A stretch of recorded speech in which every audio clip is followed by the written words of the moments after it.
speak for themselves. Visit morrisdewitt.com. Paid non-lawyer spokesperson, Shreveport, Trey Morris, LA 2417188. Results may vary. Hey, Eddie Kennison here. As a former Tiger and pro athlete, strength, energy, and performance are still important to me. That's why when I felt my strength slipping, I turned to Rejuvamine Medical. Check your testosterone today at rejuvenaminemedical.com. That's REJUVIME medical.com. Sports World 8809, Juella in Shreveport, Louisiana, is your local uniform professionals since 1973. That's right, since 1973, they've been taking care of your school uniform needs, your softball uniform needs, cheerleader, baseball, football, basketball, you name it. And for you refs out there, oh, they've got you covered as well. They got the striped shirts, they've got the sunglasses, they got everything you need. Sports World 8809, Juella, just off 3132.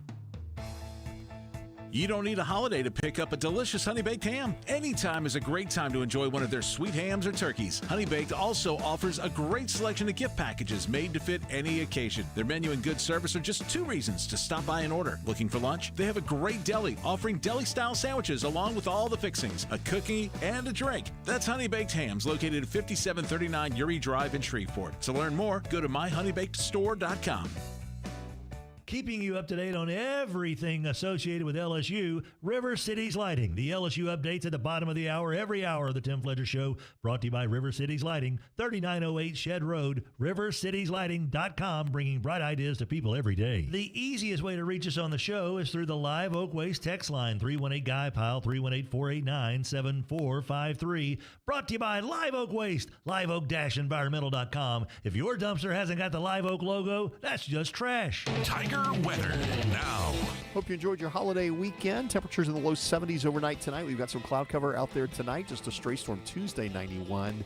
We do have some more summertime heat, even though our holiday says goodbye to summer. Our temperatures in the mid-90s for Thursday and Friday, as warm as 96 on Friday. I'm meteorologist Scott Larimore at the Weather Channel. KWKH and K277DO Shreveport, 103.3 FM and 1130 The Tiger. Bossier City's home for LSU Sports, a Town Square Media station. The following is a paid program. Participants of this program are not employees of this station, and their views, opinions, and claims do not necessarily represent those of Town Square Media, its employees, or advertisers. The following program is paid for by Tim Fletcher.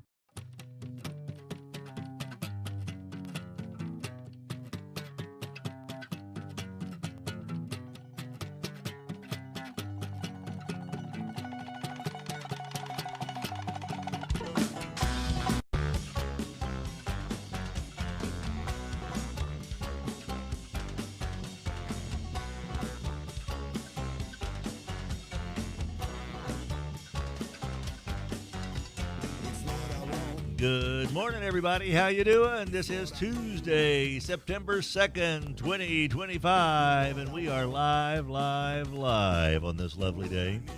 I have no idea why, if you're watching on the streaming, that it's showing that it's Wednesday, August 27th. That makes no sense to me. It's Tuesday, September 2nd. We've changed everything that we're supposed to change over there, and it still doesn't show up as the right day. So I don't get it.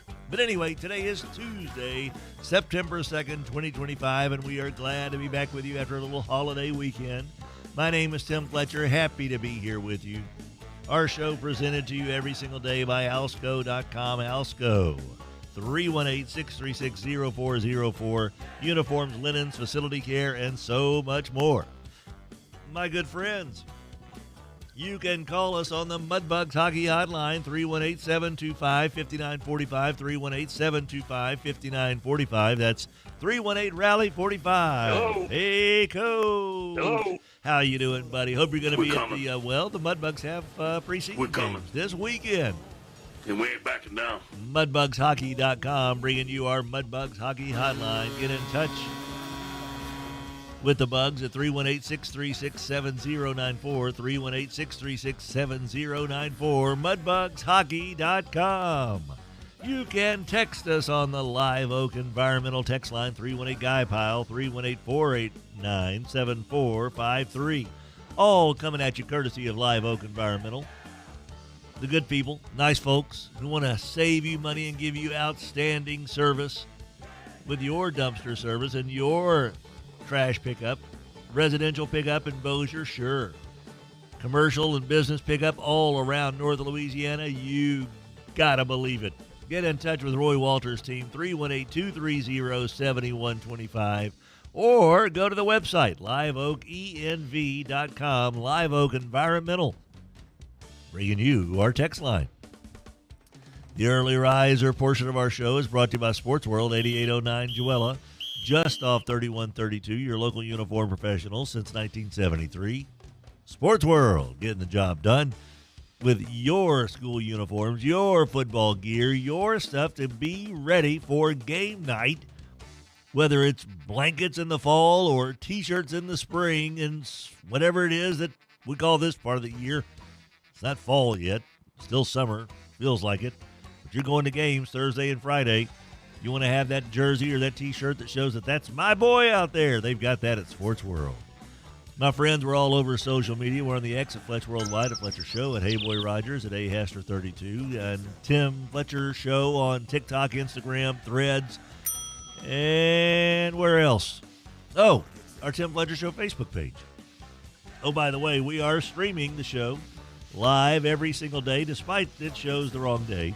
We are streaming live on YouTube under the Tim Fletcher Show moniker. Same thing for our Tim Fletcher Show page, and you'll also find us on Fletcher Show on X.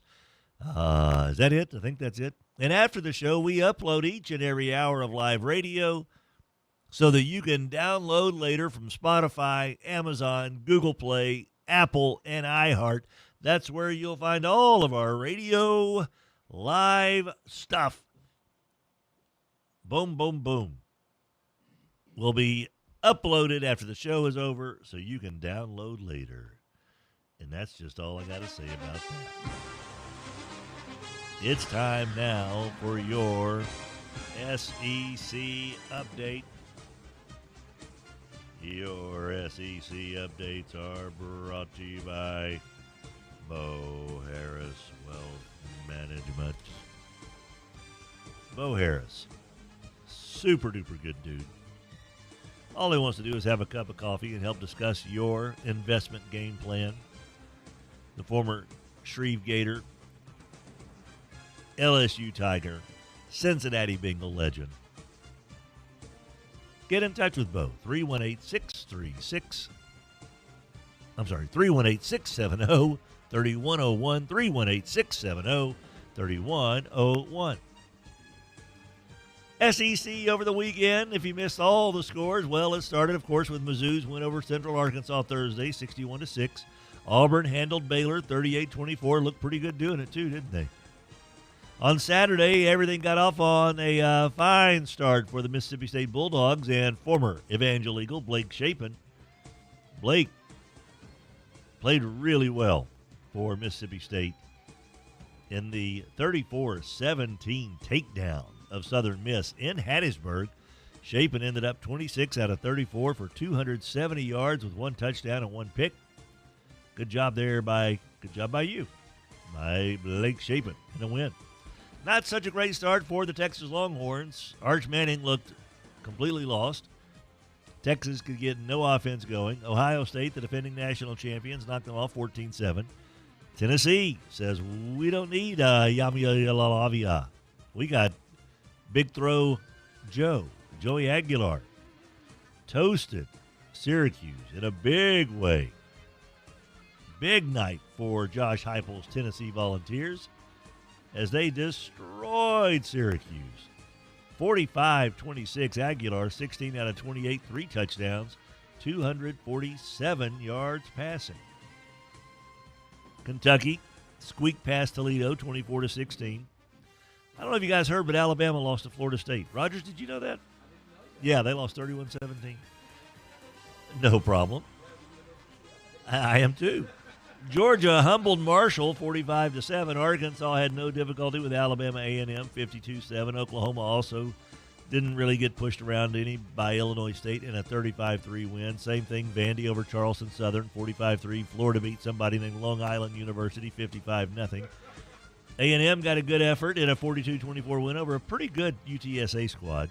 LSU beat Clemson. We may talk about that today, 17-10. Ole Miss just blew through Georgia State 63-7. South Carolina beat Virginia Tech 24-11. And oh, by the way, Got a couple of Player of the Week things here we'll talk about. Jackson Arnold, Garrett Nussmeier, Offensive Players of the Week. Arnold for Auburn ran for a career-high 137 yards on 16 carries. Also was 11 for 17 throwing with 108 yards passing to help Auburn get the win. He's the first quarterback since Cam Newton to rush for 100-plus yards in their Auburn debut.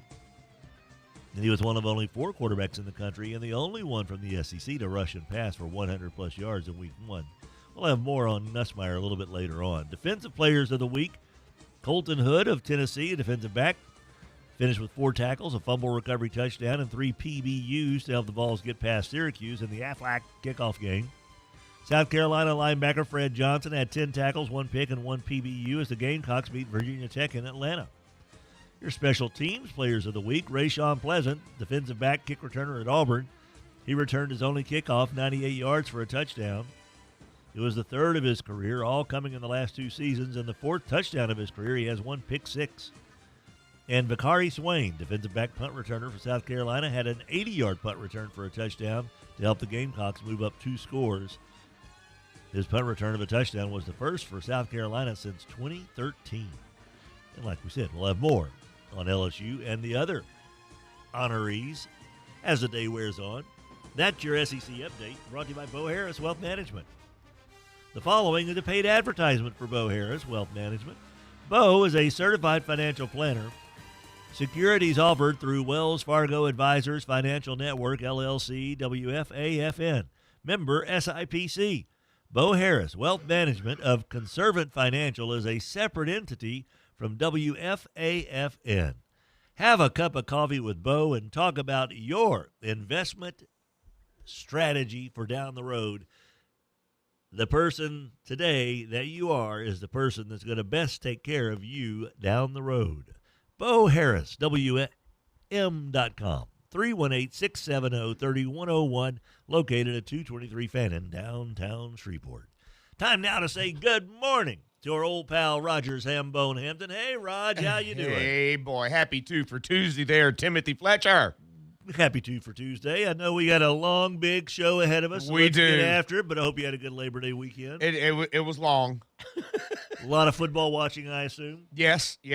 And I got a dang house bug again where I rearranged like every frame picture in 2 or 3 rooms. Oh. So I was climbing on ladders and over couches and on top of beds, and I woke up Sunday feeling places on my body that I have not felt in years. I get it. I just want, because I needed to put my 3 little pictures from GeekCon up, so I had to make some room, so I had to kind of shuffle some stuff around so it made sense to where it went, because you know me and my only child OCD, I just don't put a thing up. Well, it's sure. got to make some kind of symmetrical sense. Right. So you have to climb on the bed. Okay, God, that's too crooked. Climb back off, climb back on.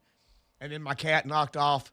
I have got like 20-something Funko Pops, and I have them stacked on top of each other, and the cat jumped up on where it was and knocked them all down. So I had to climb over that couch 2 or 3 times, get on the floor, pick them all up. And with this body at this age, you think it's okay in the moment. Yeah. But yesterday I found myself ordering Advil and Aspercreme. There we go. the concoction of the future for old Hambone here. How are you doing, bud? I'm doing all right, man. We got a lot on the brain here. We got football to talk about. Absolutely. In a big-time way. We've got our elimination challenge set up on ESPN for our Survivor League with football. So if you want that information, just shoot us a text on the Live Oak Environmental text line. I'll send you the link to our ESPN Survivor Challenge. Always fun. Last year, so many of us got knocked out in the very first week thanks to Cincinnati. Not going to happen this year, buddy. No sirree. NFL starts Thursday. College football got off to a rousing big-time start this past weekend, including last night with an embarrassment by the North Carolina Tar Heels, an embarrassment by the Texas Longhorns, an embarrassing performance by the Alabama Crimson Tide. I don't know what's more fun, talking about that or the good stuff. Look at what those LSU Tigers did to little old Clemson. Little old Clemson. We'll get after that and so much more. Of course, it's a Spell Brothers Lumber Tech Tuesday. We'll visit with Sonny Cumbie at around 7:40 this morning to talk about the Louisiana Tech Bulldogs opening their season with a win, a shutout over Southeastern. And, oh, by the way, that shutout, we'll talk to the guy who's the architect of it, Luke Olson, the defensive coordinator for the Bulldogs, will join us at around 8:30.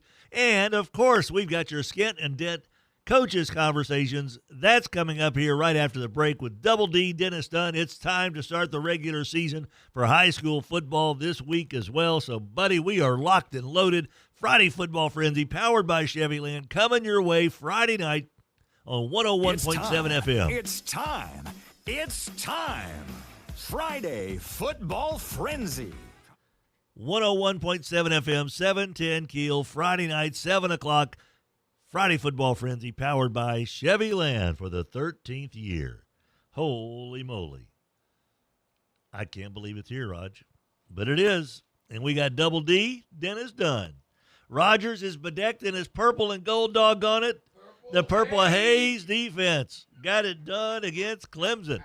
Let's go. Let's get this party started. We'll be back with more of the early riser portion of our show brought to you by Sports World right after these messages. 11:30 The Tiger, your home for LSU sports, powered by Jack Spring Electric. Hester, I was doing some math the other day. All right. I think there have been over 1 million people who have been serviced by Sports World in some shape, form, or fashion in their 50 years of existence. Okay, I can go along with that. Are you among that million? Absolutely. Aren't we all? We are. Do you remember your mouthpieces from Sports World? Absolutely. Boil Shin them and cut them. guards. Oh, dude. All that stuff. The tasty stuff. Yeah. Sports World's been around for athletes for 50 years. They'll be around for another 50. Sports World celebrating 50 years.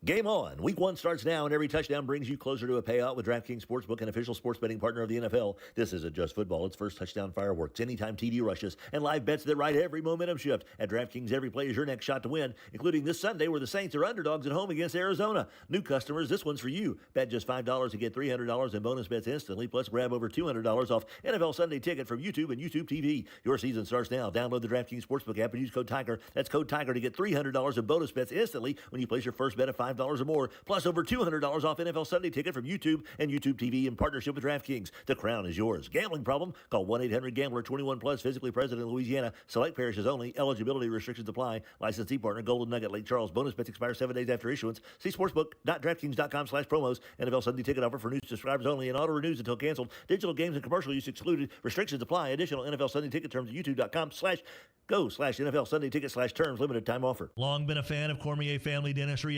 868-4072. The dynamic duo of dentistry, Adam and Jenna Cormier, i.e. Starburst, for the reason to send me to Cormier Family Dentistry. East Kings Highway across from Albertsons next to Drug Emporium. GBT has been our stand-by-us bank for quite some time when it comes to a bank that delivers service, that delivers financial products, that delivers modern banking at your fingertips. I can think of nobody better than GBT, the great banking team. 103.3 FM and 11:30 The Tiger. Fox Sports plays here.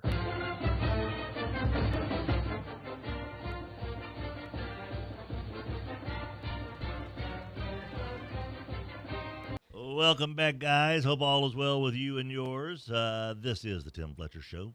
Tuesday, September 2nd, 2025. Yes. Glad to be here with you. Of course, the early riser portion of our show is brought to you by Sports World, 8809 Joella, just off 3132. Your local uniform pros since 1973. Also, a reminder for you that our show presented to you by Alsco, alsco.com. Alsco uniforms, linens, facility care, first aid, and so much more. Alsco. Time now for your Skent-N-Dent Coaches Conversations. Yes, sir. We get it started with the man, the myth, the legend. It's Double D, Dennis Dunn. Good morning, Dennis. How you doing, buddy? Good morning, Fletch. How you doing? I am A-OK. I guess one of the things I want to find out first and foremost, did you have a chance to watch those LSU Tigers and Clemson Tigers Saturday night? And if so, what was your impression of just how prepared the Tigers looked? I sure did. Watched every second of it and just thought they were extremely prepared in all three phases of the game, but especially on defense. I think they've, made themselves in the offseason very formidable in terms of their defensive talent, but also schematically, I thought they were sound and made plays when they had to make plays, pressured the quarterback pretty much all night in key situations. And man, what a great way to start the season. Thought Nussmeier was, in command and poised and played with composure and poised under pressure. He had a tremendous night, and probably got a touchdown stolen from him in the. I don't know what they were looking at. I don't know what a catch is if that wasn't a catch. So should have been a 2-score game. Yeah. So LSU won, I thought, just fair and square. Harold Perkins, we've been hearing, I remember him as a freshman, Dennis, against Arkansas, and he wreaked havoc in that one game. And that got everyone's juices flowing in the potential of this kid. And it feels like that we finally got to see what all the hubbub was about with Harold Perkins on Saturday night in Clemson. That kid was everywhere 100%. And anywhere. 100%. He's a big-time player that will play this game for a long, long time. I was also impressed with the Weeks guys. Yeah. Those linebackers were all over the place. So kudos to the Tigers, man. We all support them, and so happy to see them be 1-0. First 1-0 record in the Brian Kelly era. So lots of fun. Lots of fun there. Now, let's get back to brass tacks here with the North DeSoto Fighting Griffins. Among your concerns from the scrimmage heading into the Jamboree, you wanted more consistency with the receivers and the depth of their routes. Wanted better containment on the outside defensively. Did you see that in your Jamboree against Logansport and Mansfield? Yeah, the Jamboree provides opportunities that a scrimmage does not provide.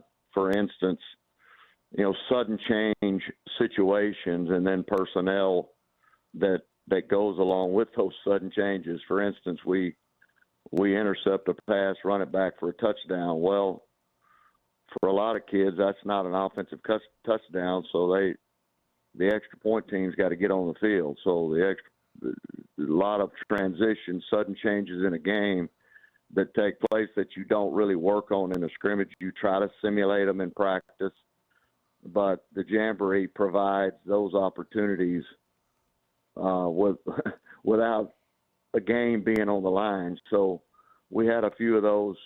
We had some personnel hiccups getting kids on the field in situations that, typically you try to clean up before the Jamboree, but the Jamboree provides those opportunities. But I thought we were better in the areas that we really wanted to work on.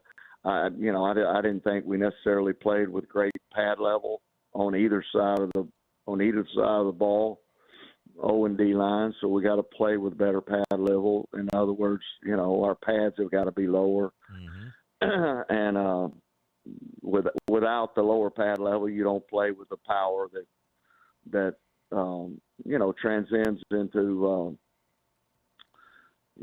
winning on the line of scrimmage, which is where you got to win football games. Getting back to LSU, they won the line of scrimmage, which was, very, very important.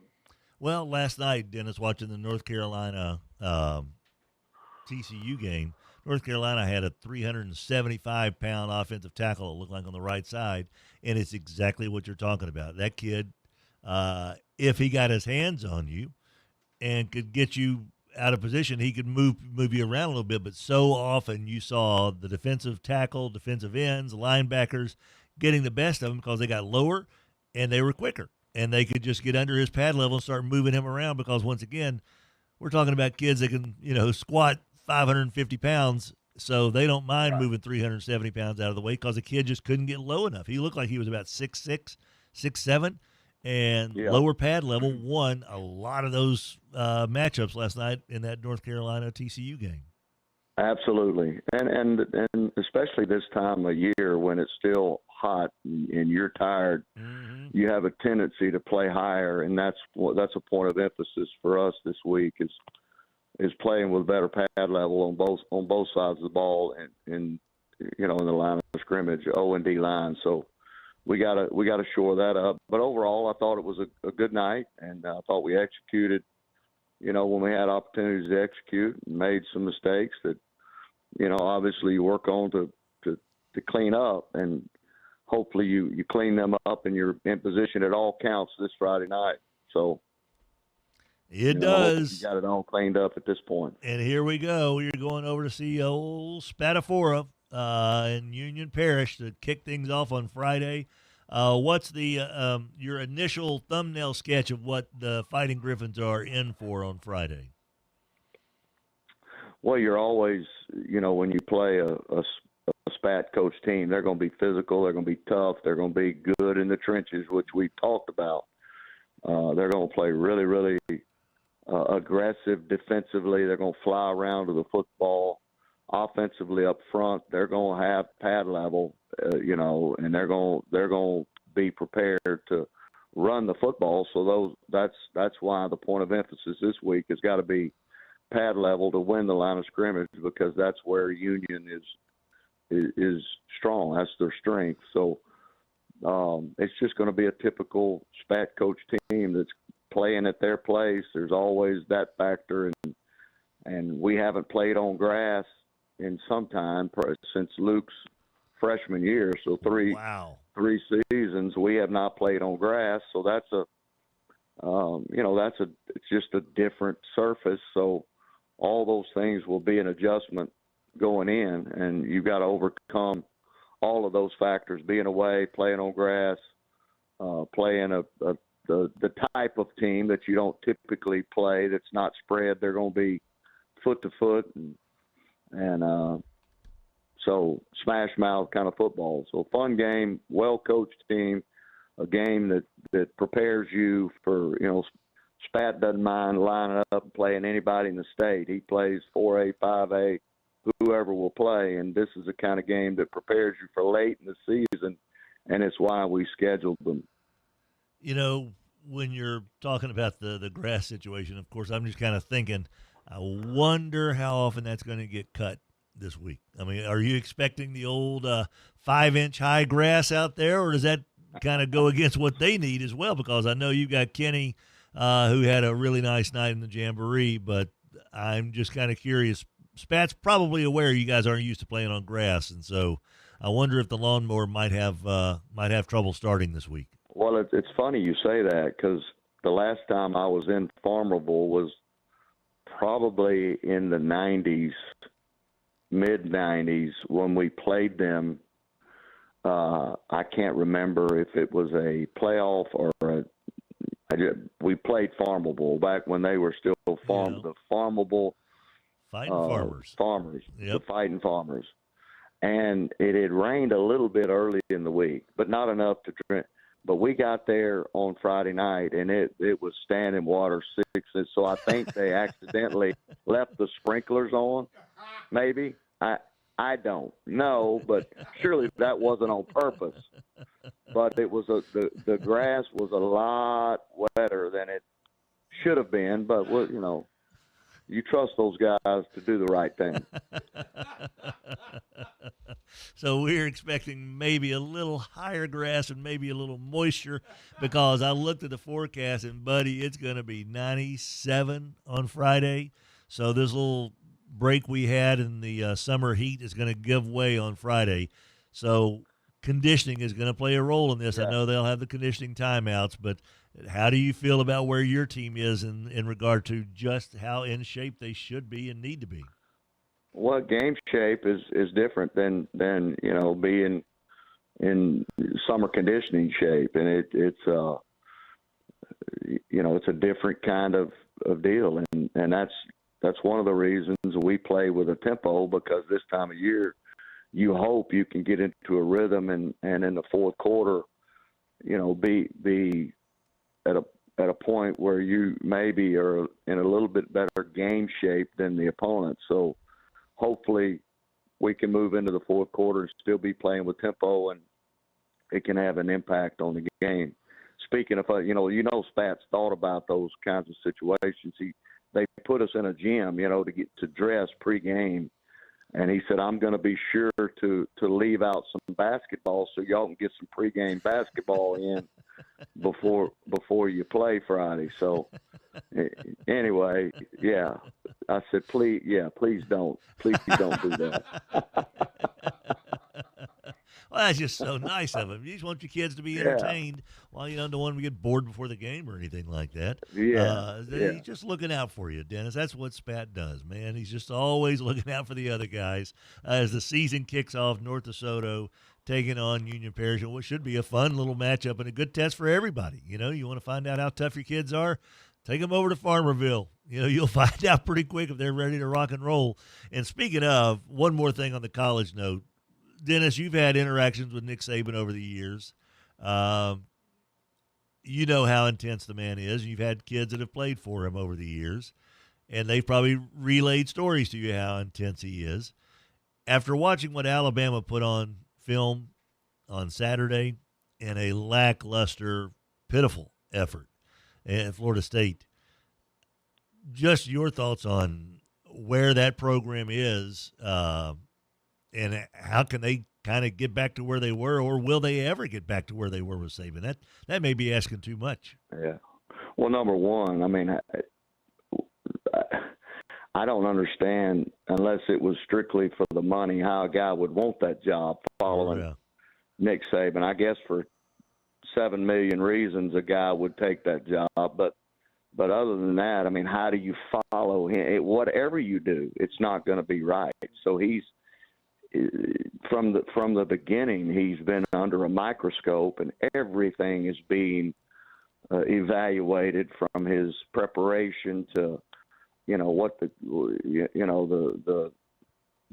player carrying the baby doll to the game, to painted fingernail, all those things that.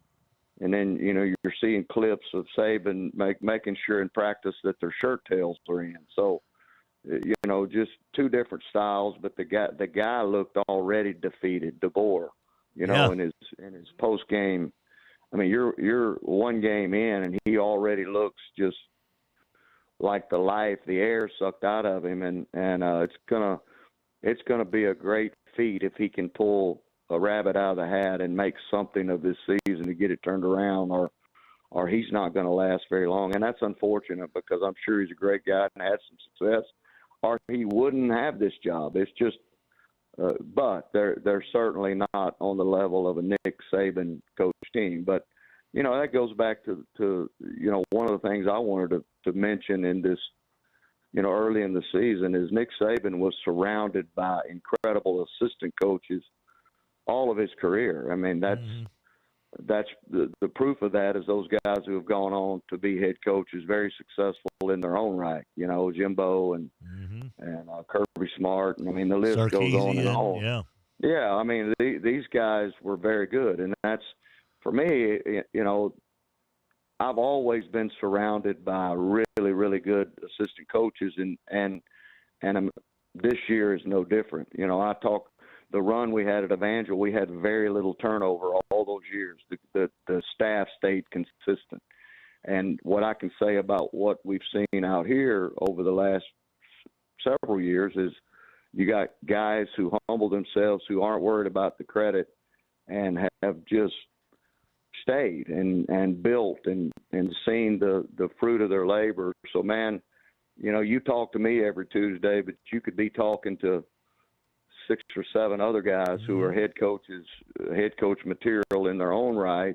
And I'm just proud to serve alongside them. When you talk about Matt Parker and Josh James and Brad Young and Tyler Warren and Dane Reeves, who I had the privilege of coaching. I mean, and got to see him play as a player, and now walk beside him. Just a lot of fun. Brad Young. I mean, the list goes on. Michael Richard, Tyler Warren, just and Bo Odom is still with us, for another season. So, man, I just want to kudos to the assistants out there who are busting their butt that don't get a lot of recognition. Nobody ever hears their names really, but shoot, you could be talking to them every Tuesday, and they're the reason that I think we're where we are. Couldn't have said it any better myself. Double D, Dennis Dunn, and the North DeSoto Fighting Griffins kick off their season Friday night at 7 o'clock in beautiful Farmerville, Louisiana, as they take on Union Parish on the real grass there in northeast Louisiana. Should be a fun one to keep up with. Always enjoyed visiting with you, Double D. Best of luck to your fellas on Friday night. Appreciate it, Fletch. You Enjoyed bet. Our Skent-N-Dent High School Coaches Conversations continue here in just a wee bit. Skent-N-Dent, you know it. Appliances, furniture, and so much more with up to 50% off big box store prices right there at 814 Shreveport, Barksdale. They'll be open at 10 o'clock this morning. Speaking of, Porter's Cleaners is ready to take in your dry cleaning. In by 9, out by 5. If you drop off your dry cleaning by 9 this morning, it will be ready for you by 5 this afternoon at all Porter's locations. The early riser portion of our show brought to you by Sports World, and we'll be back with more of the show presented by Alsco.com right after this. We know baseball, football, basketball, soccer, track and field. Name the sport, we've got the world for it. Sports World, they control the universe of our local sports. If they ain't got it, you can't play it. Sports World. We appreciate Sports World bringing you the early riser portion of our show every day from 6 until 7. They're opening their doors a little bit after that. Give them some wakey time. But when they're there, you know you're getting the ultimate sports professionals at Sports World, 8809 Joella. Walk-On's athletes put everything they've got into the game. Walk-On Sports Bistro puts everything we've got into bringing you a game day with a taste of Louisiana. Catch all your teams on over 70 big screen TVs. Dig into our mouth-watering Louisiana cuisine like po' boys, gumbo, and voodoo shrimp, plus fan favorites like juicy burgers and fresh salads. It's all made from scratch with ingredients you can't help but crave. Walk-On Sports Bistro. We live for this. The Power Hour of the Tim Fletcher Show is brought to you by Brewer Quality Homes, 3830 East Texas in Bossier City. We don't know where Donnie goes, where he's traveling next, but we do know this. When you go to 3830 East Texas in Bossier City, you're going to get a fair, square deal on a beautiful manufactured home. Want to say thanks so much to Trey Morris, Justin DeWitt, and everybody associated with Morris & DeWitt Injury Lawyers, shining the spotlight on local athletes by sponsoring our Player of the Week each and every week during the high school sports season. Morris & DeWitt Injury Lawyers, morrisdewitt.com. When you text the old Tim Fletcher Show, buddy, you're using the Live Oak Waste text line.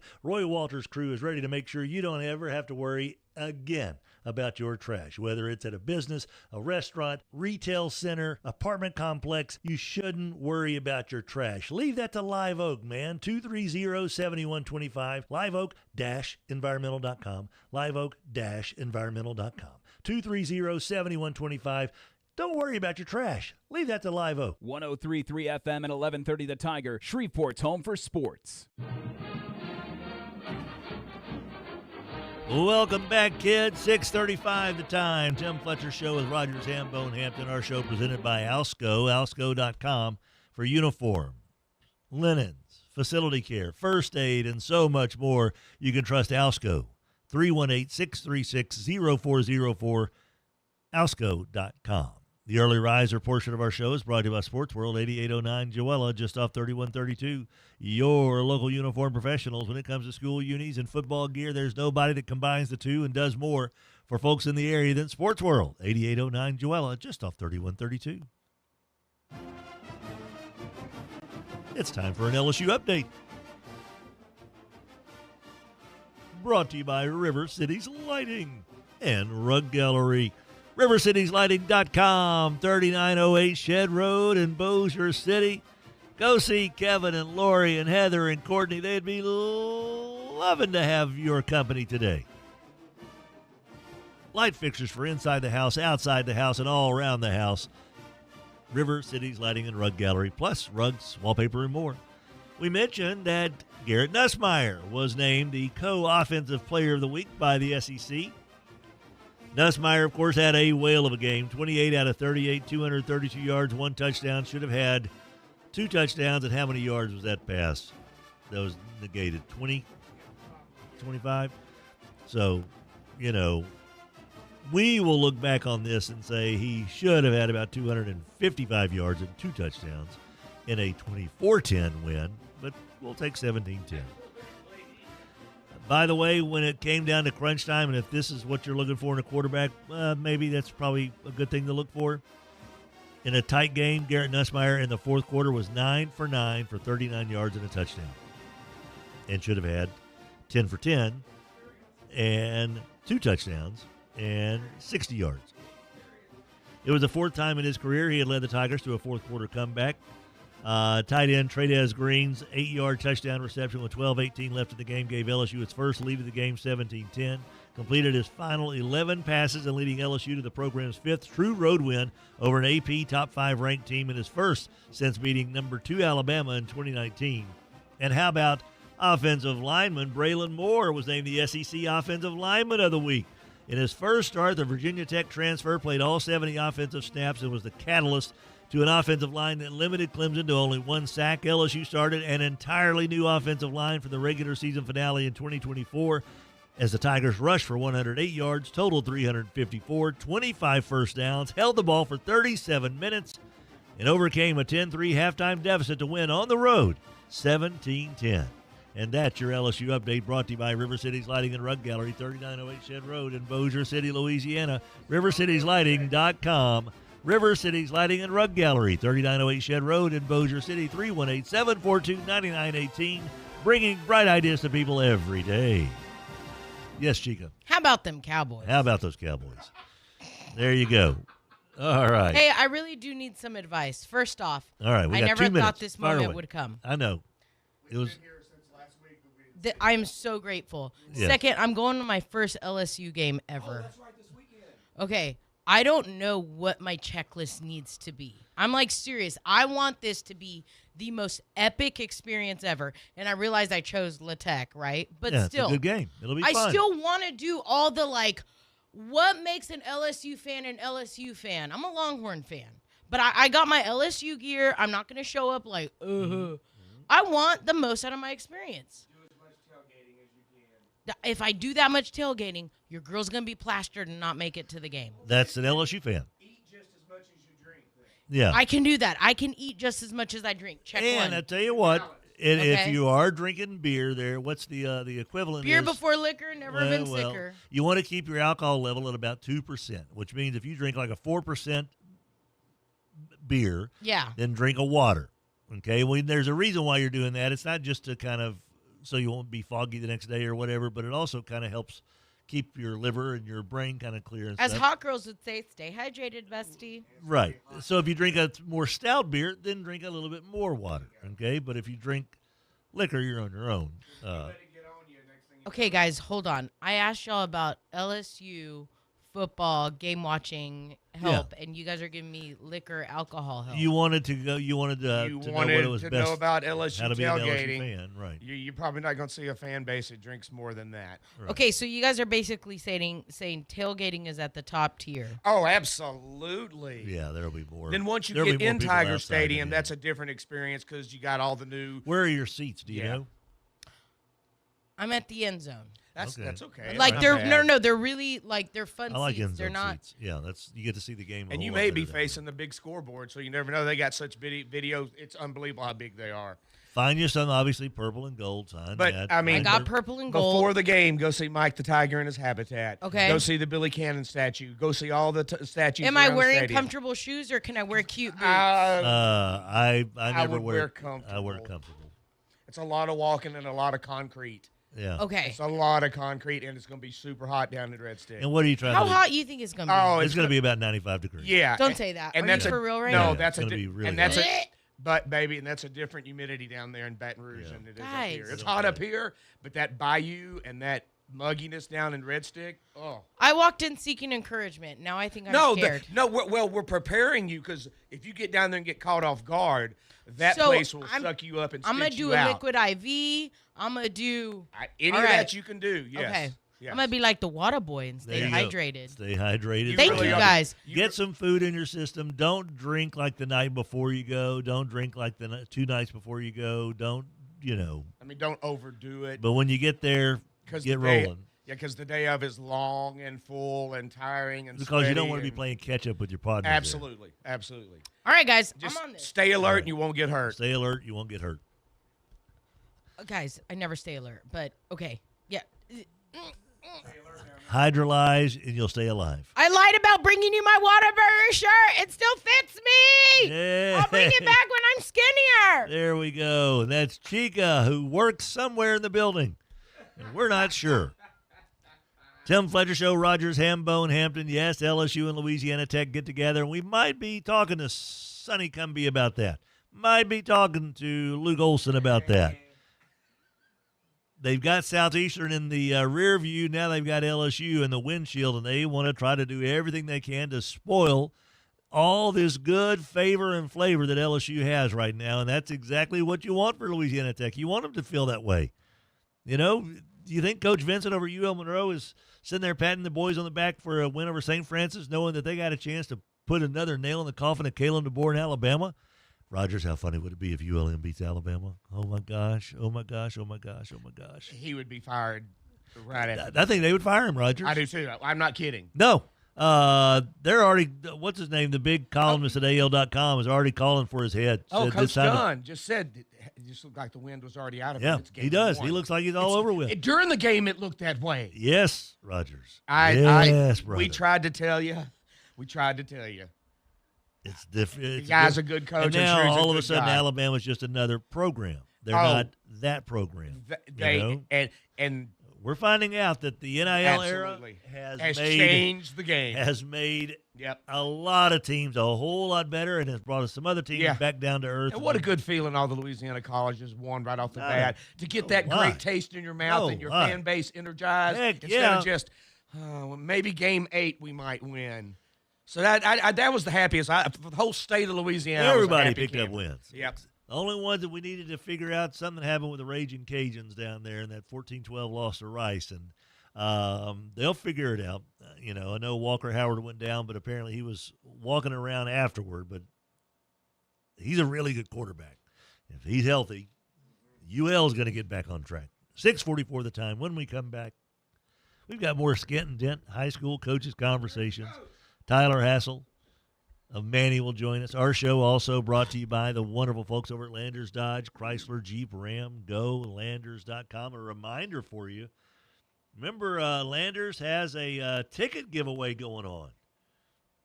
Yeah, they're giving away tickets to LSU home football games. It's pretty simple. All you got to do is show up at Landers Dodge, Chrysler, Jeep, Ram, and you get an entry. If you test drive or service your car or buy a vehicle, you get multiple entries for a ticket giveaway. That's all happening at Landers Dodge, Chrysler, Jeep, Ram. Show up, you get 1 entry. You refer a friend, you get 5 entries. If you test drive a beautiful brand new Dodge, Chrysler, Jeep, or Ram, 10 entries into the ticket drawing. If you have your vehicle serviced at Landers, that's another 10 entries. And if you purchase a vehicle, you get 30 entries into the ticket giveaway. Winners will be announced prior to the home game. This is just for 2025. See dealer for details. Landers Dodge, Chrysler, Jeep, Ram. They want to send you to LSU home games this year, and that starts this Saturday versus Louisiana Tech. We'll be back with more of the show presented by Alsco.com right after this. That Chevy Silverado 1500 LTZ Texas Edition that I am cruising around in is just a dream truck. I love the leather upholstery. It's got the cooling seats that are going to come in handy so much here as these temperatures warm up. Can you imagine the summer without cooling seats and leather upholstery? As big as I am, not a pretty picture. But the Silverado LTZ from Chevyland is going to take care of me as it always does. Chevyland, together, let's drive. Log on and check out these great deals where your dollars go further and you can cash in and save at Valley Shreveport. 3 great dining experiences on property for you to enjoy. Flames Mediterranean Restaurant with Greek and Persian selections that satisfy your fine dining cravings. TK's Treats and Eats, Po' Boy Sweets and more. Notini's Italian Restaurant, home of everybody's favorite mint tea and all your Italian favorites. Just log on to seizethedeal.com/Shreveport to get yours today. Seizethedeal.com. Woohoo! Hear that? That's what having fewer hot flashes and night sweats can sound like. Veoza is the #1 prescribed hormone-free treatment FDA approved for moderate to severe vasomotor symptoms, also known as hot flashes and night sweats, due to menopause. Veoza can cause serious side effects, including liver problems. Your doctor will do blood tests before and during treatment. Stop Veoza and call your doctor if you have symptoms of liver problems, such as feeling more tired than usual, decreased appetite, nausea, vomiting, itching, yellowing of the eyes or skin, pale stool, dark urine, or stomach pain. Don't use Veoza if you have cirrhosis, severe kidney problems, kidney failure, or take CYP1A2 inhibitors. Ask your doctor about Veoza. To learn more, call 1-866-239-1637 or go to Veoza.com. That's VEOZAH.com. Traffic brought to you by Jack Spring Electric. Online at jackspringelectric.com. 103.3 FM and 1130 The Tiger, Shreveport's home for LSU sports. Welcome back, everybody. Tim Fletcher Show presented by Alsco.com, 636-0404. Alsco uniforms, linens, facility care, first aid, and so much more. The early riser portion of our little radio show is brought to you by Sports World. Everybody knows Jack, right? Jack knows Jack about sports. I know that much. No, he knows. Like, Jack means if you know Jack, you know a lot, right? Or if you don't know Jack, you don't know much. If you know Jack, it means you know a lot. Right. And we know Jack, and Jack knows Jack. Then everything's cool. Sports World, 8809 Joella, just off 3132, your local uniform pro since 1973. Time now to hit the old Mudbugs hockey hotline again. For more of our Skent-N-Dent Coaches Conversations, we head down to Sabine Parish, where Manny Tigers head coach Tyler Hassel joins us. Good morning, Tyler. How the heck are you, buddy? Good morning, Fletch. How y'all? We're all right, man. Well, I assume you, too, watched the LSU-Clemson game on Saturday night, and I'm assuming that. And if so, what's the one thing that kind of stood out to you that makes that made you feel a little bit better about LSU's chances this year? Yeah, the secondary play, without a doubt. Secondary play definitely showed up and showed out, and I think moving Perkins out there to a linebacker role, allowing him to do a lot of different things. They played well. They played extremely well. You know, when you talk about a defense at that level, taking on a quarterback like Cade Klubnik, the preseason All-American from Clemson, who's got weapons all around him, there was so much written about the revamped secondary and that, man, these guys are going to be fantastic. And then Halsey comes in the second half, and it was just lockdown, buddy. I mean, and the way that they play the receivers without really getting too handsy, that was one of the things that I thought, Tyler, in the grand scheme of things. I'm like, look, they're covering these guys without really getting to the point where you have to say, hey, man, that could be a pass interference. That could be a holding. They were on them like glue without really getting too much of that just clutching and grabbing stuff that so many teams get away with, but is going to bite you in the end at some point. What does it take for a defensive back to do that kind of job in that kind of atmosphere? Well, first off, I mean, it goes back to the box play. I don't know if you realize, look at the stat line, too.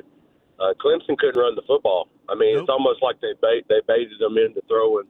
So it allowed Blake Baker to open up his playbook and, do some exotic things. I saw some corner blitzes and things like that coming off the edge. But, man, those guys can play some man-to-man. I think it starts there. Yeah. If you got them back there, they're just so savvy about getting a little tug or a little hand here and there. But they know where the referees are at, and they know all the tricks of the game. That's such a big deal at that level of football. If you can play man-to-man and not have to worry about guys just finding that little pocket in a zone, it is just amazing how much better pass coverage gets. And they got it done in a big-time way. And I don't know about you, I was a little surprised that they held a team to 10 points at home, a team like Clemson. Some low-scoring games. I think, other than the past two games, the big games this past weekend, low-scoring with Texas and that turnout as well. So a lot of defense being played this weekend. Well, speaking of, how about the defense that your fellows displayed in the Jamboree, handled Rose Pine 20-7? You mentioned showing the team the John Gruden tape of pounding the rock. So did they pound the rock enough in the Jamboree for you? Yeah, we played well in our Jamboree. I was proud of the tape we put out there. Obviously, it's the Jamboree. A lot of sloppy mistakes still. I felt like special teams was a miss for us this week. So we're putting emphasis on special teams, trying to clean up a lot of that. But I was very, very proud of the fight that we had. That touchdown came off of a snapped it over our punter's head, and we took him all the way to 3 downs. In the possession before that, we actually had a goal line stop because we gave him great field position because of a lazy kickoff return. So we basically I just like the fight in our guys. I like the way they came out, and the defense played really well. Offense got going. Need to complete a few more drives inside the red zone. I wasn't happy with our red zone percentage, but overall, pretty pleased with the outcome of the Jamboree. How much did you open the playbook up on Friday? Yeah, we've got our base offense in and our base defense. We held back a little bit, a couple things here and there, but for the most part, it was wide open. We wanted to do what we do. We wanted to establish our identity. We want to pound that rock, and we want to play some tough defense. And I feel like we established that. If we can just clean up the special teams games, I think we're going to be all right this season. Well, speaking of, taking on a Logansport squad that is missing their starting quarterback, obviously, with Colin, Kevin's kid, with his elbow injury, having to go to a backup here. So a lot of the stuff that they probably had planned for the season has kind of been shook up a little bit. And, Kevin and his crew down there do a darn good job of making things right pretty quickly. But still, they've had a little bit of a, I guess you could say, a rough start to the season with that concern. But no matter how you slice it, when you go to Logansport, you're in for a tough battle. They're going to be very well coached, and they've got some athletes down there. What's your thoughts on the trip to Logansport for the season opener, your season opener as well? Yeah, so a great place to go play a football game. Brand new turf, jumbotron. They're going to have fireworks going. When they finalize the construction at that place, it's going to be beautiful. Yeah, it really is. What a great matchup. Us going to Logansport, we're excited about that game. Hate to hear about Kevin's son, being out and everything, but the guy who they have in there has playing experience. So, yeah. It's not a true backup position. He has playing experience, and the guy behind him, is the coach's son as well. It's the defense coordinator's son. So those are two great athletes. We definitely have our eyes on number 6 and number 11, and I know they're gonna play some ball. But we are too. We're ready to get after it. What's the thing that you're looking forward to most about just the experience of a regular season head coaching debut? I'm just ready to watch our kids go out and battle and earn their respect back. That's the biggest thing that's marked on my list. We're 11 game consecutive loss right now. I'm battling, and our kids are battling to try to get our respect back. It's something that we have circled, and we want that to be known that we're going to come out and fight, and we're going to get after it. Never really think about it that way, I guess, from the outside looking in, about how you want to get your respect back. But, buddy, that is such a key statement. I think I completely understand what you're talking about, because you know this from being down there as long as you've been down there and being around coaching as long as you've been down there. Manny had the reputation of, boy, you don't want to mess with these boys. When you go down there, you're in for a fight. If they come to your place, they want to take the homecoming queen home with them. They want to take everything. They're here to just pillage the community. And that went by the wayside here the last couple of years. And so is it just wins that will get the respect back, or is it really does have a lot to do with how you get a win, if you are able to do so, to get the respect back? Everybody wants to win. Fletch, if I told you what in the win category, I'd be lying to you. We're searching for a win, but playing a physical brand of football, that definitely talks in itself. And I felt like we did that the 2 games leading up to that. So, playing this physical brand of football, executing on offense, special teams, and defense, all three phases, and just basically that belief factor. You know, that's one of our core principles: getting our kids believing again, and believing, and the respect factor. That's high on my list to see what we do in week one. Well, buddy, if it sounds like that things are already kind of trending in the right direction based on just what's taking place in scrimmages and jamborees, that the kids get a little taste of success. And, buddy, once you get that little taste, you want more of it. And the best way to do it is to keep playing hard, you know.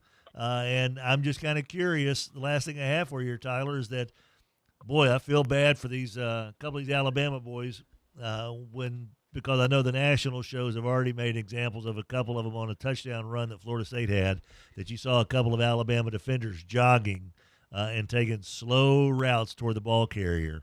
And anytime that shows up on film, that's not good, especially at a level like that. And so I'm just kind of curious, in your scrimmage and jamboree film that you've got, what's the effort been like? Are you seeing that effort of, I don't want to be a part of an 11-game losing streak ever again as long as I live type effort from your kids?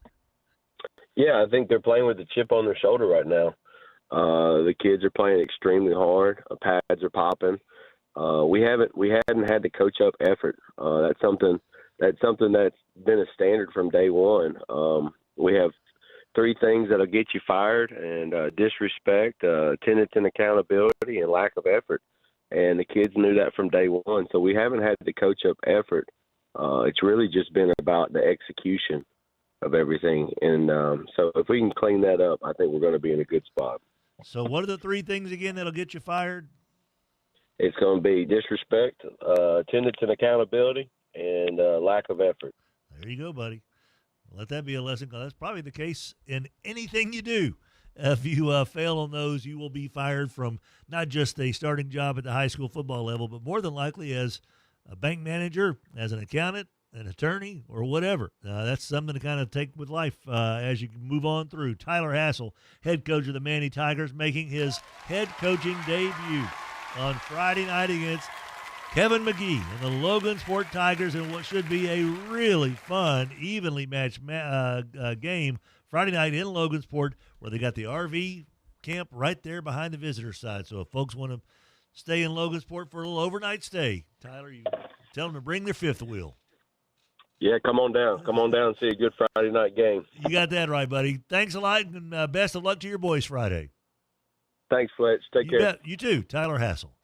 He's an old hardened Buccaneer. Yar. Taking care of business for the Manny Tigers as part of our Skent-N-Dent High School Coaches Conversations. Skent-N-Dent appliances and furniture, up to 50% off big box store prices. Can't even see the dent sometimes, Raj. Right there at 814 Shreveport, Barksdale. Rogers, my eyesight's getting so bad, my little cheat sheets that I have for all of our sponsors, I typed it smaller because I'm trying to get them all. And I'm having difficulty seeing some of the little letters. No lie, man. Just, hey, I can't see. I was thinking the same thing when you handed me. How are we going to read this? I need a monocle like Mr. Magoo over here. It's 7 o'clock. We have wrapped up the early riser portion of our show, brought to you by Sports World. We move into the Fuzzy's Taco Shop cleanup hour. Fuzzy's Taco Shop. They're ready to get you started with a great set of breakfast tacos and breakfast burritos. That's what I said, a set of them. You don't want to get just one. What are you, a small child? You're a man. Get you a full breakfast there at Fuzzy's Taco Shop. Be a man. Get you a sack full of burritos. We'll be back with the SEC update as well as more Skent-N-Dent Coaches Conversations. Chase Thompson, John Sella, he's that fella from Loyola. We'll get to those guys when we come back right after these words. Sports World 8809, Jewella in Shreveport, Louisiana, is your local uniform professionals since 1973. That's right, since 1973, they've been taking care of your school uniform needs, your softball uniform needs, cheerleader, baseball, football, basketball, you name it. And for you refs out there, they've got you covered as well. They got the striped shirts, they've got the sunglasses, they got everything you need. Sports World, 8809 Joella, just off 3132. Hey, y'all, this is Eddie Kennison. As a former Tiger and pro athlete, I know what it feels like not to be at your peak. If you're tired, losing strength, or just not feeling like yourself, it could be low testosterone. That's where Rejuvamine Medical comes in. Their team knows how to help you regain energy, performance, and confidence on and off the field. It's real people right down the street with real support from a medical team that listens and real results you can feel. Schedule your consult today at RejuveMeMedical.com. That's REJUVIME Medical.com. Morse & DeWitt Injury Lawyers built a practice on representing real people with real injuries and have obtained real results. Their success stories speak for themselves. They know and have experience with the best doctors and experts in their fields to provide the best care. If you or a loved one are injured, it is extremely important to choose the right lawyer. To see what they've done for others or to schedule a free consultation, visit morrisdewitt.com. Paid non-lawyer spokesperson, Shreveport, Trey Morris, LA 2417189. Results may vary. Mac McCarter has been making Shreveport-Bossier better for many, many years. Community renewal, making Shreveport-Bossier a more welcoming, more inviting, healthier, friendlier place, one house at a time, one neighbor at a time, one block, one neighborhood, one community. Community renewal, 318-425-3222, communityrenewal.us. See what you can do to help make Shreveport-Bossier better than ever before. KWKH and K277DO Shreveport, 103.3 FM and 1130 The Tiger. Bossier City's home for LSU Sports, a Town Square media station. Welcome back, everybody. Tim Fletcher Show, presented by Alsco.com. Alsco, uniforms, linens, facility care, first aid, and so much more. 318-636-0404. Bill Belichick has coached 511 games in the NFL. Never gave up 48 points. One game in college football gives up 48 points. It's the most points allowed by North Carolina in a season opener in program history. Whew. Cleanup Hour brought to you by Fuzzy's Taco Shop. They open in 56 minutes, and they would love to have your breakfast taken care of for you. Stop by there. Breakfast tacos and breakfast burritos are amazing. Oh, my. Time now for an SEC update. It's brought to you by Bo Harris of Wealth Management. Bo knows dough. Bo Harris is a super-duper fine fella. Former Captain Shreve Gator, LSU Tiger, and Cincinnati Bengal. He would love to have a cup of coffee with you to discuss your investment game plan. Bringing you this SEC update. Continuing with the SEC Players of the Week for the very first week.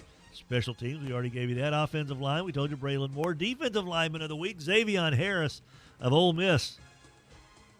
Boy, he stuffed the stat sheet, didn't he? 5 tackles, 1.5 tackles for a loss, 1 sack, 2 quarterback hurries, and his first interception. He's the first Ole Miss defensive lineman to get a pick in the last 7 games. Led a unit that limited Georgia State to 260 total yards. Will Whitson, defensive tackle out of Mississippi State, finished with 2.5 tackles for a loss, a sack, and 4 tackles in his Bulldog debut. That's the most tackles for a loss on an opening weekend by any defensive player in the SEC. Generated 5 total pressures and earned a game-high 89.7 defensive grade from PFF. And your freshman of the week was Tennessee wide receiver Braylon Staley. Obviously, his first career start finished with a game-high 95 receiving yards, 4 catches, 1 touchdown to lead the Vols past Syracuse in the Aflac kickoff. The redshirt freshman tallied a 73-yard touchdown catch and raced 25 yards afterward for the score. Finished with 33 yards after the catch on the day. He was the only player in the SEC with a 70-plus yard catch in Week 1 and one of only 2 in the Power 4. USC's Eli Sanders was the other. And that, my friends, is your SEC update. Brought to you by Bo Harris Wealth Management. The following is a paid advertisement for Bo Harris Wealth Management. Bo is a certified financial planner. Securities offered through Wells Fargo Advisors Network, LLC, WFAFN. Member SIPC, Bo Harris Wealth Management of Conservative Financial is a separate entity from WFAFN. Bo Harris Wealth Management. BoHarrisWM.com. 318-670-3101, located at 223 Fannin in beautiful downtown Shreveport. Remember, if you have a client meeting with Bo Harris, his first question is, what are you thinking about when lying awake at 2 a.m.? That's what he wants to address. He sells peace of mind. Addressing the problems that worry you and yours is his calling, especially when it involves your financial lives. Bo Harris, WM.com. Good morning, Adam. Hello.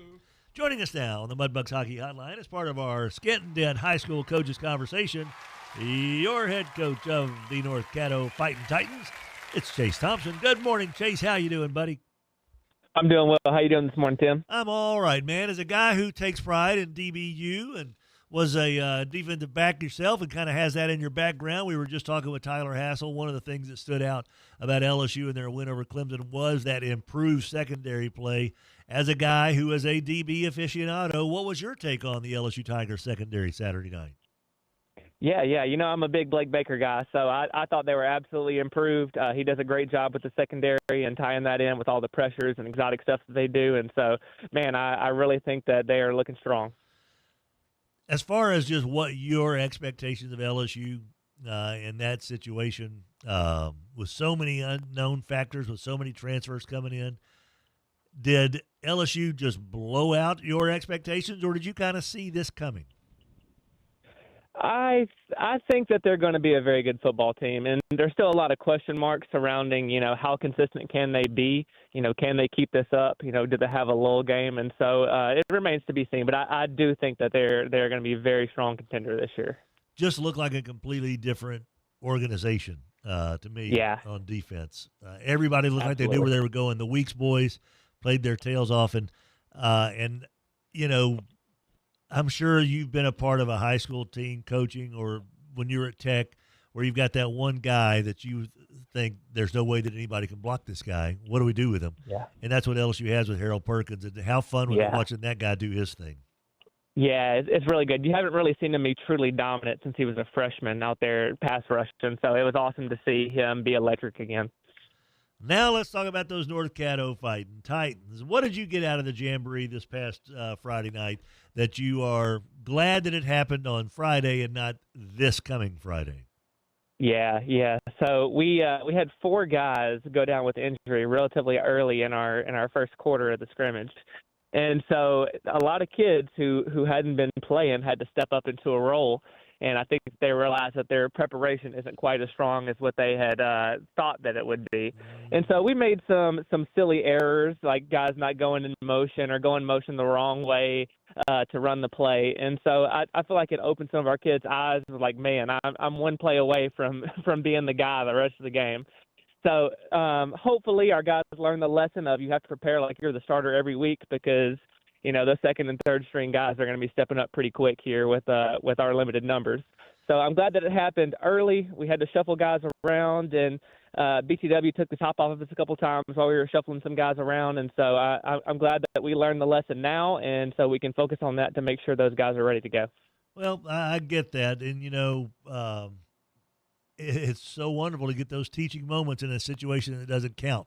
You know, and the fact that you can really preach to these guys. When we say, be ready, your time is coming, here are the examples. And so that's something that I think any coach would love to have. Last week you mentioned Marquise Armstrong as the Goodwill Industries of North Louisiana unsung hero. The discipline it takes for a kid to drop 40 pounds is pretty significant if you ask me. So we know he's got that.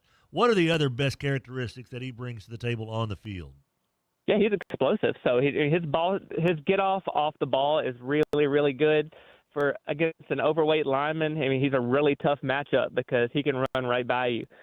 He has great vision, and he can flip his hips and turn and run down the line. And so I think he's a really good high school nose.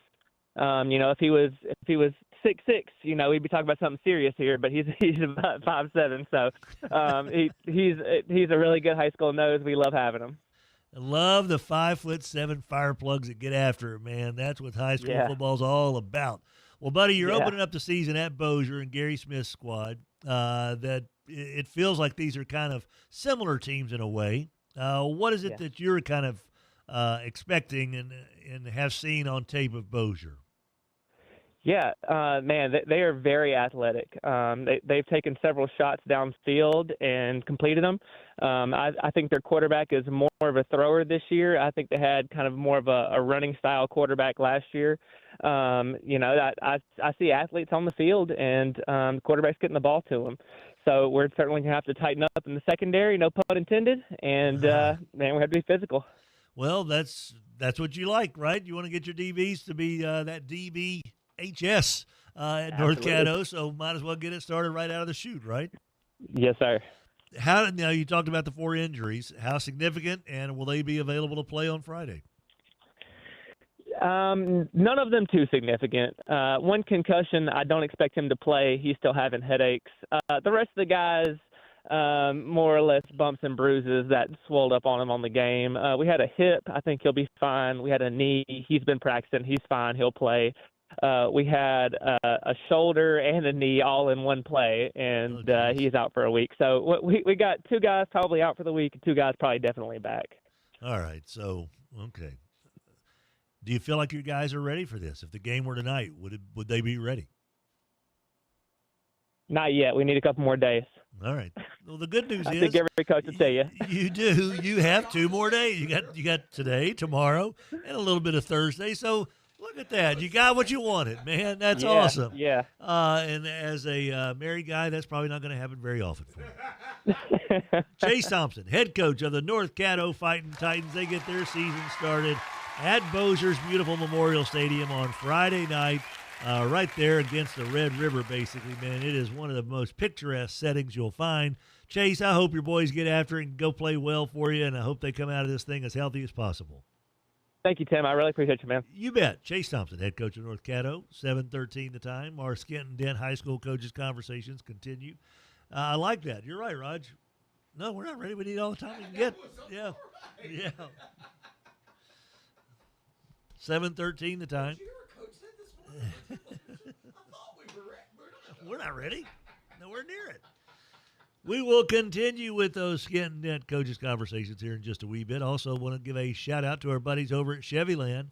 Shop, click, drive Chevyland, the #1 Chevy dealer in the area, one of the top 250 Chevy dealerships in the entire country, where they still have Silverado Custom 1500s for about $10,000 off on the regular. How about the 4x4 over $11,700 off MSRP? Those are the kind of deals you will find with Jerry Montgomery, Steve Ward, Bubba Winningham, and everybody over at Chevyland. 7500 Uri Drive in Shreveport, bringing you Friday Football Frenzy starting this Friday night, 101.7 FM, 710 Keel at 7 o'clock. We will be debuting the 2025 edition of Friday Football Frenzy, powered by Chevyland for the 13th year. It's time. It's time. It's time. Friday Football Frenzy.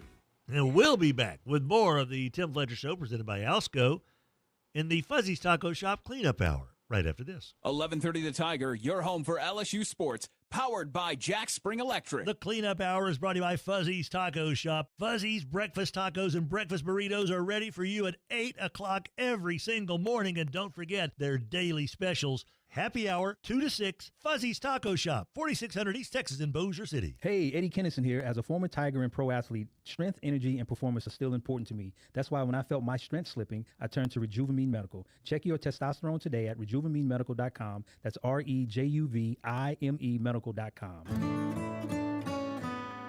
It's the first day of the first grade, and she found a new best friend. It's a laid-back Sunday afternoon. You wish would never end. The homemade taste of Bluebell and good friends gathered round. The good old days are being made right now. Open the lid on a carton of Bluebell Homemade in the Shade, and you'll have it made, so to speak. It's a combination of our top-selling homemade vanilla ice cream with a swirl of rich chocolate fudge sauce. Enjoy an instant classic. The good old days are being made right now. The good old days are being made right now. Look for Bluebell Ice Cream at your local grocer and pick up your favorite flavor today. We know that when the air conditioner goes kaput, we call Accutem. When the heat's on the fritz, you call Accutem. Best way to get this whole thing started is when you begin to put in a new unit, just call AccuTemp. No more kaput, no more fritz. 861-2255. The dynamic duo of dentistry, Adam and Jenna Cormier. Cormier Family Dentistry on East Kings between Aikens Nursery and Drug Emporium. 868-4072. They are the home of oral conscious sedation. Drift pleasantly through even complex procedures. That's Cormier Family Dentistry with a dynamic duo of dentistry, Adam and Jenna Cormier. 103.3 FM and 1130 The Tiger. It's 7:17 wherever you are. Hope the sun's shining bright.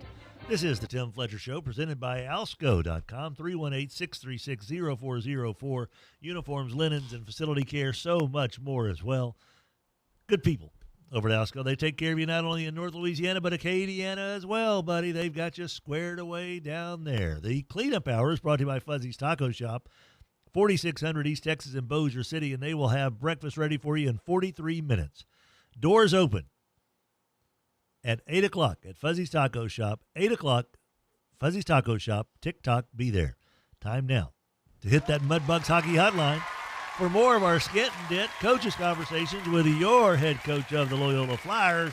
It's that fella, John Sella. Good morning, John Sella. How you doing? I'm good. How are y'all? I'm all right, man. We're just kind of gauging everybody's take on the LSU-Clemson game from Saturday night. What was the thing that stood out to you mostly about the LSU win over Clemson? I thought both defenses were incredible. Just different looks and blitzes and having to change things up. And, the offensive stats may not have looked great, but I thought both quarterbacks were impressive too, just going up against those defenses and some of the checks they had to make and decisions they made. I thought the defenses were impressive. That's an interesting thing that you bring up, Stella, because the fact that both really were very impressive, and there was they had to be. They were facing probably two of the top returning, if not the two top returning quarterbacks in all of college football. And so if your defense wasn't in shape by week one in this game, you were going to be embarrassed. And both of them came out and played lights out. And I think there's some things that really stood out to me was, of course, the secondary play I thought was unbelievable. And as Double D Dennis Dunn mentioned, the Weeks boys played their hearts out. But then watching number 7, Harold Perkins, I don't know whether you're an LSU fan or not, if you can't enjoy watching that cat when he plays like that, there's just something wrong with you. That was a lot of fun to see one man kind of get out there and wreak havoc and pull. To me, it looked very Honey Badgerish, very Troy Polamalu-like with Harold Perkins. I'm not sure how you kind of saw it, though. Yeah, I think the former Tech defense coordinator Blake Baker, he did a good job of moving him around and just letting them play, which I think LSU fans have been calling for a while. And he did that. He just kind of was able to run free and just play football. What is a game like that kind of show you and give you something that you can bring back to your fellas when you got together with them over the weekend or Sunday or yesterday on Monday? What could you take from that game that can help the Loyola Flyers? Anything? So it's funny. A lot of times we watch, football, college football, and NFL football, and we look at it, and I'll see them run a play or something like that, and we'll do it on paper, and it looks good. Then we see our kids do it, and we're like, okay, well, we can't do that. It's like these aren't the same guys. These guys are impressive. But what we can do is play with emotion and energy, and a lot of times that takes care of things. It's just because both teams, I do feel like, brought energy, and we're flying around. And you can do that. Not the same level, but you can, if your guys are playing with emotion and flying around and having fun, anybody can watch it, and it's fun to watch. I love the fact that so you're telling me that the 5'7", 145-pound defensive back that you might want to stick out there in the star role can't quite get after it like Perkins can? Not quite. It looks good on paper, and you're like, well, I saw this on Saturday. We can do it, guys. And then it just doesn't look the same. I don't know. It doesn't look the same. Huh, that's weird. Who would have known? Who knew? Yeah.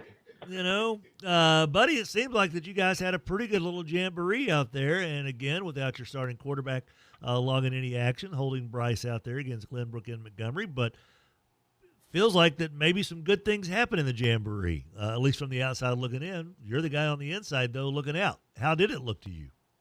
Yeah, before I get to the jamboree, I'll shout out once again the second opening weekend in college football in a row, second year in a row, Trey Taylor with a touchdown There for we Troy go. this year.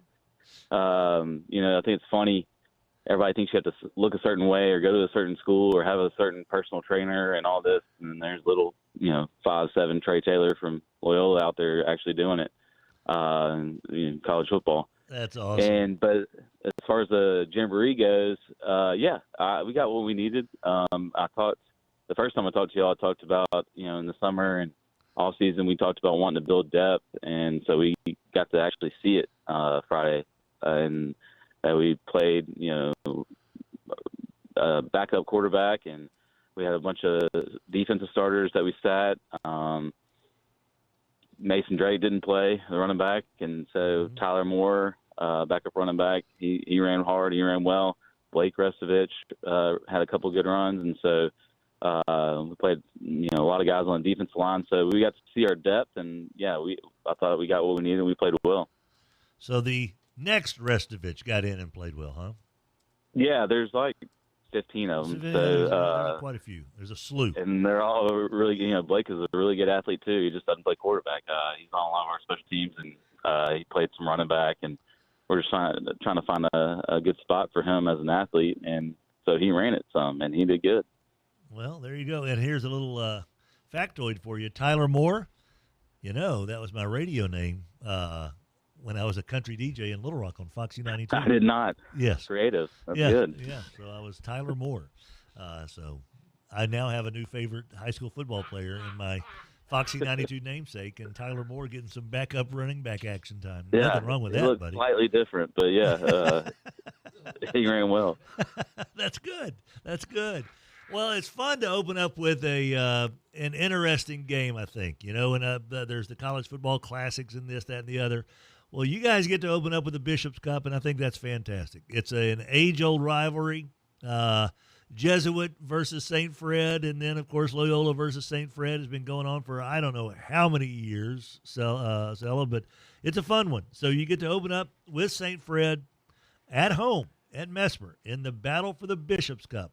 So what's your thoughts on playing St. Fred right out of the chute? Yeah, it is fun. I agree. And I think both teams kind of play the same way and kind of have a chip on their shoulder, kind of underestimated sometimes. And so it's always going to be a battle. Both teams are going to play hard.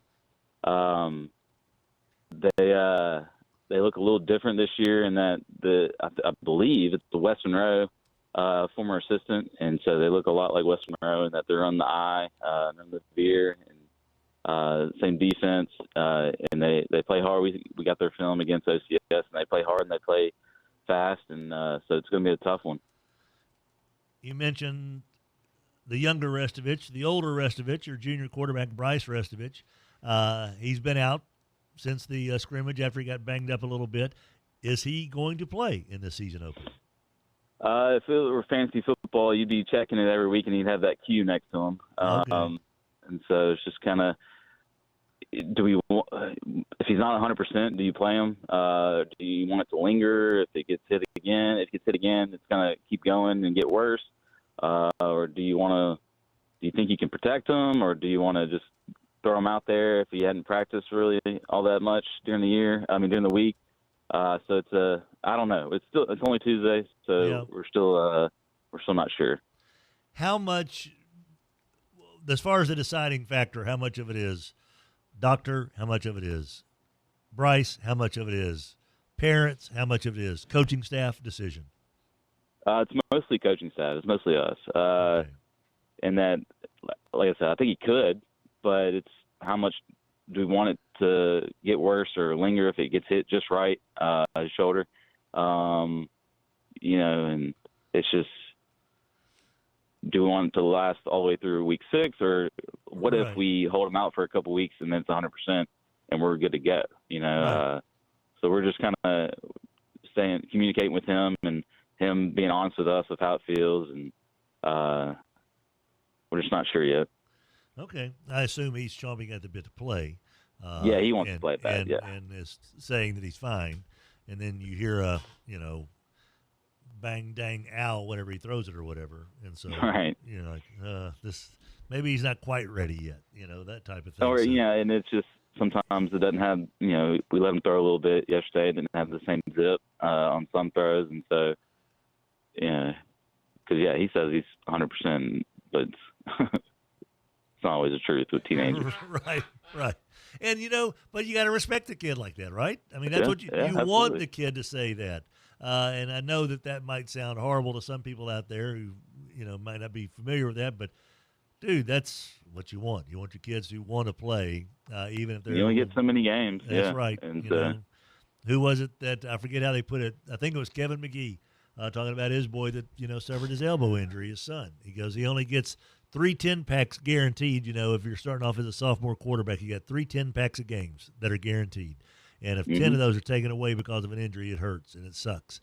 And I have a feeling Bryce Restovich is probably thinking the same thing. Hey, man, I get, these 3 10-packs of games guaranteed. And if I miss 1, 2, 3, 4 of them, all of a sudden that's a chunk of games that I'll never be able to get back. So, I get it. I get where he's coming from, but I also understand you got to also coach against the kid sometimes too for his own betterment out there. That is a fact. So here we go, buddy. Mesmer Stadium. Going to be a fun place to be on Friday night. The Bishop's Cup. Is there an actual trophy or something that goes from team to team? There is a trophy that they have right now that they're supposed to bring. It's like Bishop Friend.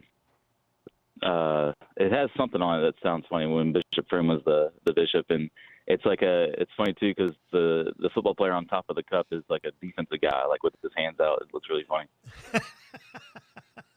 So they landed on that for the trophy. And I've even got a Bishop Friend story. When I converted to Catholicism, and I was going through the line there to greet Bishop Friend, I was wearing a wool suit, Stella, and I'd had some Hershey Kisses in my pocket the entire time. And so just out of habit, I put my hands in my pocket right before I walk up, and they were just covered in chocolate when I went to shake Bishop Friend's hand. And the look on his face, because I was like, I've got to shake his hand. And what am I going to do? And I just shook his hand with chocolate all over my hands, and he's kind of looked at his hand like, what did I just do? So there you go. There was my Bishop Friend story. All right, the Bishop's Cup. It's Friday between Loyola and St. Fred at Mesmer Stadium. And, buddy, it is a fun thing to do at Loyola. They get after it pretty good. Their students are rambunctious and active. The place will be packed on one side, and I have a feeling they'll be coming over in droves from Monroe as well. So a great one to start off with. Our best to your injured kids. Hope they make the right choices, and I hope things go well for them in their rehab for all those boys, whether it's Bryce or any of the other ones you got banged up. Fella, the Sella, is always a pleasure to talk to you here, buddy. Thanks a lot, John. All right, thank you. You bet. I called him Fella the Sella instead of Sella the Fella. Everybody knows what you're talking about. Yeah. That's right. You just roll on. Yeah. 318 says, Tyler Moore, alter ego. Did you also have an emo wig like Chris Gaines there, Fletch? Well, back then we thought that you had to have a radio name, because of all the stalkers that were out there. I think we're the only people in this building that go by their real name. Yeah, still, you're right. Yeah. So... Driver of the truck that is white says that Tech defense will travel. 37.5 seemed like an awful lot of points, but I don't see the Tech offense can put in up more than 10 against that LSU defense. We'll talk about that in just a wee bit. We've got Sonny Cumbie joining us on our Spell Brothers Tech Tuesday location here in about 10 minutes from now. We've got the LSU update.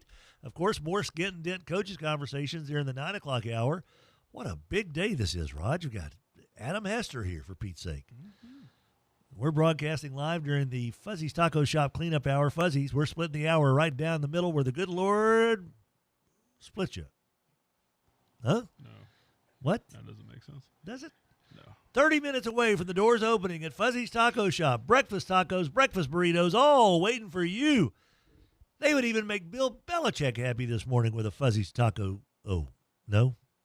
Maybe 2 of them? Okay. All right. And we'll be back right after this. The cleanup hour is brought to you by Fuzzy's Taco Shop. Fuzzy's breakfast tacos and breakfast burritos are ready for you at 8 o'clock every single morning. And don't forget their daily specials. Happy hour, 2 to 6, Fuzzy's Taco Shop, 4600 East Texas in Bossier City. Over here in our little Tim Fletcher Show corner of the world, we are so appreciative of the fine folks over at Morris & DeWitt Injury Lawyers, shining the spotlight on local athletes with our Player of the Week throughout the school year. Morris & DeWitt Injury Lawyers, morrisdewitt.com. Hester, I was doing some math the other day. All right. I think there have been over 1 million people who have been serviced by Sports World in some shape, form, or fashion in their 50 years of existence. Okay, I can go along with that. Are you among that million? Absolutely. Aren't we all? We are. Do you remember your mouthpieces from Sports World? Absolutely. Boil Shin them and cut them. guards. Oh, dude. All that stuff. The tasty stuff. Yeah. Sports World's been around for athletes for 50 years. They'll be around for another 50. Sports World celebrating 50 years. Mac McCarter has been making Shreveport-Bossier better for many, many years. Community renewal, making Shreveport-Bossier a more welcoming, more inviting, healthier, friendlier place, one house at a time, one neighbor at a time, one block, one neighborhood, one community. Community renewal, 318-425-3222, communityrenewal.us. See what you can do to help make Shreveport-Bossier better than ever before.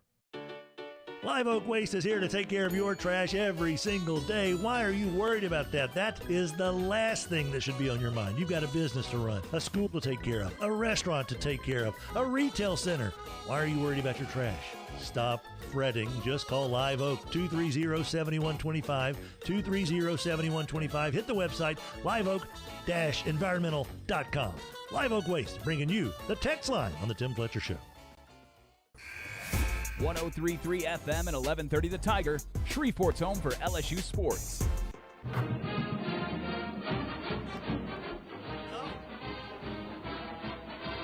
Really? Welcome back, guys. Tim Fletcher Show. Rogers, Hambone, Hampton, Adam Hester here inside our little studios. Our show presented by Alsco.com, 636-0404. Time now for an LSU update brought to you by River City's Lighting and Rug Gallery. They've got rugs, they've got wallpaper, and they've got lights. Inside lights, outside lights, and so much more. River City's Lighting and Rug Gallery, 3908 Shed Road in Bossier City, bringing you this LSU update. Scott over at DandyDon.com did a really good job recapping the game, and I encourage anybody and everybody, of course LSU fans are aware of it, but if you want good info for free, on the websites there, DandyDon.com gets it done, man. Scott does a really good job of that, taking over for, of course, his father, the late, great Dandy Don. A couple of things that were mentioned here, and some of his reader questions about the O-line, how great that O-line played. Outside of a Weston Davis hold early in the second half, there were no false starts in Death Valley for that offensive line. How impressive is that? I mean, I had kind of glossed over that. No. Only one sack allowed, over 100 yards rushing. Caden Durham ran the ball really hard. I was surprised that he was as effective as he was. I really was. Plaudits and kudos to him. Braylon Moore, by the way, named the Offensive Lineman of the Week. By the way, Garrett Nussmeier, his QBR for the week, 82.7. Other quarterbacks that had some early season fanfare. Lenora Sellers had a 75.7, Arch 58, Drew Aller 39.4, Cade Klubnik only a 31.4 passer rating, and Florida's DJ Lagway a 29.8. The other aspect of it, they tackle. Man, did they tackle well. Only 5 missed tackles all night. I think Alabama had 5 missed tackles on one play against Florida State. Mansour Delane is a really good player. My gosh. I knew you were supposed to be good, sir, but I didn't know you were that good. I was not familiar with your game. I was not familiar with your game, but laws of mercy. He is a lockdown DB. The Weeks brothers played their tails off. How many times did you see Whit Weeks? If he got his hands on somebody, they went down. The kid is a tackling machine. And then Harold Perkins was, God, that was fun to watch. That last play, you know what I thought of, Raj? Adam, it looked like Aaron Donald chasing down Joe Burrow in that final play of the Super Bowl. You know, that there was a guy out there, but you don't give the quarterback enough time, and that's exactly what Harold Perkins did. He did not give Klubnik enough time to make that turn to where he could square up his shoulders and be able to really see the field, he had to get rid of it. And ball game. 7:36 is the time, and that's your LSU update brought to you by River Cities Lighting and Rug Gallery, 3908 Shed Road in Bossier City, rivercitieslighting.com. Of course, the Fuzzy's Taco Shop cleanup hour going on. Hester, the Alabama situation. The situation. The whole thing. What are we going to do? It started off Saturday with, my God, Arch is terrible. Okay, then it moved into Kalen DeBoer's an idiot. And then it got into Bill Belichick can't coach. Which of those three things do you think will carry on throughout this season? We have no ability as a people anymore to not go to the extreme of one side or the other. That perhaps having 70 new players on the roster with an entirely different coaching staff, not being necessarily a football power in the first place, and going up against a guy who's been in Fort Worth now for a few years and done some pretty nice things and has 9 wins last year. Which no one remembers. Completely glossed over. Yes. And they were mentioning, I don't know how many times during the game, he was a great player by such and such. He was on that team that played for the national championship. Huh. Yeah. And then 5 minutes later, great play by him. Another guy who was a starter on that national championship contending team a couple of years ago. Huh. Interesting. Yeah. So returning players from very good teams and like continuity.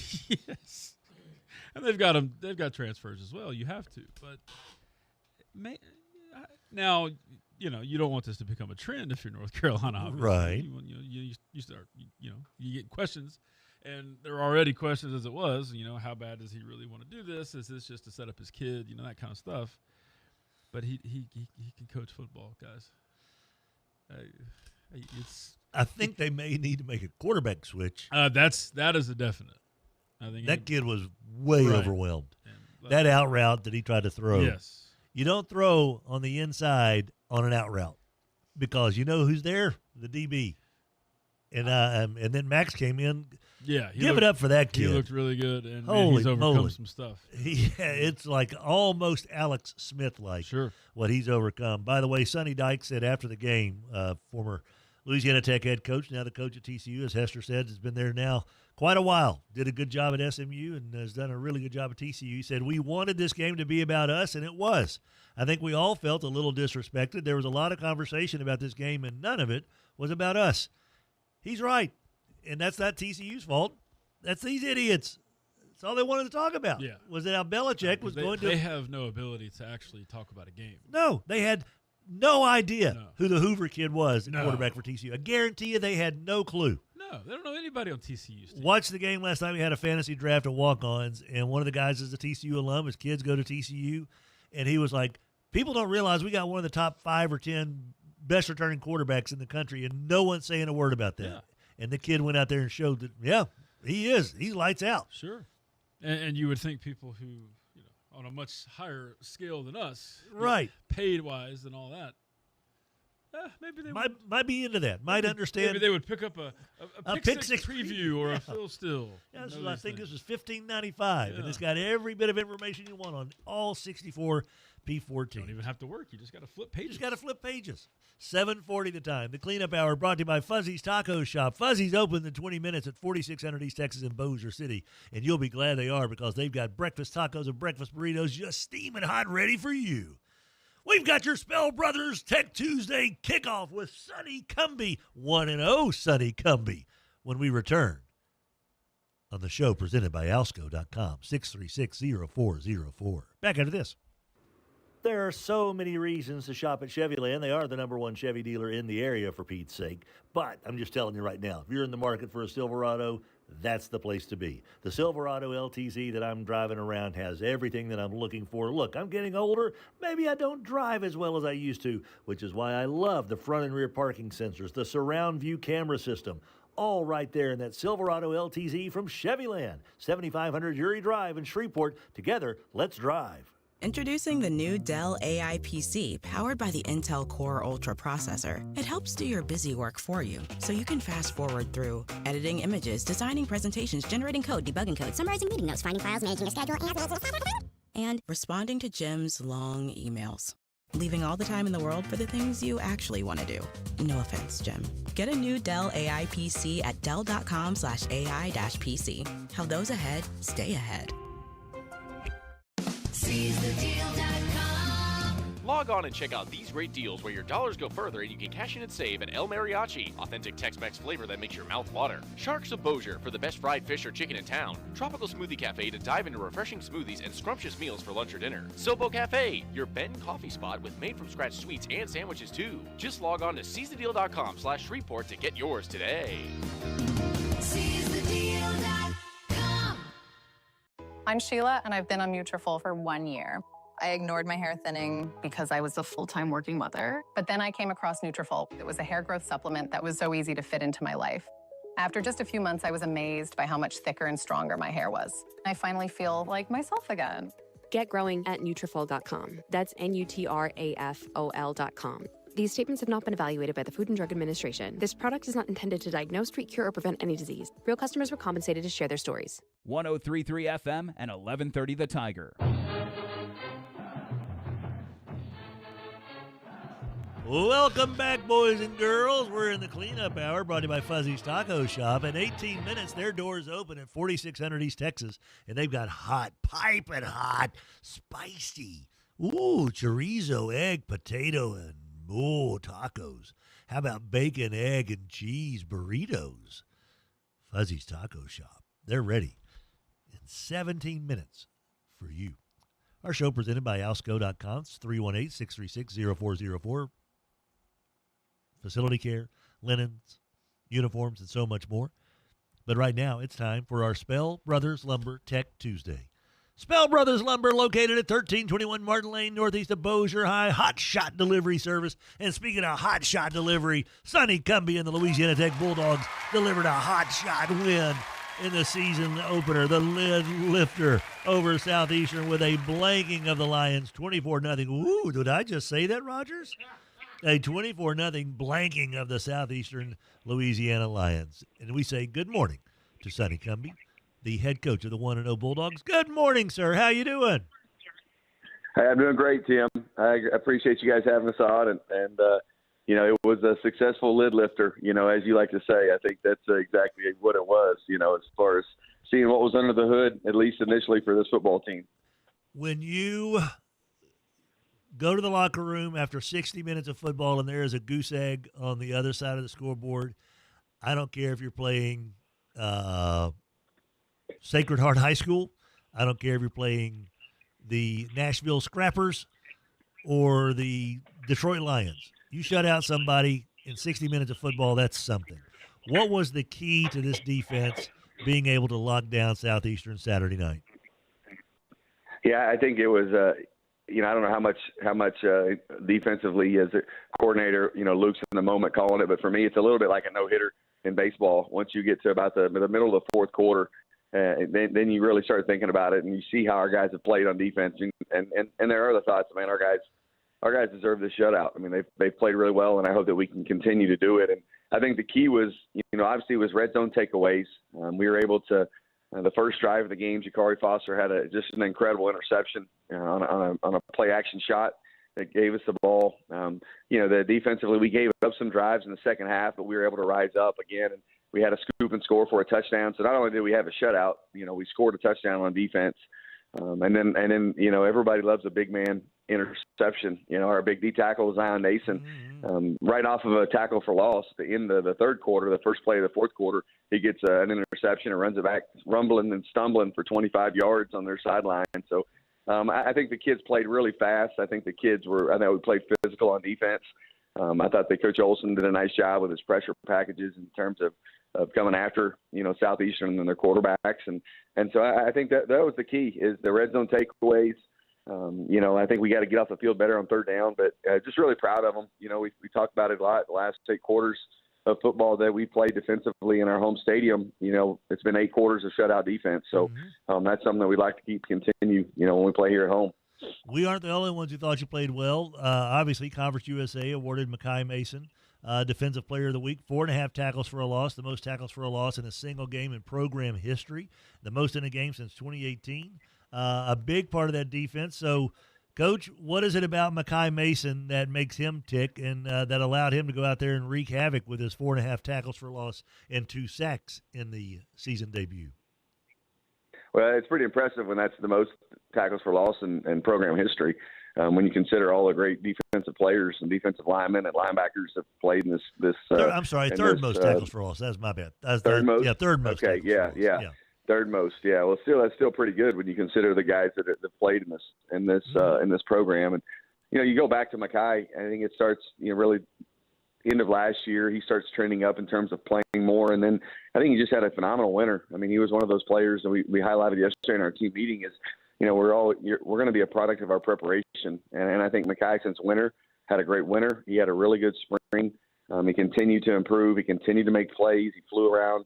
Really showed up on special teams in the spring, and then carried that over to the summer. And he's had a great fall camp. And he was a guy that I'm just really excited for him to have that success opening night. And he knows he needs to continue to do the things that he's done to allow that to happen. But I think that our 3 linebackers, our starters are really good players, and we've got some really good players behind them. But very proud of Magee.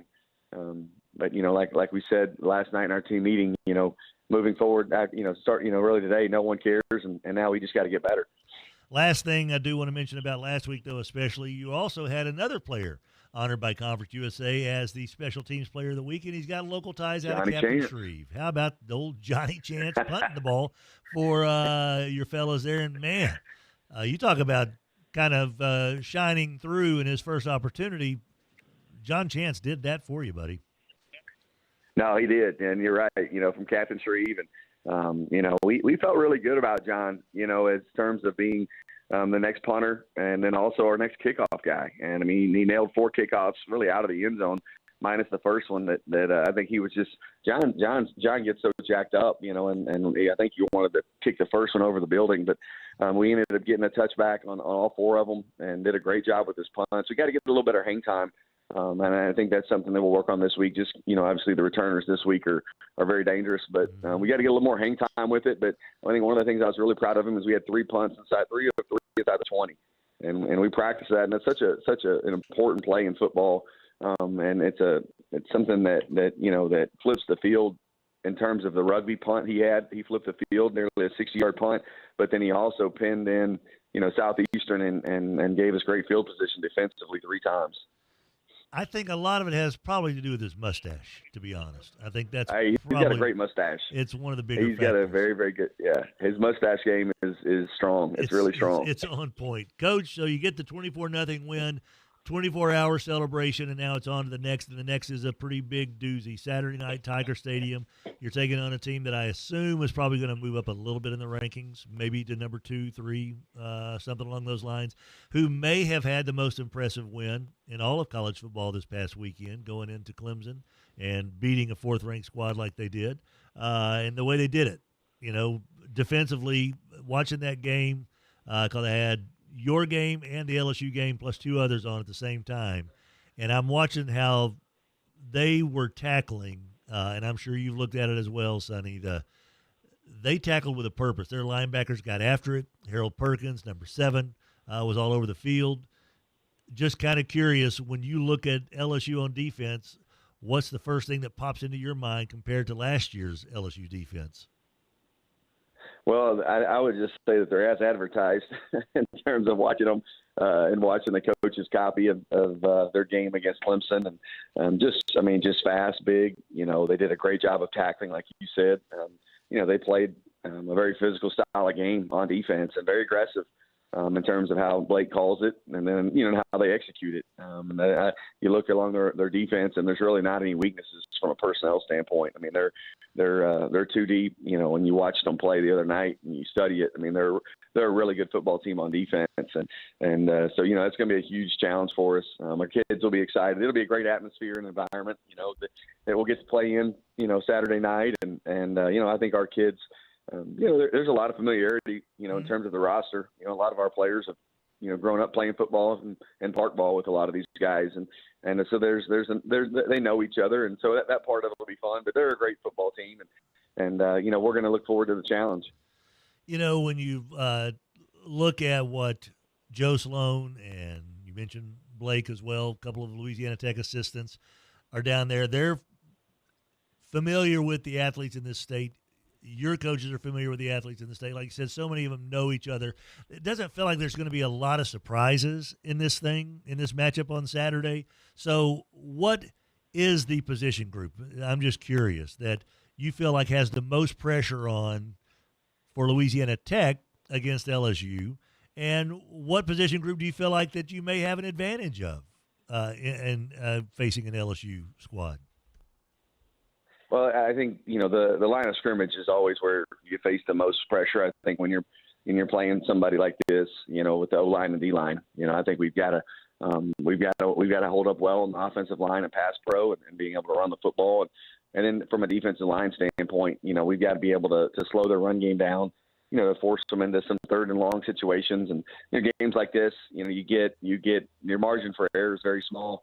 The opportunities that you have throughout the course of the game, you have to take advantage of them. You have to maximize them to get the game, into the second half, into the fourth quarter. That's what you want to do. And so, I like our secondary will have a great challenge. I mean, their receivers are really fast. But I think that's a matchup that I'm looking forward to watching. Is from that standpoint, our linebackers I think will play really well. And I think for us, offensive line and quarterback on offense, I think that's going to be the big key for us is those guys play well.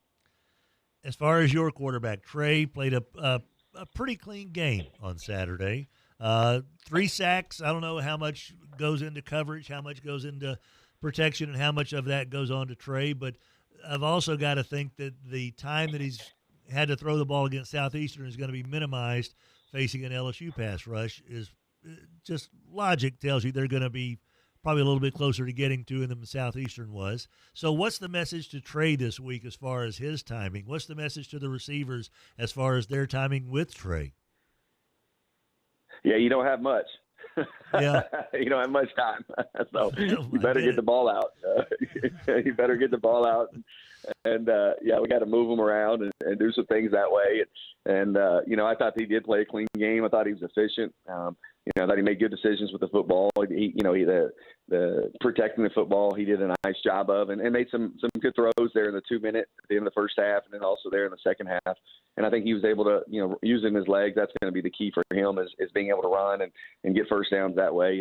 And so we've got to be able to do that this week for sure, Tim, because their defensive front is very active, very aggressive, and they're really good pass rushers. So, we're gonna have to be able to get the ball out of our hand pretty quick this week, and I think Coach Franklin will have a great game plan for our guys from that standpoint.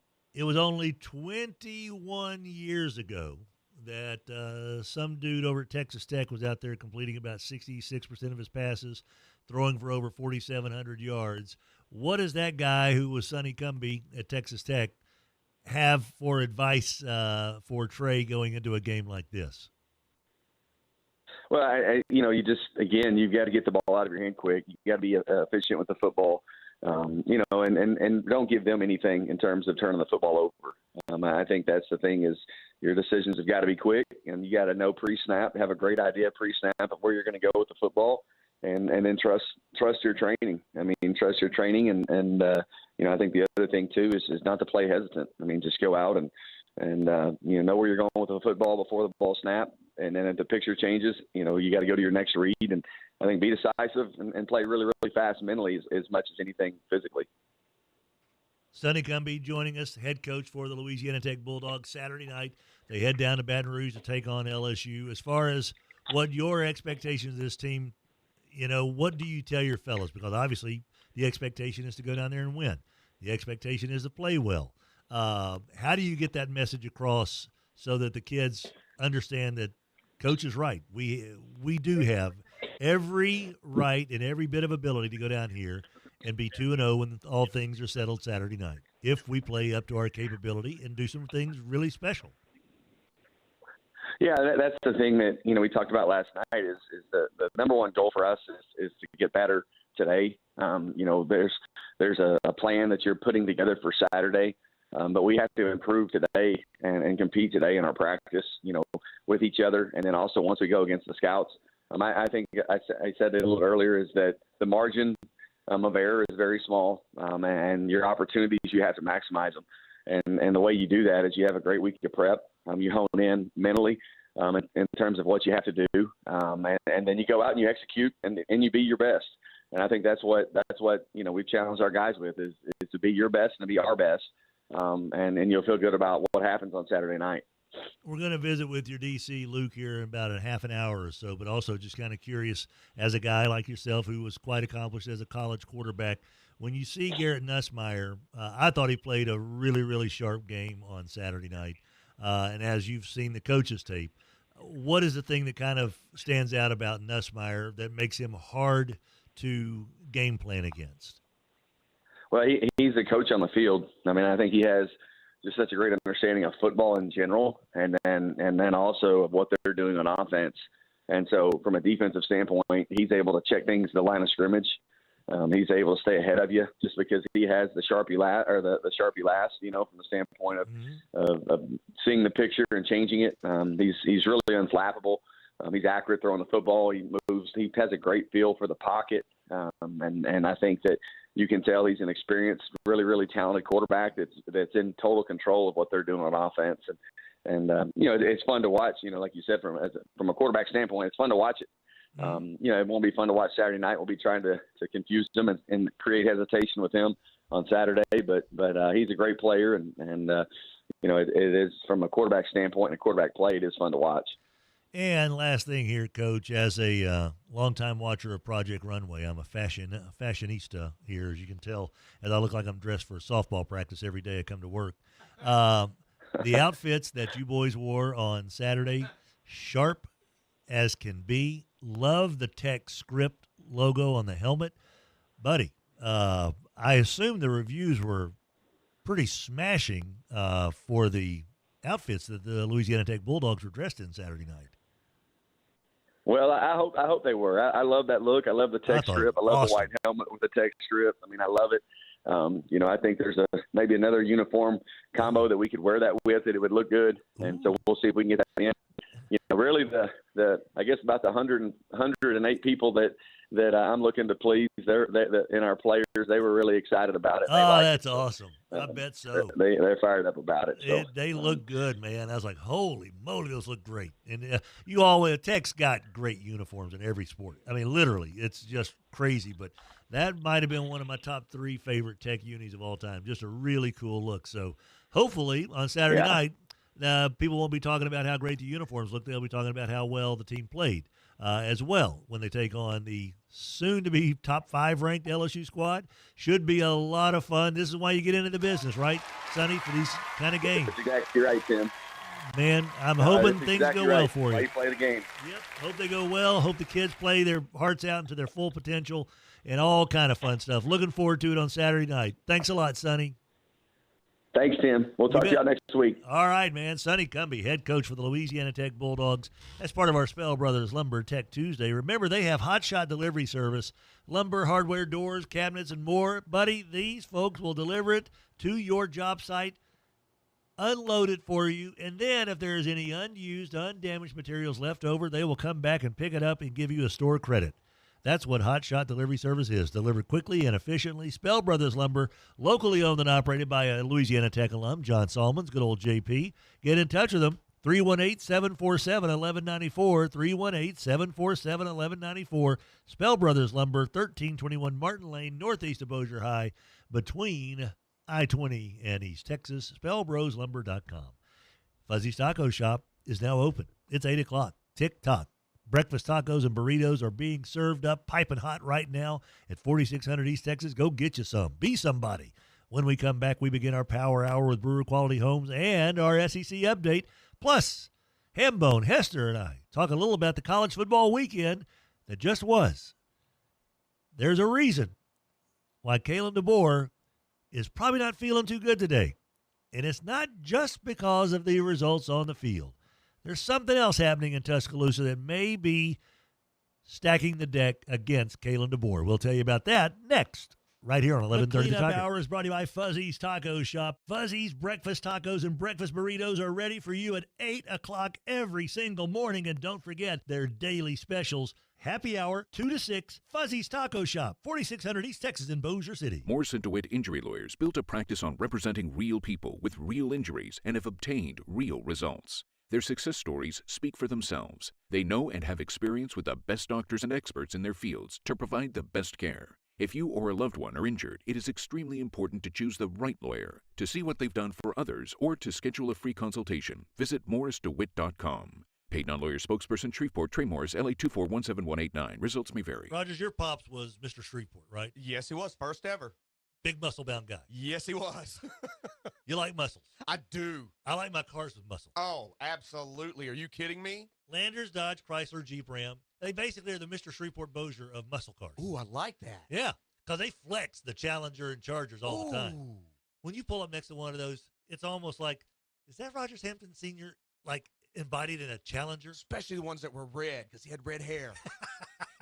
Landers, Dodge, Chrysler, Jeep, Ram. Hey, y'all, this is Eddie Kennison. As a former Tiger and pro athlete, I know what it feels like not to be at your peak. If you're tired, losing strength, or just not feeling like yourself, it could be low testosterone. That's where Rejuvamine Medical comes in. Their team knows how to help you regain energy, performance, and confidence on and off the field. It's real people right down the street with real support from a medical team that listens and real results you can feel. Schedule your consult today at rejuvenamemedical.com. That's REJUVIME medical.com. GBT is the great banking team. 3400 Line Avenue, Mansfield Road, Williamson Way in East Texas next to the Bellagio. Ain't no bots at GBT, folks. Real live human beings answering the phones in the teller window, and when you go into the bank, real humans. GBT, the great banking team. KWKH and K277DO Shreveport, 103.3 FM and 1130 The Tiger. Your home for LSU sports, a Town Square media station.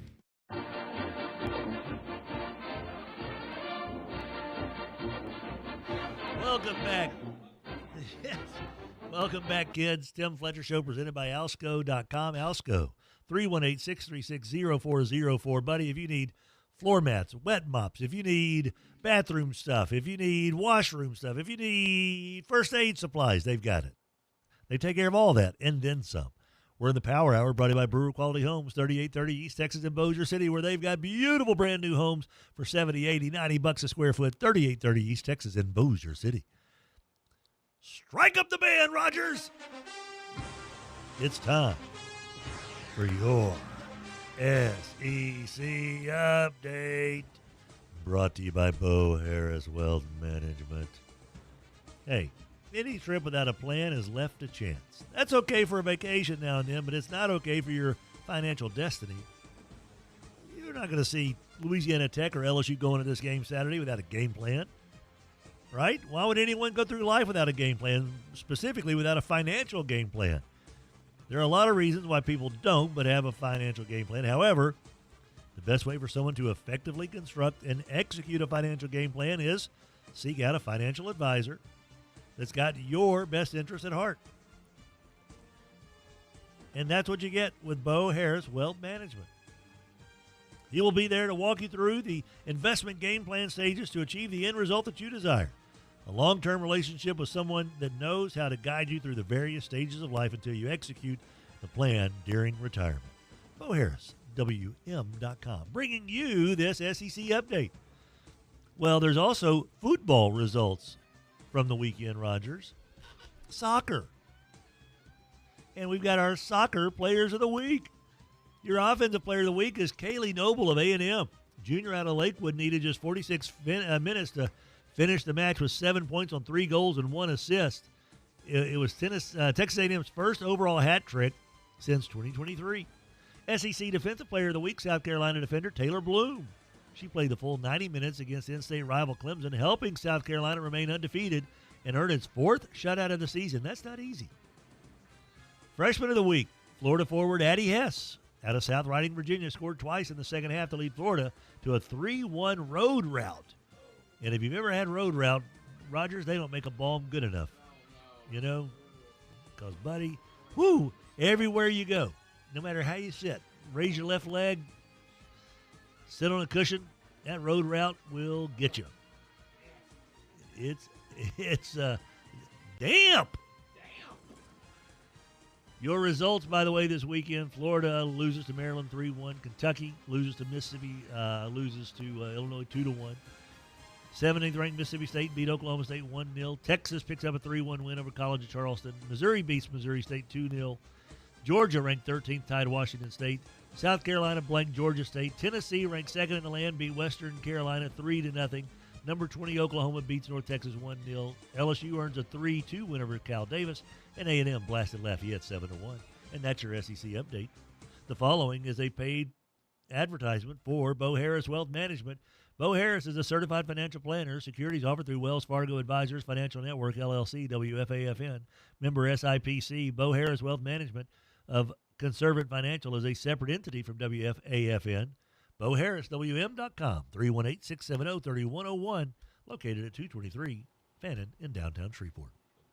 So, Hester, season started on Saturday as far as the big games of the week and all that good stuff. Texas and Ohio State. So much was made of Arch Manning's poor play, and he didn't play well. That's all there is to it. Are you ready to move to the backup and fire Sarkisian? No. Okay. No. So you're taking this as one game against a defending national champion who had a lot of players back that all 11 guys are going to be playing in the NFL, and they're playing at their place in a big, big situation. Playing an NFL defense with a former NFL head coach. Right. Right. Calling the plays. As the coordinator. Calling the shots. That's kind of a big deal. I'm not gonna. Right. We didn't play a directional school or as insert city name after name of college system school. Yeah. So, it's. Yeah, Taylor Green had a much better day than Arch Manning. Oh yeah. I don't know who they played. Alabama A&M. Oh, okay. Yeah. Okay. Yeah. Don't know where to go from here. Guys, the Kalen DeBoer situation. What's his name? Goodman, the main columnist at AL.com, is already saying fire him. Like, get rid of him now. He's a $70 million. Was it 70, $60 million. Here's something to think about, though. Did you know? It's easy to fire a guy when you're not paying his buyout. That's true. Yeah. Here's something to think about, though. Over these last 15 years, how popular has Alabama gotten? Sure. A ton. How many kids from here go to Alabama? Yeah. A ton. They do. That's right. We have a ton of kids from here that go to Alabama. Did you know that it's a state law in Alabama that out-of-state fees for kids coming in have to be at least twice as high, tuition has to be at least twice as high for out-of-state kids as it is for in-state residents at every college in Alabama. All right. The university higher anyway. Yeah. At the University of Alabama, they charge 3 times the tuition. $34,000 for out-of-state undergrads for tuition. Jeez. That's just tuition. Yeah. And they have record-setting numbers. Do you know why they've done that? Because they've become the it school in the SEC. Because their football team has been consistently in the mix for the national title. Sure. You see the pom-poms, even the boys waving the pom-poms. You see the girls in their dresses. You see the boys in their jackets. The boys in their dresses. The boys in whatever Ryan Day had on under his shirt that went through his nipple. You see all this at Alabama games, and everybody wants to be a part of that. I'm going to Alabama. Well, buddy, what if those Alabama games don't end up being as much fun as they were during the Nick Saban era? What if all of a sudden that spigot of out-of-state kids starts slowing down a little bit to instead of a steady flow to a trickle? They lost one game, too. What if? They lost one game. They've lost 5, though, in their last 14. Okay. They lost one game this year, and we're already 9 and 5. Sending kids to other schools? That's right. Okay. Come on back to Louisiana, boys and girls. We got, especially you kids in Louisiana, look at this in-state fee. There's no, look at the tuition at Tech, at UL Monroe, at UL, at LSU. Stay home. Winners. Yes, all winners. So, we just had the coach on the phone. I don't want to say anything But what I'm saying, you too can watch $34,000.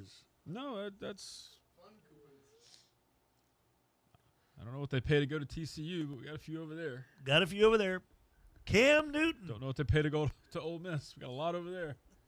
Arkansas. Got a lot of kids in Arkansas. Arkansas does a smart thing. They say, hey, you pay what we pay. We want to get you up here. They can't believe they have a college there. Well, exactly. They're like, yeah. It's like Trey Rogers. Tell me how much you think you should pay. Right. You're right up here's this piece of paper. It's like Trey and Denny. You know, if you go to school outside of Arkansas, you're probably paying too much tuition. You know, except you're paying too much for a Dodge, Chrysler, Jeep, or Ram. Well, Trey's happy. His Miami Hurricanes look pretty doggone good. Are you here to poo-poo on the Canes now? It's one game, Tim. It's a great win. And clearly you would be excited based off of previous. But they've also got ahead of themselves here recently in a couple of seasons. Oh. Well. Oh, never mind. Hold on. Hey, everybody's a national champion that won. Everybody's great. Nobody's going to have any losses this year that won this week. That's how that works. Cam Newton. Okay. Says, stop hiring coaches that don't understand the value, the marketability, the expectations of what it's like to play and coach in the SEC. So only hire assistant coaches from the SEC? Pretty much. We've seen it happen too many times. Coach DeBoer is a great coach in Washington, homie. It's a little different than T-Town, dog. The level of expectations is almost crippling. I'm actually happy that the other school is actually losing. He said, it's fine by me. I hope they keep DeBoer because we have chances now in old Auburn. Oh, Cam Newton throwing some gasoline on the DeBoer fire. Beat Baylor now. See, awfully excited. Lots of games left. I'm just saying. And then you throw in whatever it was that Belichick did last night. Hui! Whew. 70 players. That's a lot. There were a couple of times where the camera got Belichick, and it was very clear what he was saying. After the defense led a couple of times, he was like, what the are we doing? 3 times I saw him say that. What the blank bomb are we doing out here? I'm telling you, like, those TV jobs are really nice. That they are, Edward. Especially when you're not coached at that level. You're so used to how things are in the NFL.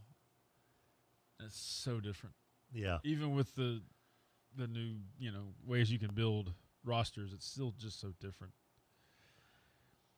I don't know.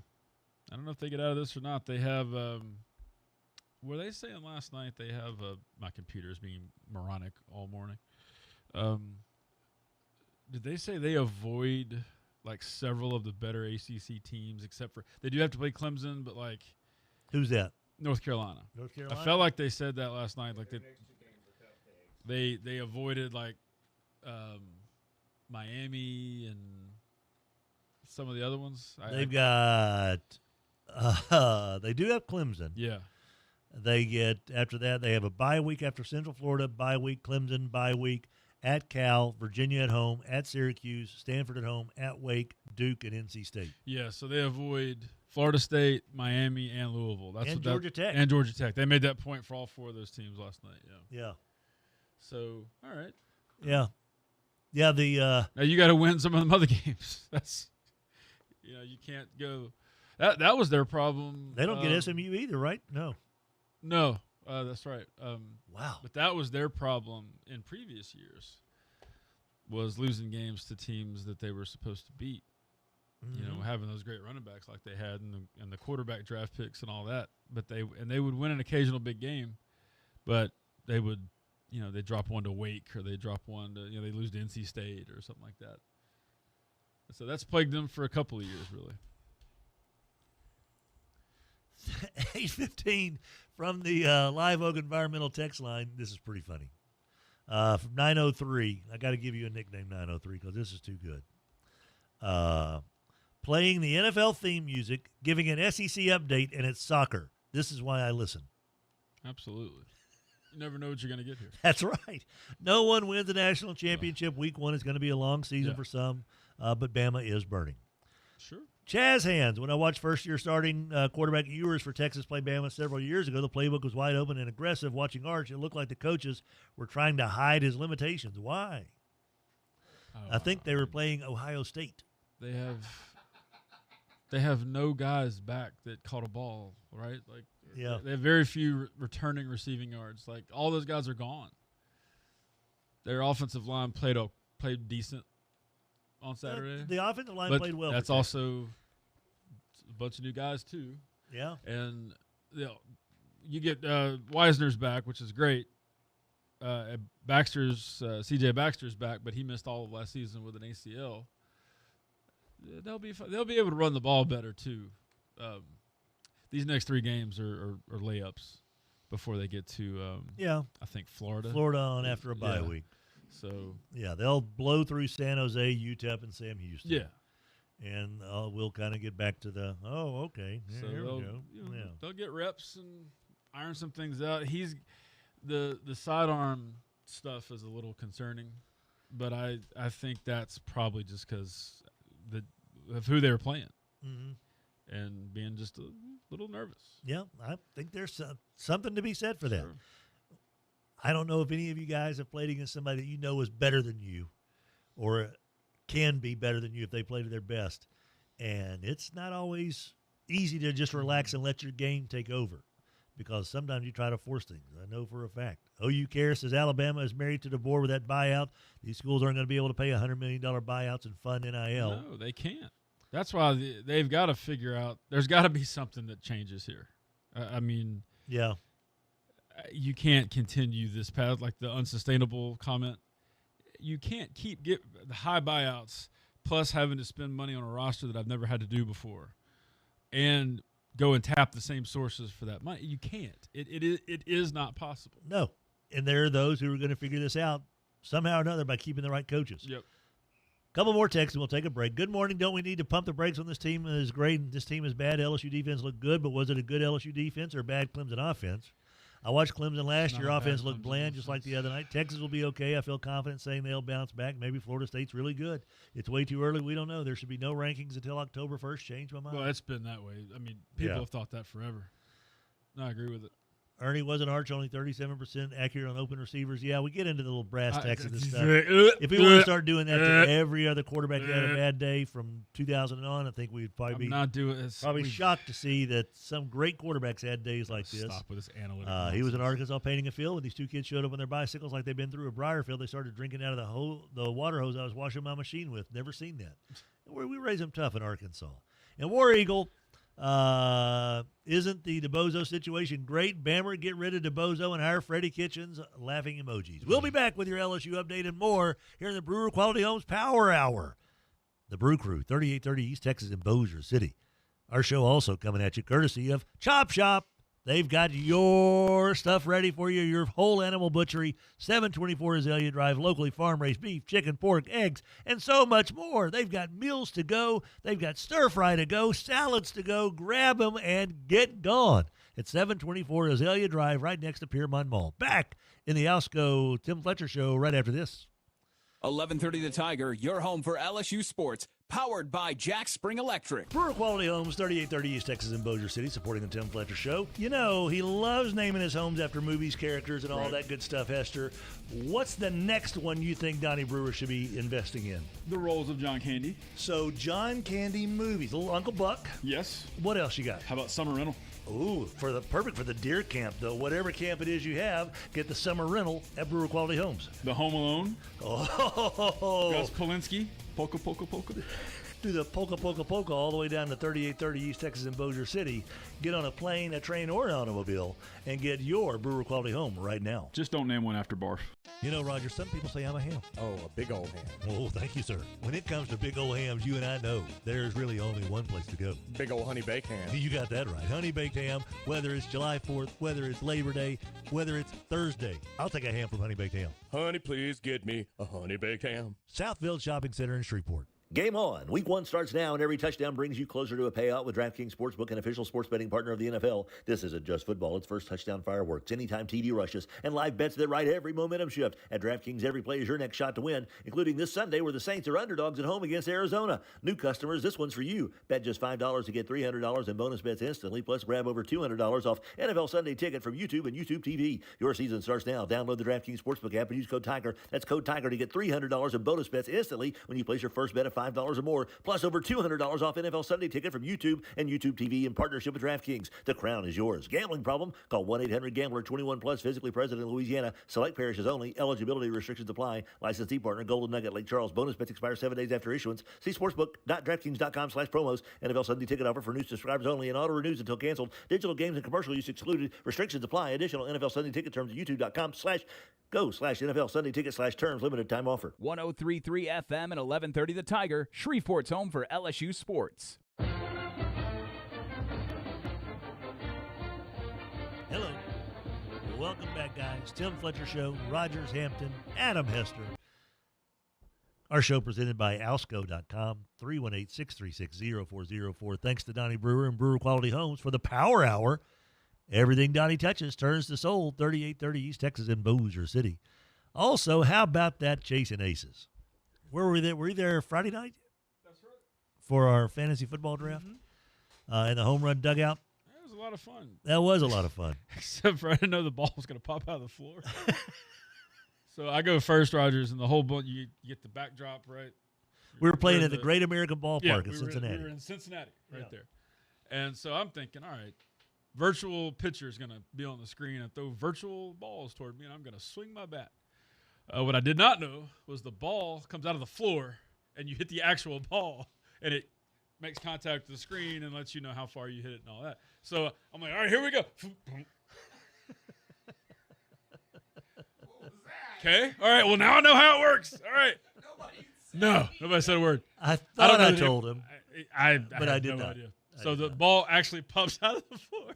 Like, so the first couple of hacks, it's like terrible because you're like, all right, here we go. But yeah, we settled in after a while. Yeah. Now hit a couple of deep center, And Hester did not have this prohibition there, Raj, that I had when I stepped up after a kamikaze and a fireball shot. That seemed to kind of diminish my swinging skills. Didn't calm your nerves at all? Yeah, and also about 5 strawberry Abitas, and which also reflects in the team that I drafted, which I think that I'm now picking up. Hester drank his, Diet Cokes or whatever it was? No, regular Coke. Regular Coke. Yeah. And I didn't see, like, a couple of the other fellows maybe participating as much in the libation. There were a few. There was some that did, but our champion didn't. He had 1 drink, I think. Okay. And I'm like, maybe this is why my team looks so bad on paper. Perhaps this is the approach I should have taken. I should have known when the kamikazes were brought in at the second round, Rogers, of a 14-round draft. Oh, my God. 13-round draft. And then after the 5th round, I think is when the fireball shots came. I'm like, what are we doing here? I was Ubering and ended up instead getting a ride home with Laura, with Billy's nephew's sister. Because Billy's nephew and I played putt-putt. Y'all went We played putt-putt, and he gave up after the 14th hole. I'm sitting there. Can't believe you made it that far. I'm finishing up my 2 on the 14th hole of the putting zone there, Roger. I look up and say, hey, what do you think about that, Billy's nephew, huh?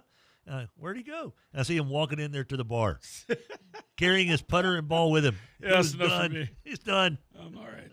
No thanks. Absolutely. But, man, is it fun. Golly geez. Yeah, we had a great time. That putting zone, the miniature golf course is amazing. The par 3 course, outstanding. And, of course, the driving bays, they were jammed up and jelly tight, Hester, all the way till midnight. Oh, I believe it. I mean, I look back on Facebook the next morning, and there's like 7 different people that I know from Facebook that were there at the same time. Right. And you didn't know that, and they didn't know that they were there, and they knew those. ChasingAces.golf, buddy. If you haven't been, it is a blast. But beware. If you're doing a fantasy draft, don't do shots. It's out of hand. Time now for your LSU update, brought to you by River City's Lighting and Rug Gallery, 3908 Shed Road in La Bosia City. They've got light fixtures for inside the house, outside the house, all around the house. Bringing bright ideas to people every day. Every day. Every day. So, LSU look good. Things are going well. Should we put the cart before the horse and say this is a national championship caliber team? Herb Street did last night. He sure did. Bill Simmons and Cousin Sal were talking on their Guess the Lines podcast this weekend after watching the LSU game. They have already proclaimed Garrett Nussmeier is the best college quarterback and should be the number 1 overall pick in the draft. We told you that. Huh? We told you that. Yeah. He is. We were there first. Well, That was before any games were played. I know. As far as the Heisman Trophy odds after week 1, well, he is at the top of the board with Lenora Sellers, Carson Beck, John Mateer, and Gunnar Stockton. Cade Klubnik, Arch Manning, and Ohio State wide receiver Jeremiah Smith all saw their odds go down a wee bit. But Nussmeier, right now, is the betting favorite to win the Heisman according to the latest odds at Caesars, DraftKings, and FanDuel. As well he should be. I agree. I was telling Hester and Rogers during the break, there's Matt Flynn quality about Nussmeier. Mm-hmm. That unflappability. I'll never forget Flynn, the Auburn game with when he hit Davis with 1 second to play. And Jacob has told the story before about how they're looking at the clock like, hey, Flintzer, let's go, buddy. And he was like, okay, everything's fine. And just coolly, calmly, with 1 second left and do or die. Demetrius down there somewhere. Threw a dart to Demetrius Byrd. I said Davis. Demetrius Byrd, and ball game. Mm-hmm. And that's what I kind of feel with Nussmeier. He stands in the pocket strong. He's able to take a hit, but he just doesn't look flustered. Yeah, I agree. And in today's times, that's a big deal. Trying times. In these trying times, we once were a great country. And that's your LSU update, brought to you by River City's Lighting and Rug Gallery, 3908 Shed Road in Bossier City, Louisiana, where they've got light fixtures for inside the house, outside the house, all over the house. Oh, man. Plus wallpaper, plus rugs. You name it, they've got it. Oh, by the way, we do have our Survivor Challenge set up. If you want the link to it, games start Thursday. You don't have to have your pick in Thursday unless you're choosing the Eagles to beat the Cowboys. You get 1 loss, 1 entry per person. If you want the information, shoot us a text on the Live Oak Environmental text line, 318-GUY-PILE, and I'll send you the link. The password is all caps, Hambone 1130. All capital letters, Hambone 1130. From 318, advertising works. I've been to Chop Shop twice. Excellent meat. Mm-hmm. There you go. War Eagle says, I do have a heart. Can we please check on Draco? 903 says the Florida Gators' next 4 games are South Florida, LSU, Texas, and Texas A&M, and Miami before Texas. Ooh, that's 5 games. Ernie says by Lake threw for Blake. By Lake. Blake threw for 278 yards. Yes, he did. Blake Shapen looked good, buddy, against Southern Miss. He really did look good. He had a couple of just sharp throws for Mississippi State. And Ed in San Marcos is begging for the Belichick Bowl. Bama versus UNC in the Pop-Tart Bowl, going to be amazing. Nice. 8:29 the time. When we come back, we've got a double dose of Spell Brothers Lumber Tech Tuesday. Luke Olson, your DC for the Louisiana Tech Bulldogs, who just had a shutout of Southeastern, and he'll have his hands full on Saturday, though, game planning to stop Garrett Nussmeier. We'll talk to him on how he's going to do this when we come back. The Tim Fletcher Show presented by Alsco, and the Power Hour brought to you by Brewer Quality Homes right after this. Brewer Quality Homes has been a part of the Tim Fletcher Show for many, many years, and it's one of the favorite things we do on the show is what hemisphere is Donnie Brewer in right now? Where do you think he is? Where in the world is Donnie Brewer? I'm going to say Argentina. That's not bad. I was thinking Peru, so we're kind of in the South same America? neighborhood. Yeah. All right. Probably some kind of a Peruvian blowfish type antelope that he's on a hunt for. Did you just combine 2 animals? No, but Donnie Brewer does, Okay. because that's what he can do. If anybody can, it's him. Brewer Quality Homes, 3830 East Texas in Bossier City. Fair, professional, and on time. No, that's not how we refer to one of our compadres here. It's how Robert refers to Accutemp. Fair, professional, and on time. Wow, isn't that what you're looking for from an air conditioning service company? Going to give you fair pricing? Yeah. Going to be professional? Treat you right? Absolutely. And this is a biggie. On time. Dude, when your air conditioning's not working in the summer in Shreveport-Bossier, you want people there when they say they're going to be there. Accutemp, 861-2255. Cormier Family Dentistry, the home of friendly staff and beautiful smiles. Adam and Jana Cormier, the dynamic duo of dentistry. They also feature single-visit crowns, cosmetic dentistry, denture service. The dynamic duo of dentistry is my dentist. I love him because I never feel like I'm in pain there. It's great. You're going to love Adam and Jana Cormier and their friendly staff, and you'll come out of there with a beautiful smile. Mac McCarter has been making Shreveport-Bossier better for many, many years. Community renewal, making Shreveport-Bossier a more welcoming, more inviting, healthier, friendlier place, one house at a time, one neighbor at a time, one block, one neighborhood, one community. Community renewal, 318-425-3222, communityrenewal.us. See what you can do to help make Shreveport-Bossier better than ever before. 103.3 FM and 1130 The Tiger. Welcome back, everybody. How's it going? Power Hour, brought to you by Brewer Quality Homes, 3830 East Texas in Bossier City.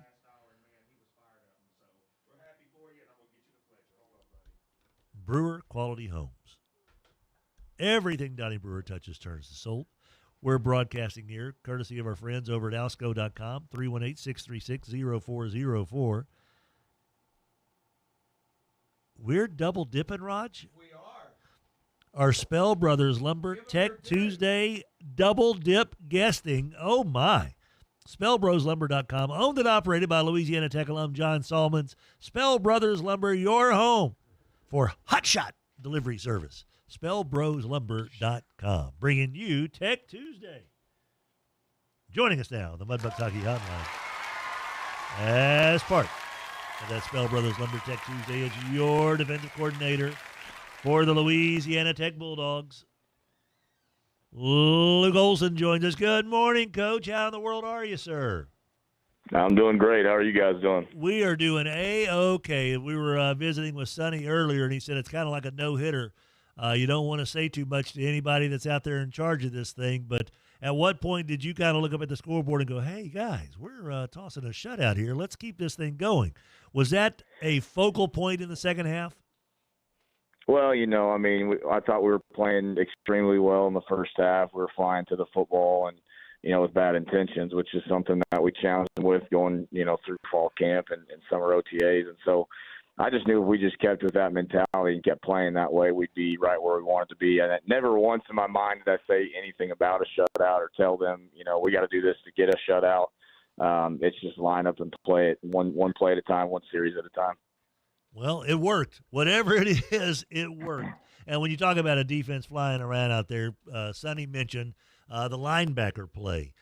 In your defense, Coach, what is the responsibilities of the linebackers? Are they the go-to guys? Are they the stopgap for everything in this defense? Or I'm sure there's also varied responsibilities that come with it, but I'm assuming that they play a large role in how you see a defense shaping up. Oh, absolutely. I think that's a group on our defense that is, been one of the deeper spots. And, even those guys that have been the second string guys have done a really good job throughout camp. And so just trying to create ways for them to make plays, whether that's me scheming things up, just coaching them up hard and letting those guys play fast, try to keep it simple for them so they can fly around and play ball. Colby Fields is a guy that's gotten it done. He's got a pretty good track record of being successful out there. And speaking of fellows that seem to show up with ill intent, he kind of epitomizes that, doesn't he, Luke? Oh, absolutely. And Colby's an extremely smart football player. We had to adjust a few things on the sideline, between a couple series. And, as soon as he'd see the formation on the field, he'd look at me like, do you want it? And then he does that every day in practice. I could say something to him, and he'll look at me like, you just said this. Do you want it? And so it's great to have a guy like that understands ball and can pick up that adjustment just like that. Magee Mason named the Conference USA Defensive Player of the Week. Another one of these guys that's just a game wrecker, 6'2", 230 pounds. What's a top characteristic of Magee Mason that you appreciate as a DC? Well, one thing I talked about to the defense yesterday when we met after the game was just, the guy won Defensive Player of the Week in the conference, and for good reason. I mean, there's nobody that has attacked OTAs in the summertime, fall camp workouts, practice every day, even throughout fall camp, getting into game week the way he did. I mean, he just stands out to me as I think back on the way he worked. And, I think some of that was early on in spring. We thought some other guys were above him. And my message since I got here is if you want the job, you got to take it. And he has definitely done that every day. He comes out, tries to do whatever he can to take the job and prove that, if we want to win, we got to have him on the field. And it showed on Saturday. Coach, I'm a layperson. I'm not a coach. I love football. Played it, as long as I could play it until they said don't play it anymore. But we all kind of feel like that if you're listening to this show and if you're a part of the show, you kind of have a pretty good idea of how football works. And watching some games over the weekend, some teams that didn't kind of live up to expectations, and thinking about Alabama in particular, there was truly a lack of effort on some plays that was so noticeable to those of us watching on television that I cannot imagine what a coaching staff feels like when they see that in their own team. And I'm kind of curious, when you go back and look at the coaches' tape of how your fellas played, was there any instance where you're like, guys, we didn't give it everything we had on this play? Or did you feel like that your guys came to play and gave it what they needed every single time they were out there? Absolutely, they did. I mean, I got people coming up to me after the game and, fired up. You pitched a shutout, this, that, and the other. And I'm like, man, those guys on the field did it. I mean, they make it easy to call when they fly to the football the way they do. And they want to make every play, every one of them does. And so they play extremely hard. They do their 1/11th. They know what their job is. And, I told them after the game, I said, hey, hats off to you guys. You guys get all the credit for that shutout for the way you played. We all know that the competition rises up quite a bit from Southeastern to LSU, who will more than likely be a top 5 team, I would assume, by the time the ratings come out, whatever they're worth nowadays. But they are. They're one of the top 5, 10 teams, no matter how you slice it, in college football. And they should be. They've got the talent. They've got the roster. They've got the payroll, all of that good stuff. We were visiting with Sonny about, Sonny knows a thing or two about being a college quarterback, throwing for about 12,000 yards that final season at Texas Tech. And what Trey has to know going into this game is he's not going to have as much time to throw the ball, no matter how good the offensive line plays. The LSU defense is faster, bigger, stronger than Southeastern. And so, conversely, your defense is going after a quarterback who is also more versed in getting rid of the ball quicker, knows a thing or two more probably than the young man for Southeastern did, has better offensive linemen ahead of him, has better wide receivers to throw to. How much does your defensive game plan change, if any, going from Southeastern to LSU? Schematically, they're totally different as well. So, right. What we do is we try to put our kids in the best position to make plays. And that's going to be all about the scheme that they run and where we think we could take advantage of some areas. At the end of the day, it's about what we do. We don't make it about the logo that we're playing. We make it about how we can execute, how we can play fast. And I got to do everything I can to put them in the best position. And I know at the end of the day, the way those guys play, they're going to play hard all game no matter what I call. So I think if we just attack it this week with the same mindset we do every week, we'll be all right. What is it that LSU does on film that you've seen so far, Coach, that is, if not, I don't know what the right phrase is, but the chief concern, I guess, for you coming up with a defensive game plan for Saturday night? What's the one or two things that they do really well that's your biggest concern?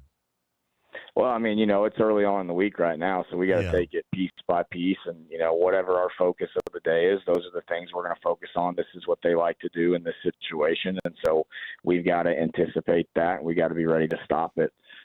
So I'm not going to point to one thing that they do that, makes me nervous.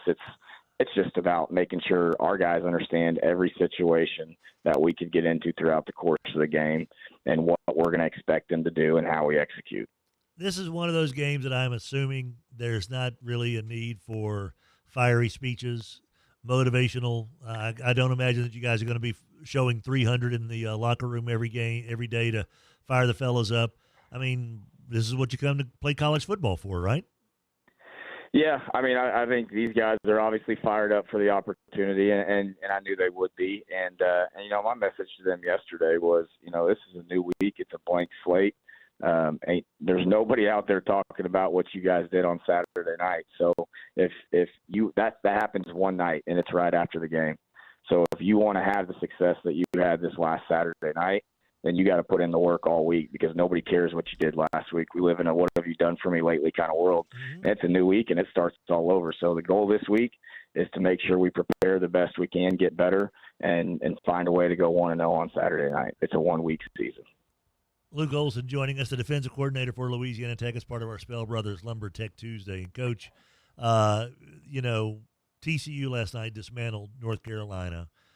Former Louisiana Tech head coach Sonny Dykes said afterward, look, we made this game about us because no one was talking about us leading up to it. And our guys did feel disrespected.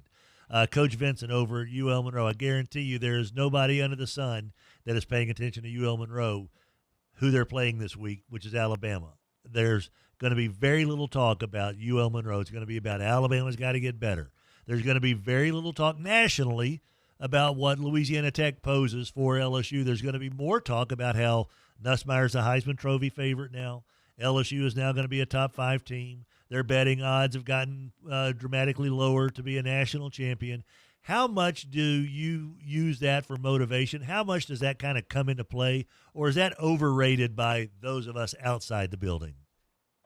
Yeah, I think my message to our guys is more, it doesn't matter who you're playing every week. No one's talking about you because you ain't done anything this week.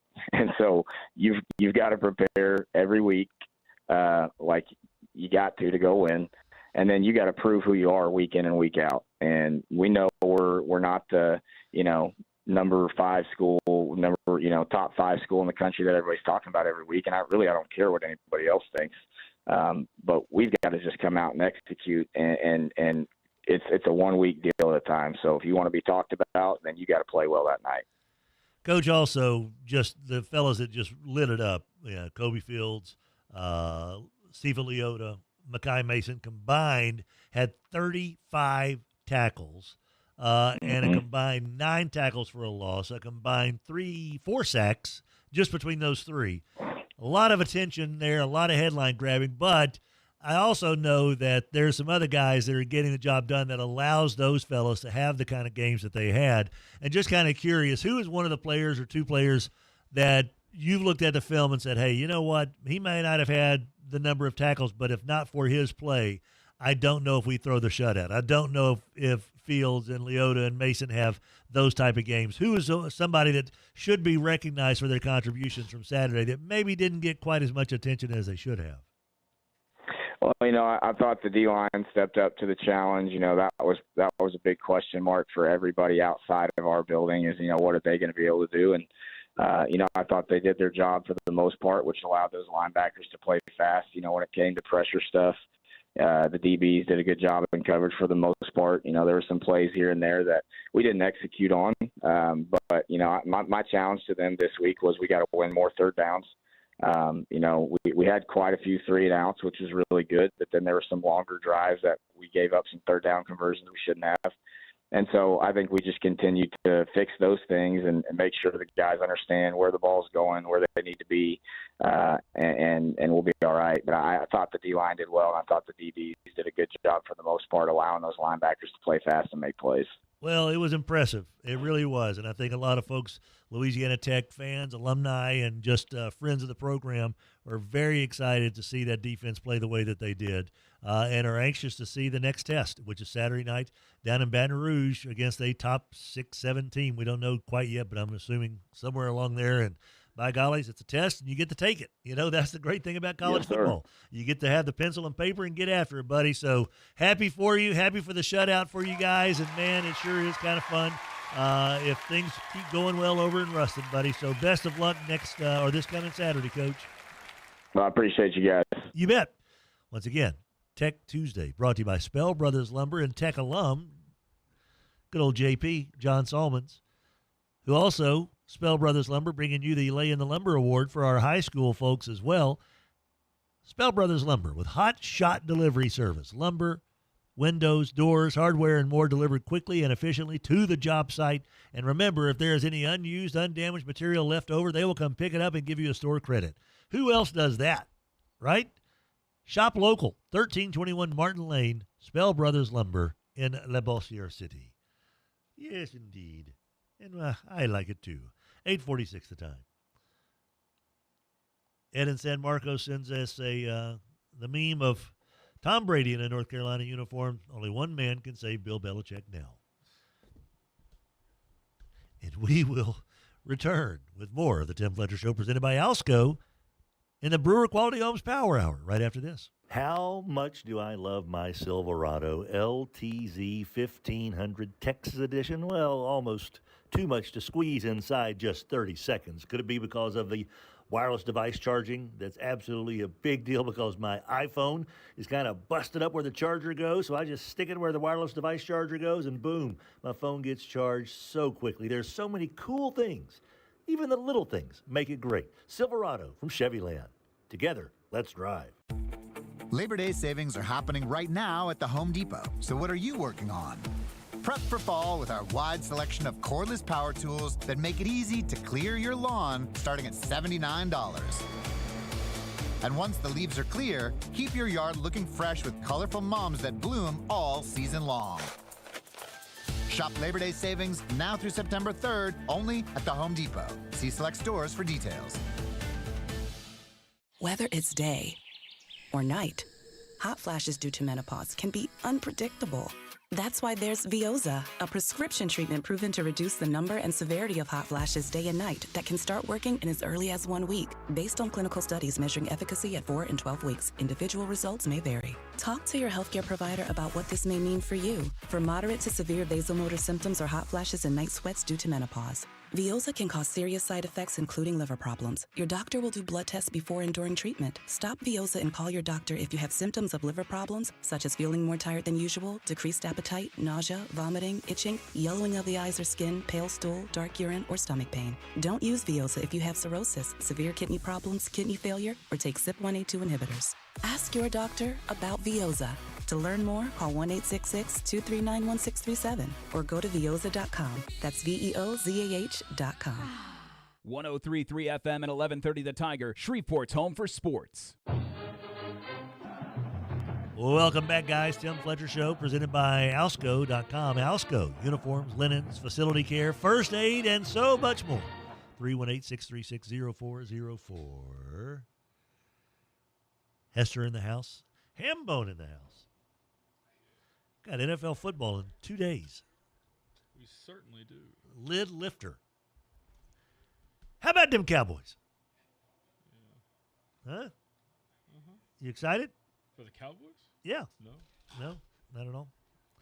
Boy, there is listened to a lot of podcasts here, Hambone, over these last 4 or 5 days about the NFL, and everybody I'll take your phone away.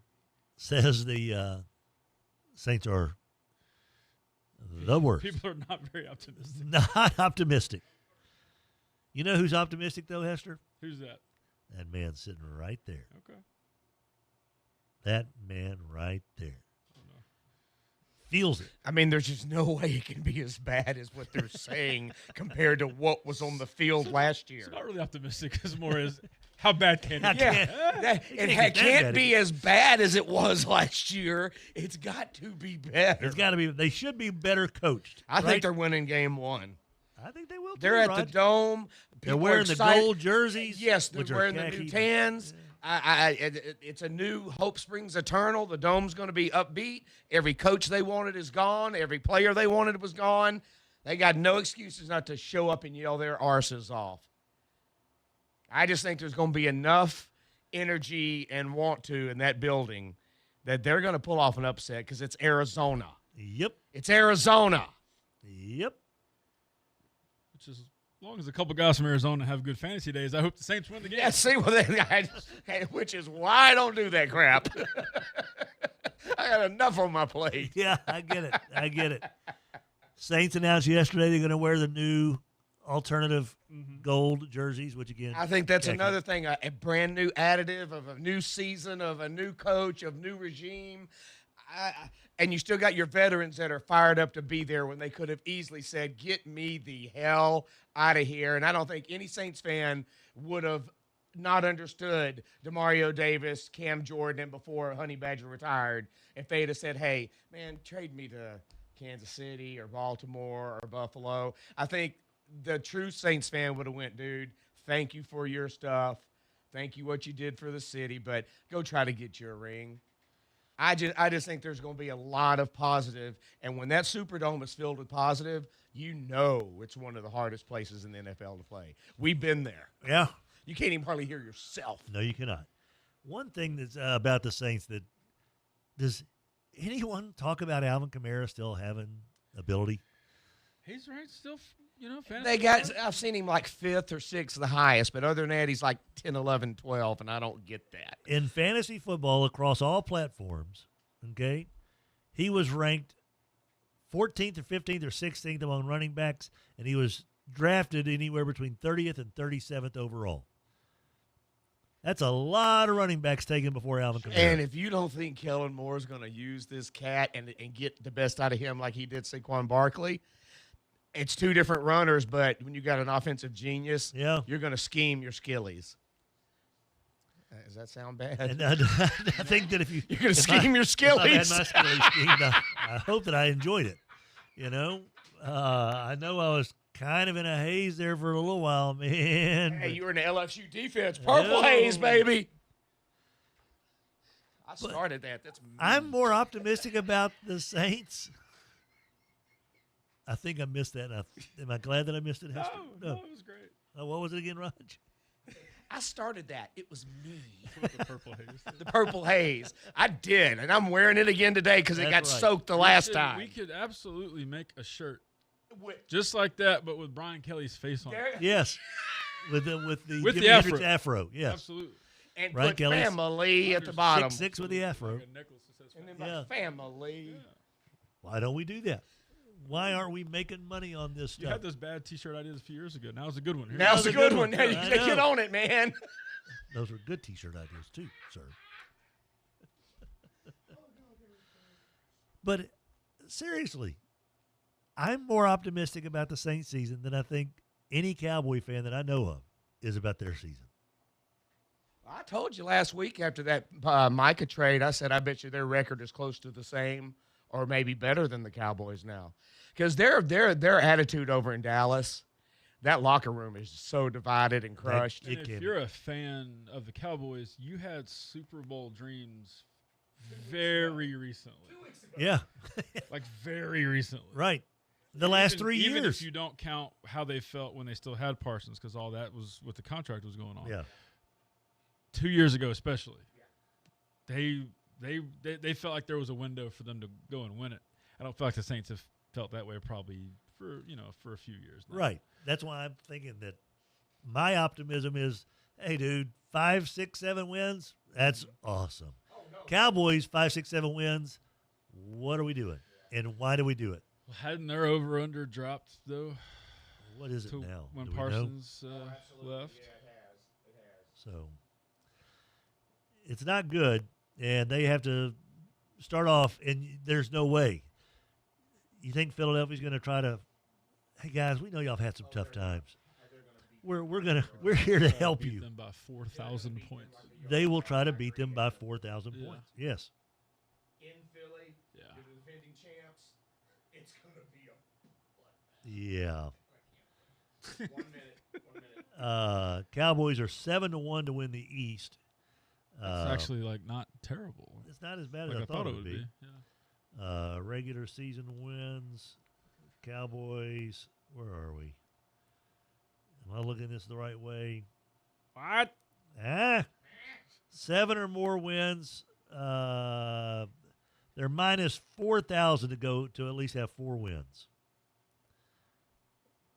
Their plus comes in at plus 110 at 8 wins. Say that again? Plus 110 to get to 8 wins.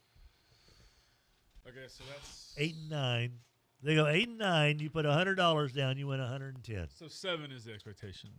Yeah. Based off of that. Based on that, Yeah. 7 wins is the expectations. And that's not what they make Netflix documentaries about. No. 8:55 the time. The Power Hour brought to you by Brewer Quality Homes. Documentary is using film.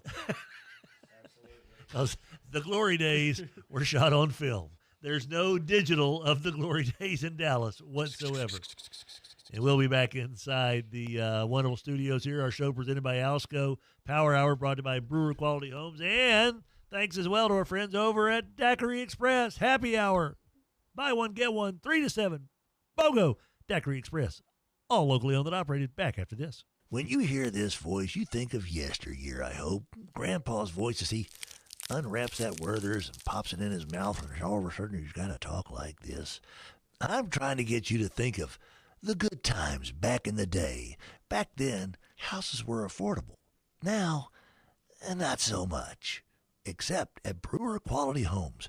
Grandpa's Werther's and a decent down payment get you a beautiful brand new home. Brewer Quality Homes. Morrison DeWitt Injury Lawyers built a practice on representing real people with real injuries and have obtained real results. Their success stories speak for themselves. They know and have experience with the best doctors and experts in their fields to provide the best care. If you or a loved one are injured, it is extremely important to choose the right lawyer. To see what they've done for others or to schedule a free consultation, visit morrisdewitt.com. Paid non-lawyer spokesperson, Shreveport, Trey Morris, LA 2417189. Results may vary. Hey, y'all, this is Eddie Kennison. As a former Tiger and pro athlete, I know what it feels like not to be at your peak. If you're tired, losing strength, or just not feeling like yourself, it could be low testosterone. That's where Rejuvamine Medical comes in. Their team knows how to help you regain energy, performance, and confidence on and off the field. It's real people right down the street with real support from a medical team that listens and real results you can feel. Schedule your consult today at RejuvaMeMedical.com. That's REJUVIME Medical.com. When the game goes into overtime. But the game goes into overtime. The choice to enjoy is easy. Bud Light, easy to drink, easy to enjoy. Pick up Bud Light at your local convenience store today. Enjoy responsibly. Anheuser-Busch Bud Light Beer, St. Louis, Missouri. KWKH, Shreveport, Bossier City, 1130 The Tiger, your home for LSU sports.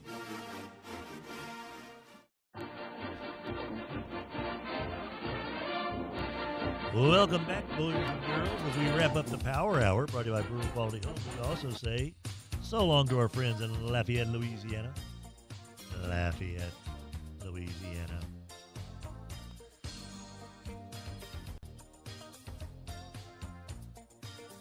UL takes on Magee this weekend. Should be a very well-attended game. Rough outing against Rice. Magee, though, will be again at Our Lady of Lourdes Stadium. A little 7 o'clock kick. Next up, trip to Missouri. Take on Eli Sipowicz. Never have I rooted for UL more in a football game, I think, than I will on September 13th. Please, Just beat no Mizzou. reason. You have no reason to hate Missouri as much as you do. Once again, stole my high school girlfriend from me. Lafayette, have a great day. Yo, took Amy from me. KWKH, Shreveport, Bossier City, 1130 The Tiger, your home for LSU sports. Hey now.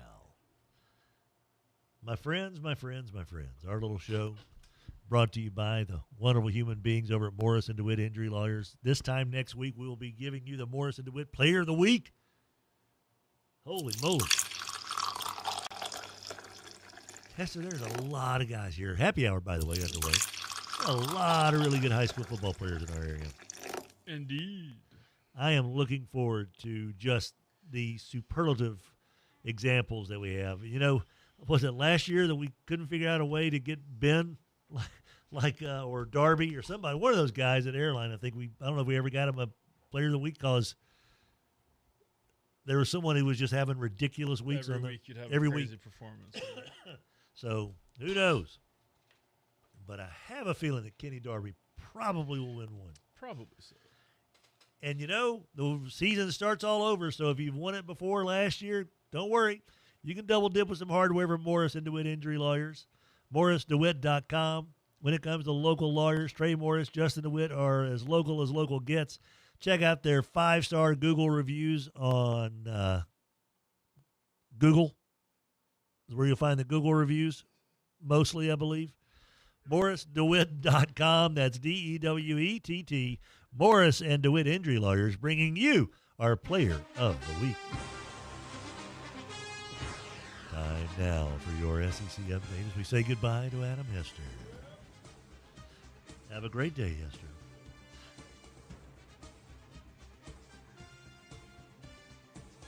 Brought to you by Bo Harris Wealth Management. Bo would love to have a cup of coffee with you to discuss your investment game plan.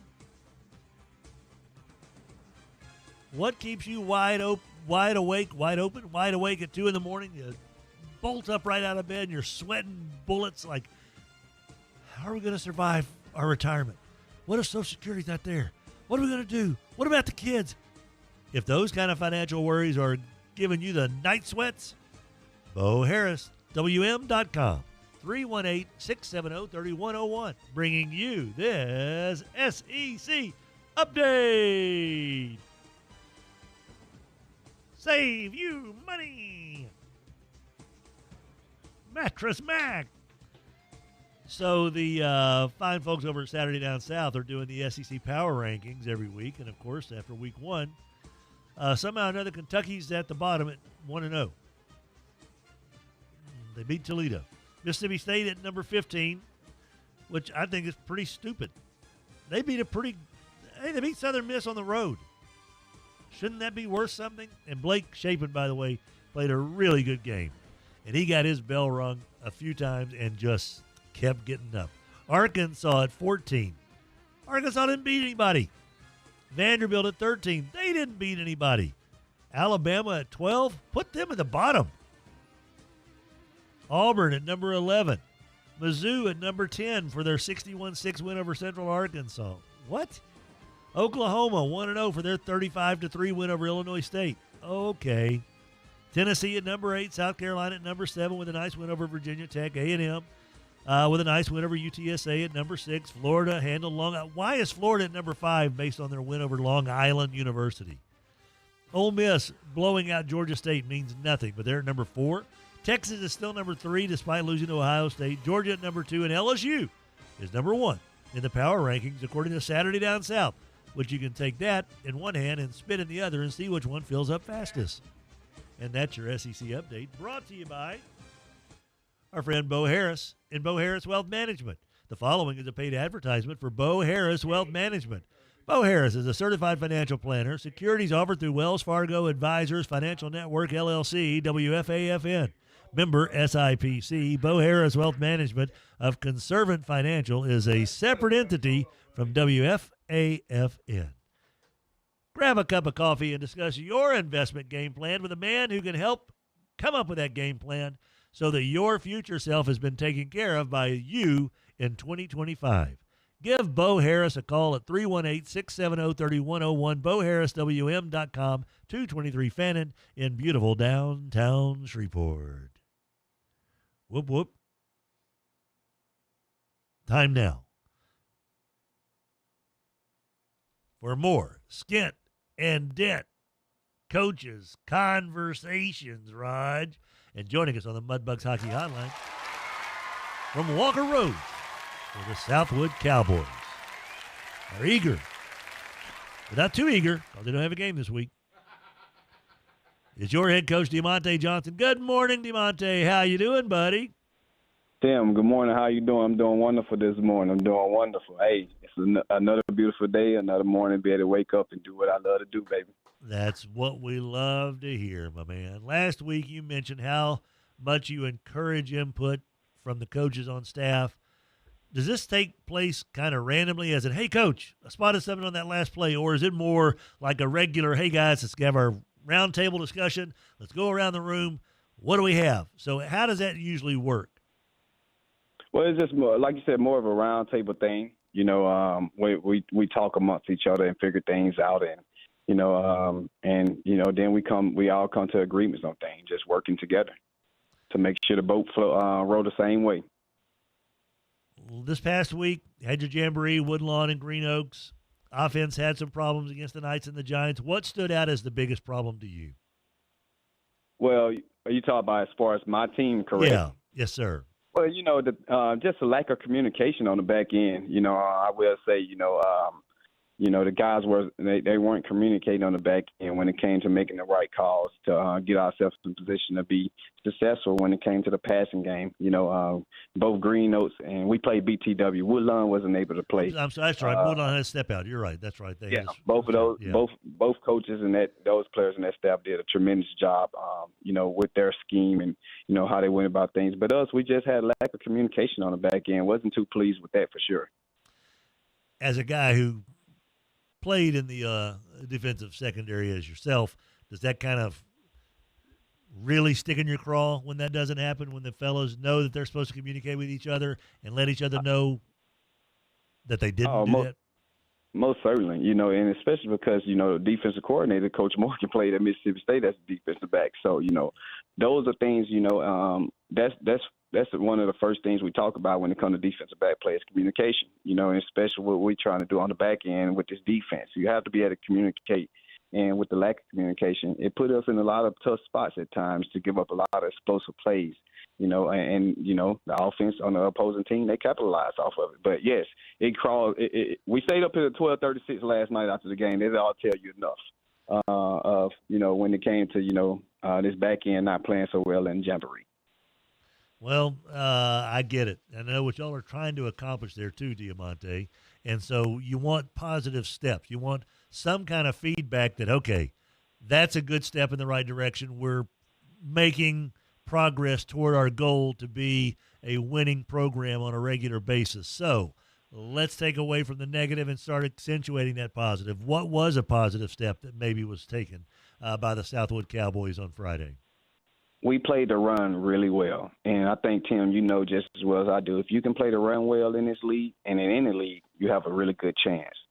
So our guys played the run really well. They got to their fits, their run fits, the way that they were supposed to. We gave up one big explosive run against Green Oaks, and that was simply a guy just missed the tackle. But overall, I thought our kids did a really great job with standing their gaps, having gap integrity, and fitting up to their run gaps.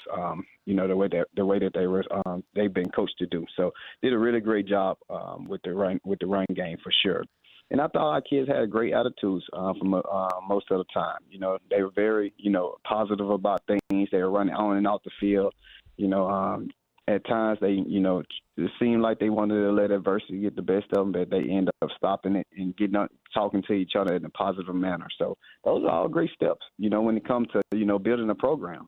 Well, and that's the other thing about it. Just if they don't let the bad plays eat them alive, which leads to another bad play, which leads to another bad play. And you know how that kind of stuff goes. If they're able to rebound nicely, then that's even better. With no season opener this week, that gives you and your coaches more time to make adjustments. As much as everyone loves to play in week one, do you kind of see this as a blessing perhaps? I do, and that's funny. That's something my coaches and I talked about in the staff meeting. This is kind of a blessing for us, because us as coaches, we're able to go out and, put eyes on our opponents, before we really get to them, so we're all spacing out, going to watch different games, going to watch Arcadia play, of course. And, so this is a good thing for us. And not only for us, for our kids also, to, get them to understand, the importance of how the flow of practice should continue to go throughout the season and how we're going to continue to do things. Like today, we treated it like a Monday, mental Monday, go over our corrections from the previous games. So I think it's a blessing, to be honest, for our kids and these coaching stuff for sure. Once again, Devontae Johnson joining us here as part of our Skent-N-Dent Coaches Conversations. What do you hope that the fellas learn this week about being better football players? Well, I hope they learn that, again, together we can accomplish a lot. Separated, we can't accomplish anything, when it comes to being better football players. To be a better football player, 9 times out of 10 it takes playing together and being a team player. So I hope that's what they took from this previous this jamboree and everything. As far as you personally, what were you feeling after that jamboree? I was feeling really good, Tim, because me as the head coach, I'm sitting back, I'm looking at all the things that a lot of people don't look at, as far as sideline control, how well are they taking coaching, how well are they getting on and off the field, things of that matter. That's what I'm looking at. So overall, me as the head coach, I feel really good because I was able to see those things. I was able to see that, guys are going straight to the areas where they designated to go. I'm hearing guys talk to each other about, man, you're supposed to be here. We was doing this or this to call, so I felt really good. I really did. I don't look at the scoreboard. The scoreboard is a liar, when it comes to certain things. I knew where we were going into. I knew what we were looking for. We played a lot of different kids and everything like that right there. But overall, I felt good. This program is going in the right direction. It really is. And the coaches did a great job. So I was able to pay attention to my coaches as well on the sideline. They did a phenomenal job with the guys. And we know the positive energy sure feels like it's got more momentum than negative energy ever can have. And so I'm hoping that positive energy does lead to what we all are hoping for the Southwood Cowboys. And you know what it is, and that's a W. And so whether that's week 2, week 6, week 9, whatever it is, or maybe all those and then some, I think there's a lot of folks who have Southwood ties and just who care about kids, that no one wants to see kids just continue to have to fight that, that battle. And so hopefully a little week off here, still getting better on the practice field. And then next week, taking on those Hornets from Arcadia, maybe that's when we'll be talking about that real positive energy coming to full circle for the Southwood Cowboys. But no game this week. They get to get better on the practice field and get after it the next week. And with the positive energy that this cat right here has and Diamante Johnson, that things are going to get turned around here very, very soon over on Walker Road. Coach, our best to you, your coaches. Tell CJ hello, and there was nobody that boy could thump. I know that much. Holy moly. He was a receiver lighter-upper back in his day. And just and if the kids play with his vim and vigor out there, then things are going to go well for the Southwood Cowboys. So, Coach, appreciate your time today. Always enjoy visiting with you, sir. Hey, thank you guys so much, Tim. God bless you guys. And, hey, we'll be talking to you guys next Tuesday. Sounds good to me. Diamante Johnson here as part of our Skent-N-Dent Coaches Conversations. Skent-N-Dent. You can't see the dent on some of this stuff, right? Look at that. I'm looking right now. I don't see a dent anywhere on there. Where is it? Oh, okay, there it is. 50% off big box store prices. Selling factory direct appliances. 814 Shreveport Barksdale. It's the Hill Brothers. Devin and Rance. I wish we had some Benny Hill music right there. Devin and Rance are here to make your life easier with savings on appliances that you need. Everybody needs a washer, dryer, refrigerator, disposal, whatever, What are other appliances, Roger? Microwaves, ovens, stoves. Are those the only appliances I'm thinking of? Coffee. Oh, you name it. Rogers is a little teapot. He's short and stout.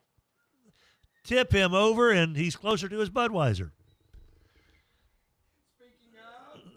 Happy hour rolls on here on the Old Tim Fletcher Show as part of our wonderful Tuesday get back to work kind of a deal. Rejuvenate Medical also is helping people today in their battles against low T or their battle in trying to lose those LBs that just can't seem to be shaken. If you're pre-diabetic or type 2 diabetes, you're like, hey, man, I hear there's some medication. How do I do this? Well, yeah, there are places online you can just order stuff from and they send it to you, and they don't have a clue if you're 6'2", 280 pounds, if you're 5'4", and 130 pounds. They have no idea, right? That's why you go to Rejuvenate Medical. 4801 Line Avenue, Suite 8, inside Piermont Mall, 318-408-4080 for your appointment. They're online at REJUVIMEmedical.com. That's RejuveMeMedical.com, but they're also literally online, in person. Go see that nurse practitioner who will go over your lab results and come up with a game plan for you at Rejuve Me Medical, 318-408-4080. And we'll be back with your head coach of the Huntington Raiders, John Simon, right after this. 11:30 The Tiger, your home for LSU sports, powered by Jack Spring Electric. This summer, fire up your appetite. Shane's Seafood and Barbecue is bringing the flavor all season long. From juicy ribs to pulled pork, smoked low and slow. Shane has the barbecue you crave and the sides that make it a southern feast. Got a crowd to feed? Let Shane's cater your summer parties, reunions, or backyard bashes. We'll bring the barbecue, you bring the fun. And with 7 locations across the Arc-La-Tex, great food is never far from home. We're proud to serve those who serve us. Military and first responders, we salute you with every plate. Shane's Seafood and Barbecue, where summer tastes better. Get Labor Day savings now at the Home Depot with up to 35% off, plus up to an extra $450 off select appliances like Whirlpool that can keep up with your busy routine. Whirlpool refrigerators from the Home Depot have the storage and ice capacity for everything from school lunches to stocking coolers for sports practice. Celebrate Labor Day with savings on select appliances at the Home Depot. Offer valid August 21st through September 10th, U.S. only. See store online for details. A Progressive Home and Auto Bundle can protect you round the clock, but we can't protect you from those painful moments in sports. Holding. Defense. The ref totally blew that call. Oh, I'm sure he'll make the right call next time. It's too late. It cost us the game. Well, it's just one game. That loss eliminated us from the playoffs. Oh, the playoffs are on so late. Now you'll be well rested. Okay, I need you to stop talking now. Well, at least your home and auto are protected with a bundle from Progressive. Progressive Casualty Insurance Company affiliates and other insurers. Not available in all states or situations. Log on and check out these great deals where your dollars go further and you can cash in and save at Valley Shreveport. 3 great dining experiences on property for you to enjoy. Flames Mediterranean Restaurant with Greek and Persian selections that satisfy your fine dining cravings. TK's Treats and Eats, Po' Boy Sweets and more. Notini's Italian Restaurant, home of everybody's favorite mint tea and all your Italian favorites. Just log on to seizethedeal.com/Shreveport to get yours today.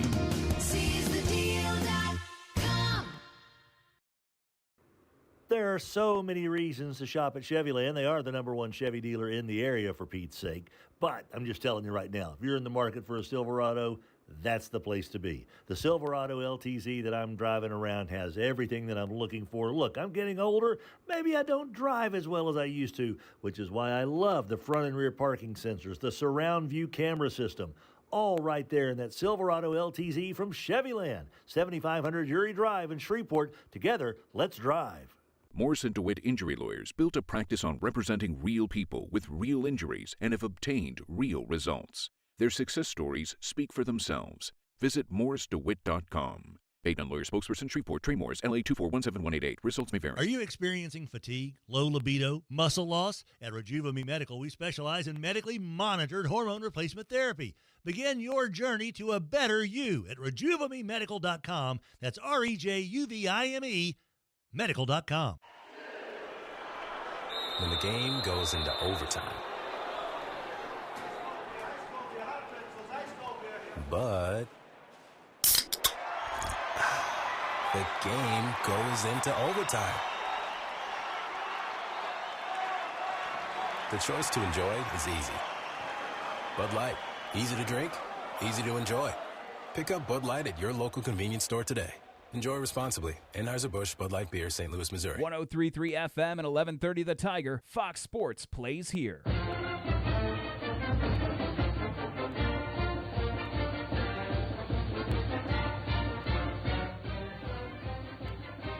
Good morning. Welcome back, boys and girls. 9:19 the time on this lovely Tuesday, September 22nd, Rogers? Second? Did I say 22nd?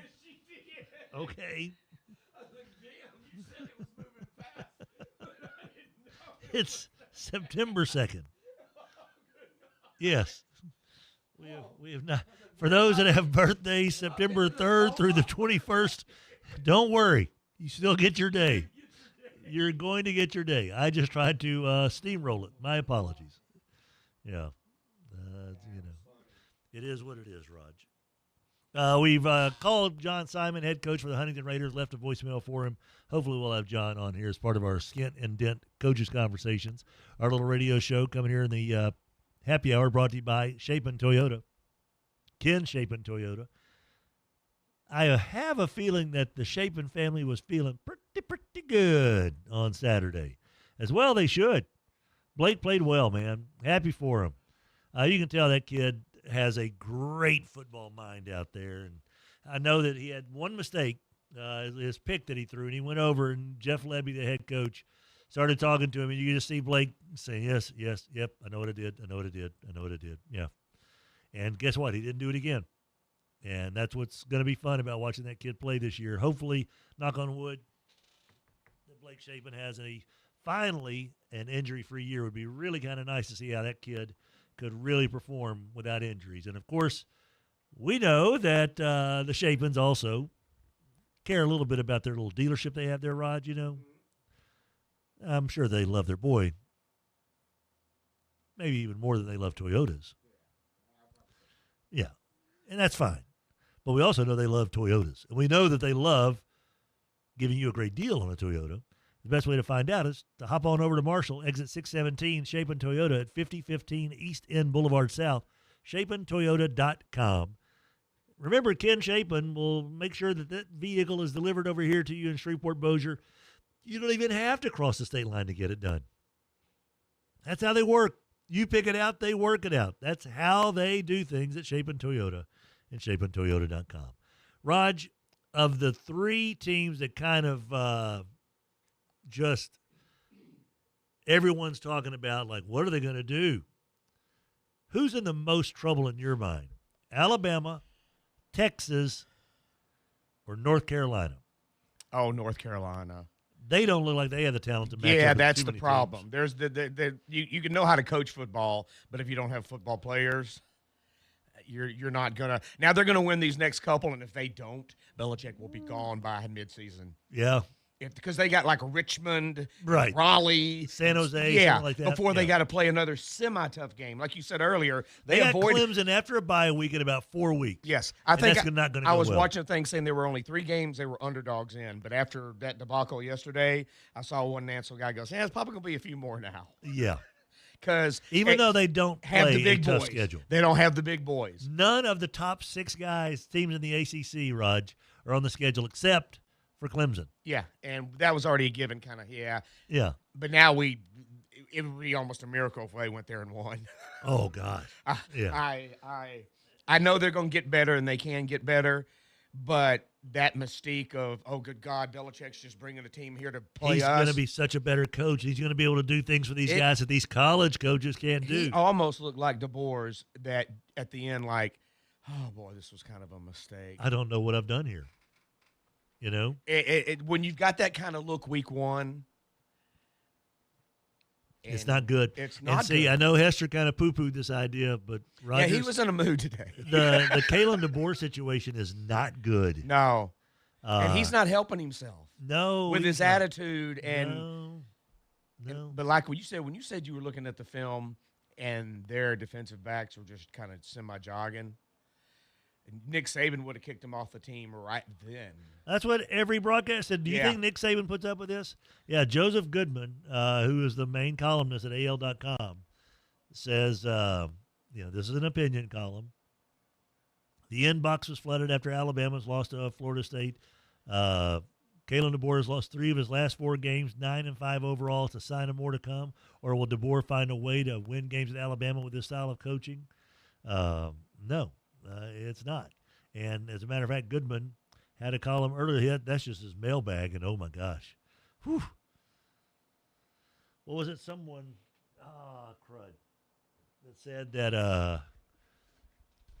Kalen DeBoer taking over for Saban is like a bonus track done by Yoko Ono. Oh my God. You're like, oh my.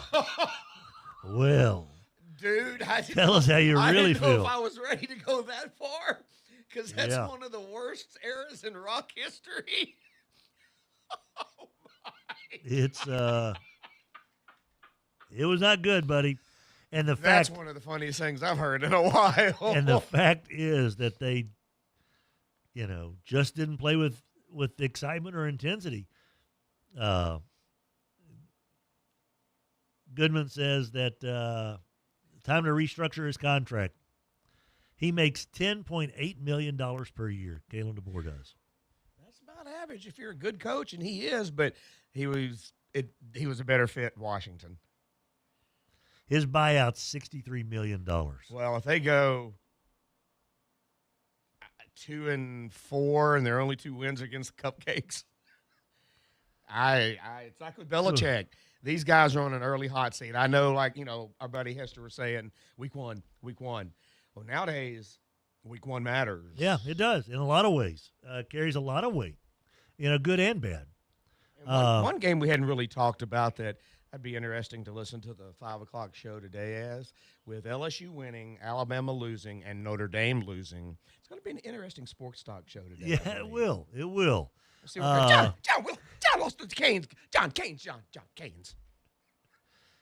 I think, I will tell you this, Raj, of all the teams, players that have been discussed and we've talked about, whether it's on the show or in private conversations or with your buddies or on text or on whatever, I will raise my right hand and put it on a left hand on the Bible and say, I swear to the heavens above, I did not think Carson Beck was going to play as well as he did for Miami. He lit it up. And he took a pretty good Notre Dame defense and looked really good. And I just didn't think Carson Beck had that in him. I thought that he was going to be kind of one of those guys that we kind of classify as a good college quarterback, not a great one, not a guy you see go up to the NFL and light it up whatsoever. But he tore up Notre Dame. He torched them pretty good. And it's a good Notre Dame team. And I have a feeling, Rogers, Notre Dame's going to be okay. My Uber driver last night to the fantasy football draft, because once again, if I'm going to have a drop of alcohol, I'm taking Uber. Absolutely. That's a smart man. He's a Notre Dame fan, and he said, look, we're going to be okay. And they are. Everybody that lost should be okay. The one I'm worried about the most, sorry, is Bama. Bama is there. Everybody that lost is still okay. And North Carolina is going to struggle, but they didn't have high expectations anyway. Alabama had national title implications, hopes. And now that's on the back burner. That's on the back burner. Yep. But Notre Dame is going to be A-okay. I like their quarterback. Can't remember the kid's name, the freshman. Yeah. Boy, that first touchdown he threw, Rogers, where he scrambled left, right, and came back around to the left. You can't teach that stuff. He's got ability. Yeah. And I tell you, as much as I hate Notre Dame, I don't hate him as much because I like the coach. I think Freeman's really good. But, yeah, Alabama, whew. One thing real quick, Raj, Mike Norvell had an epiphany in 2024 after going 2-10, donated nearly $5 million of his contract back to the school to help pay for players. So he's now making $5.4 million. Brian Kelly gave back $1 million to go towards to jumpstart the pay. Kalen DeBoer is what they're suggesting. Hey, it's time to maybe start giving back a little bit. When we come back, we continue our Skent-N-Dent High School Coaches Conversations. We go south on I-49 to Natchitoches and talk with Big Bad Brad Laird. That's coming up after our LSU update here in the happy hour of our show presented by Alsco. Alsco.com, 318-636-0404 for your uniform, linen needs, and so much more. Contact Alsco, 636-0404. The 11:30 a.m. Tiger app, roaring loud and proud thanks to C&M Affordable Fence. From privacy fencing to repairs and more, let's build something great together. Stay locked in with 11:30 a.m. The Tiger anywhere you go. Download today for free. Looking for reliable electrical services? Look no further than Jack Spring Electric. From industrial to commercial to residential needs, we've got you covered. Our expert team ensures top-notch service every time, keeping your operations running smoothly and your homes powered up. And when the power goes out, trust our generators to keep your lights on and your business going strong. Visit jackspringelectric.com for all of your electrical needs. For quality you can trust, visit jackspringelectric.com today. Jack Spring Electric, powering your world. 2025 is the 101st season of Byrd football, and as the Yellow Jackets begin a new century, you can hear every exciting play and thrilling touchdown throughout the 2025 season on your home for LSU sports and Byrd football. 11:30 The Tiger. Yep, I'm looking at the pages right now. Thomas's translation company just lost its only 2 Spanish speakers. Without the right replacements, he'll be in problemas. Yeah, we'll have those ready. Tonight's gonna be a late one. Indeed can help him hire great people fast. I need Indeed. Indeed you do. With Indeed Instant Match, we immediately show you quality candidates whose resumes on Indeed meet your sponsored job description. Visit Indeed.com/credit and get $75 towards your first sponsored job. Terms and conditions apply. Moms and dads, do you wish you could know where your kids' shoes are at all times? Now you can with Skechers' newest Apple AirTag compatible sneakers, Find My Skechers. There's a clever hidden AirTag compartment under the shoe's insole. It's sleek, secure, and your child can't feel or see it.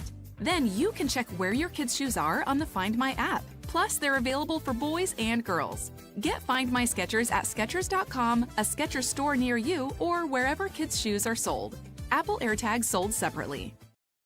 Hey, Eddie Kennison here. As a former Tiger and pro athlete, strength, energy, and performance are still important to me. That's why when I felt my strength slipping, I turned to Rejuvamine Medical. Check your testosterone today at RejuvamineMedical.com. That's REJUVIME Medical.com. Morrison DeWitt Injury Lawyers built a practice on representing real people with real injuries and have obtained real results. Their success stories speak for themselves. Visit MorrisDeWitt.com. Paid on lawyer spokesperson, Shreveport, Trey Morris, LA 2417188. Results may vary. When the game goes into overtime.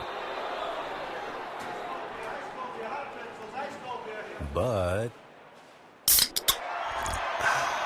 the game goes into overtime.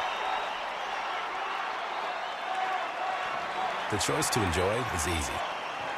Bud Light, easy to drink, easy to enjoy. Pick up Bud Light at your local convenience store today.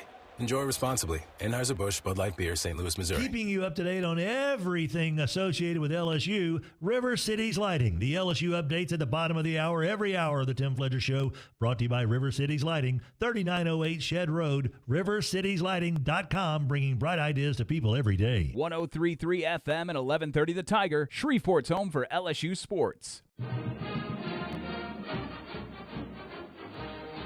Hey now, what's going on, kids? Tim Fletcher Show, Rogers Hampton, happy hour here in the 9 o'clock hour. Our little radio show is also coming at you courtesy of our fine friends over at Morris & DeWitt, morrisdewit.com. That's DEWETT. Morris & DeWitt Injury Lawyers, local. Trey Morris, Justin DeWitt, bringing you the Morris & DeWitt Injury Lawyers Player of the Week. Starting this time next Tuesday, this time next week, we will be telling you who the Morris & DeWitt first Player of the Week for 2025 is.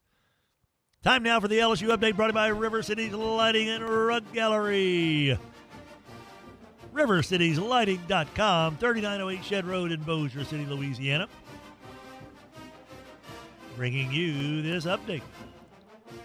BengalTigerOn3.com says, here's who should have gotten game balls for LSU, and that win over Clemson, of course, Garrett Nussmeier, right? Yeah. Harold Perkins, of course, even though Mansour Delane was brilliant in his debut with the Tigers, number 7 was everywhere. He was everywhere. God, that was a lot of fun to watch, too. And special teams, how about Grant Chadwick? Damian Ramos hit on a deep field goal that got LSU on the board, but he also missed a kick in the second half that he wants back. He hit on both of his extra points. LSU went into the offseason searching for a punter the staff could rely on, and for the first time in the Brian Kelly era, that approach was taken after the season ended. This time it's clear. They found one. Grant Chadwick. He was all-conference as a freshman at Middle Tennessee State a year ago. He punted 4 times, 16 total yards gained by Clemson's return team. All came on a punt that he hit more than 50 yards. Couple of touchbacks, one inside the 20. Nice to have a punter like that, and let's not forget Aaron Burrell with the deep kicks out of Parkway. And that's your LSU update brought to you by River Cities Lighting and Rug Gallery, 3908 Shed Road in Bossier City. River Cities Lighting gets the job done when you're looking for light fixtures for inside the house and outside the house. Nobody better than KB's crew. Kevin Bryant, Lori, Heather, Courtney, 3908 Shed Road, rivercitieslighting.com. Joining us now on the Mudbugs Hockey Hotline, as part of our Skent-N-Dent Coaches Conversations, your head coach of the Natchitoches Central Chiefs, it's Brad Laird. Good morning, Big Bad Brad. How you doing? I'm good. Good morning. You doing okay? I'm doing A-okay, Brad. You talked about last week there were position battles before the Jamboree. Well, any clarity with those spots that were open after that Jamboree?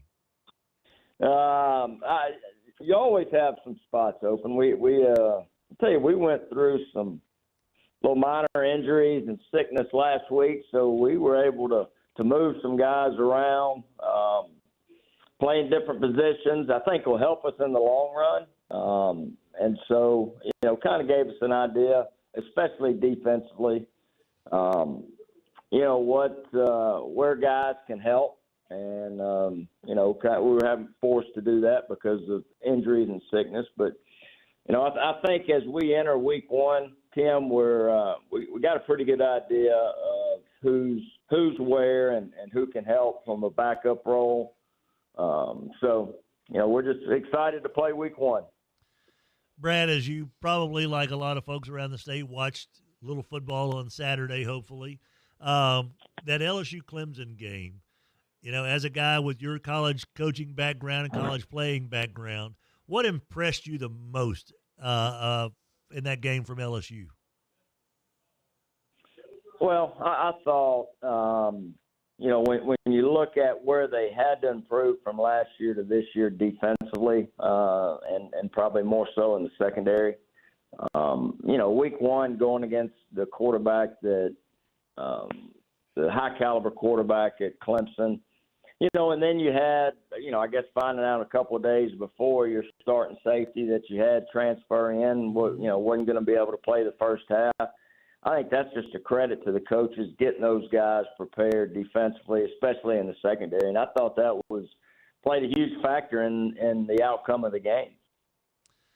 They got after it too, Brad, and we saw examples, and we've talked about it throughout the day here today, where there was on one of Florida State's initial touchdown runs against Alabama, there's video of a couple of the Alabama defenders jogging toward the play, which is something that I cannot imagine ever happening at a Nick Saban situation.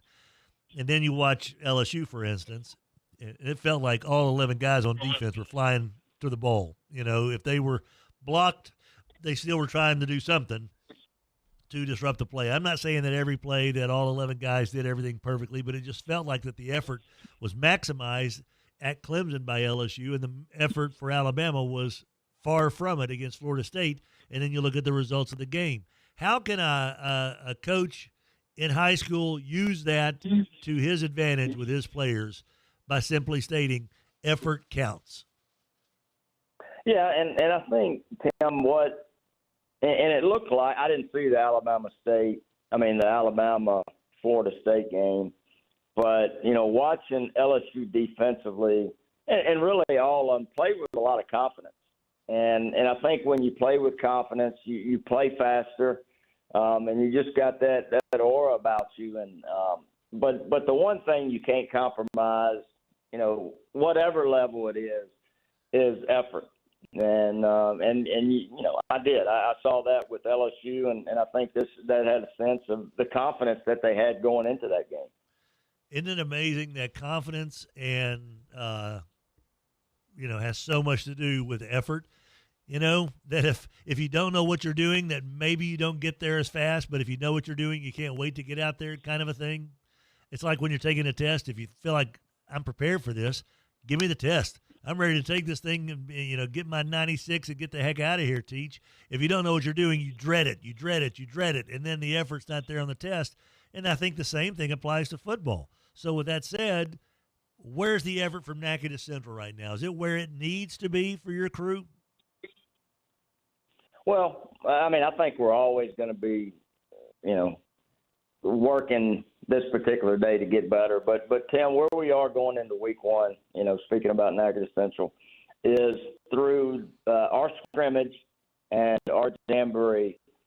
I've seen in all three phases what we're capable of, and that's a good football team. Now my biggest message to our guys yesterday was, putting it all together for 4 quarters coming up in week 1. And because we've shown what we're capable of, it's just the consistency with what we need to be able to compete at a high level and sustaining that. It's one thing to do it, for a quarter or 2 quarters, but sustaining that level that we need to be at to be able to compete. And, that's why I'm encouraged. We had a great day yesterday. And I think our preparation has not been the best. And we talked about that yesterday. So, we had a good start yesterday preparing, not just preparing to play. Everybody's preparing to play, but it's how do you go about that preparation to play at a level that you need to play at week in and week out? High intensity on a Monday hopefully leads to good results on a Friday. Last year started off the season with a win at Breaux Bridge. This year you get them at your place there at Turpin. What's different about this year's Breaux Bridge team compared to last year? How much of, when you look at their jamboree tape, how many of the same guys are you seeing from last year? Well, they had a pretty big senior class last year, not as big this year, but you see a lot of difference. And more so from an offensive standpoint. They last year Tyler Pierce is their head coach. He's a Natchitoches native. So for him, he's coming back home. But last year was his first year, and as he's going into year 2, you see a little change of what they're doing offensively, scheme-wise. So, it's something, with the kind of split back veerish type, you don't see a lot. So, gearing our guys to be, still play with that effort, but also with the mindset that we got who's supposed to be where, who's taking the quarterback, who's taking the dive, who's taking the pitch. And so, it is a little bit different than what we see week in and week out, but our guys will be prepared and ready to go. If discipline leads to wins or losses, if you don't have it, boy, this week taking on a team that runs a split back veer with a lot of option, I would assume is exactly what discipline's all about. How much are you preaching that to your kids? Trust your eyes, trust your coaches, do what we ask you to do. Don't go for the fakes. How much do you preach that this week? Well, you preach it every week as a coach to do your job, but it gets really exposed when you're playing a team that does what they do and you don't do your job, because all it takes is, your eyes to wander a little bit. And that's something we've got to get better at. You go back and you look at last week's film, our eye discipline defensively was not as good as what it needs to be. And that's one thing that's we really talked about yesterday, and it'll be a big factor this week on Friday night. He's big, bad Brad Laird. They open the season at home against Breaux Bridge, a team they knocked off last year to get the season started 14-12. And I'm sure that big, bad Brad Laird will take 4-2 for a win in the first game. It doesn't matter what the score is, Coach. It's getting that W and getting those boys on the right frame of mind and getting that positivity going. So, as always, we hope that our fellows down in Natchitoches play to their heart's content, play up to their capability, and come out of this thing healthy. And, Brad, as always, we appreciate your time, buddy. You bet. Thank you, Tim. Appreciate what y'all do for these young men. You betcha. Same thing for you, buddy. Brad Laird out there leading those fellas down in Natchitoches Central, and, yeah, he's getting a ham. So far, Nick Peoples at Green Oaks he's getting the biggest, leanest ham there is for what he said in the first go-round. But Brad's up there. He's got his ham quite secured from Honey Baked Ham for the holidays. Happy hour rolls on, and we'll wrap up our Skent-N-Dent Coaches Conversations when we come back. A man whose squad didn't get to participate in the Jamboree last week because of the flooding and electrical problems at Woodlawn, so they had kind of a stand-down situation. So what's that mean for the Woodlawn Knights this week? We'll find out when we visit with Cedric Harris as our little show rolls on. Of course, our program is brought to you by the good folks over at Community Renewal, making Shreveport-Bossier a better, kinder, nicer place to be through the We Care community of communityrenewal.us, 318-425-3222. And a reminder for you that Accutemp The temperatures are going to be soaring by Friday, back up to 97, 98 degrees. Summer ain't done with us yet, folks, and neither is Accutem. They're ready to make your air conditioner hum nicely. If you got a problem, call Accutem, 861-2255. We'll be back with more from the Alsco Studios with Thedrick Harris right after this. That Chevy Silverado 1500 LTZ Texas Edition that I am cruising around in is just a dream truck. I love the leather upholstery. It's got the cooling seats that are going to come in handy so much here as these temperatures warm up. Can you imagine the summer without cooling seats and leather upholstery? As big as I am, not a pretty picture. But the Silverado LTZ from Chevyland is going to take care of me as it always does. Chevyland, together, let's drive. A Progressive Home and Auto Bundle can protect you round the clock, but we can't protect you from those painful moments in sports. I can't believe they're moving the team to another city. True, but you'll never forget all the joy they brought into your life. Joy? They made the playoffs twice in 50 years. Gosh, those 2 times were pretty great, weren't they? How would I know? I wasn't even born yet. Just think of all the free time you'll have on game days. Those games were the highlight of my week. Well, at least your home and auto are protected with a bundle from Progressive. Progressive Casualty Insurance Company affiliates and other insurers. Not available in all states or situations. Do Crohn's disease or ulcerative colitis symptoms keep coming back? Tremfya, guselkumab, may help, with rapid remission achieved at 12 weeks and lasting clinical remission at 1 year.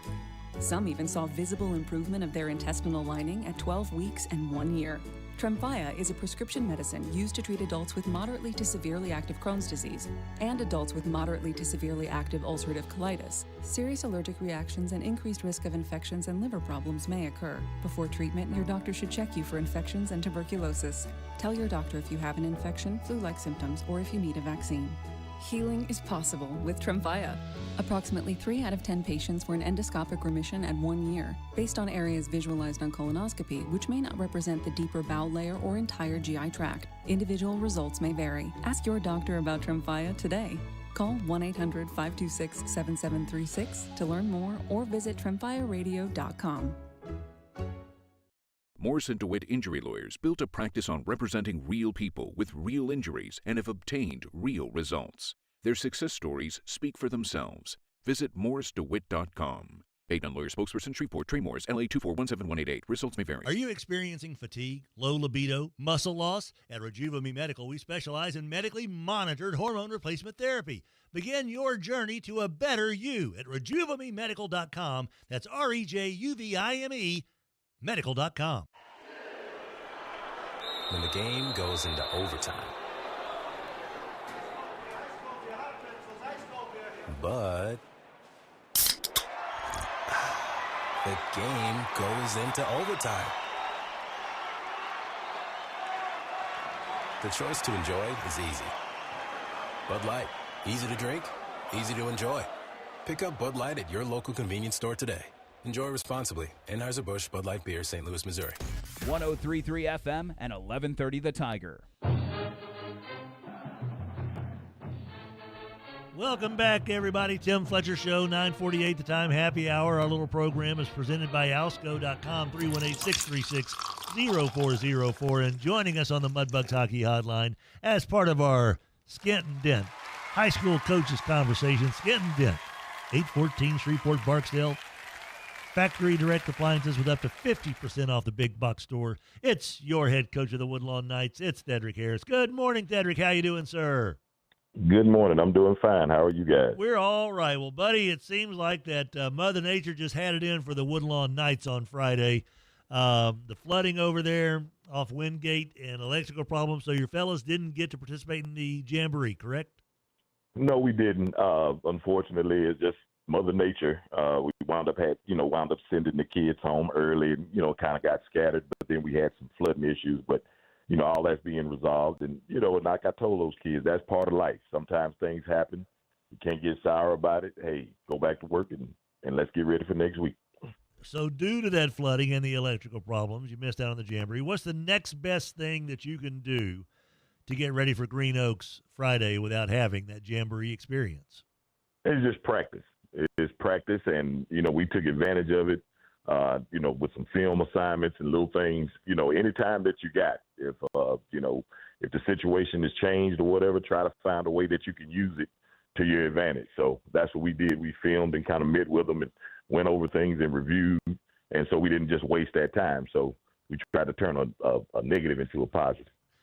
So instead of lamenting and poo-pooing and boo-hooing about the jamboree, instead y'all turned it into a positive. That sounds like a pretty good plan to me, Cedric. And, you know, I'm not the sharpest knife in the drawer, but that seems like a pretty good idea for me. You also said last week there's no escape from work. You know, how it's tough sometimes for kids to kind of get excited maybe about Monday, Thursday, but that gets you in a position to make a mark on game day. There has to be a few of your fellas who absolutely love practice, though, who do show up, who do put in that good work, you know. Who are some of those guys that you can tell just love the game, love the work, love the process? Caden Perkins, Samaj Snow, Alvis Gobert, Adam Miller. There are several guys. You know, they're always here early. They're always hanging around, wanting to watch film. Coach, can we go back out to the field and, you know, work on something? So we have a good core of kids that really want to be good and really understand the work ethic that it takes. And that's good because it's rubbing off on some of the younger kids. We have a young kid, DeAnthony Wright, who you'll definitely hear his name in the next few years. He's a freshman, but he's as dedicated a kid as I've ever seen. I mean, he's here early, ready to do whatever. He communicates well, asks questions, and so that makes it a lot easier to coach when you got guys that actually want to come and do work and understand that process. So what is it about DeAnthony that makes you? And when you say it, Cedric, that's you know, that carries some weight with it here. What is it about DeAnthony Wright that kind of gets you excited as a coach about his future? Well, one thing, especially in this day and age, you know, you watch a kid's demeanor, their nonverbal language, you know, how they show up. Are they showing up ready, eager to work, you know, with their things together, or are they kind of dragging in, just got off the video game, just woke up, that kind of thing. But no, he's bright-eyed. He's ready to go every day. He's asking questions. What are we doing today? I didn't understand this, coach. Can you go back through that because I want to be good? And he says it all the time. He wants to be good. And he's a freshman. Yes. And what size young man are we talking about here? Right now, he's probably around 5'10", 5'11", about 160, 155. He's kind of thin guy. But like I said, he's a freshman. He's a long, lanky, rangy guy. We got him at wide receiver and DB. And like I said, he's not where he's going to be, but he's got the right attitude.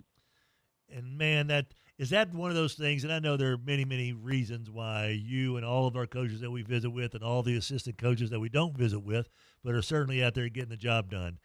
There are reasons why you guys keep showing up for work every single day. And a kid like that, I assume, is one of those reasons. That's right. You know, a lot of times we get so caught up on everything that's wrong, everything with these kids these days. You know, you look at the news, you look at everything's negative. But people forget, if you have 20% of the kids that may be wayward or may be doing things they shouldn't do, people forget that means 80% of them are doing what they're supposed to do. And I think we forget about that sometimes because we're always giving the 5 or 10 or 20% of the negative all the attention. And then you have a ton of kids every day that's there waiting. Coach, I'm waiting. I'm ready to go. And those are the kids you have to focus on when you have bad days or when things aren't going your way. Coach, you opened the season against Nick Peoples and the Green Oaks Giants. And I don't know how much of an unknown factor that is because Nick's been on staff there. Of course, Nick, a big-time standout at Byrd High School as well as at Grambling before he got into the coaching ranks. What's your take on Green Oaks under Nick Peoples compared to where they were under JB and seasons before that? Well, I tell you, they've continued to get better every year. They're extremely athletic, and they play extremely hard. The attitude is always there. They play hard as a team. On defense, they're very physical and run to the ball well. Always Green Oaks is going to have, you know, guys in the secondary that can make plays. On offense, the quarterback is very elusive, very athletic. Running back runs tough. He's a tough runner, but he has some shift to him. And then the offensive line is getting off and looks like they're, you know, well coached and understand their assignment. So they've done a good job over there getting prepared, and, you know, they look good on film. What's your biggest concern going into the season opener? Is it not having a jamboree, or is there something else?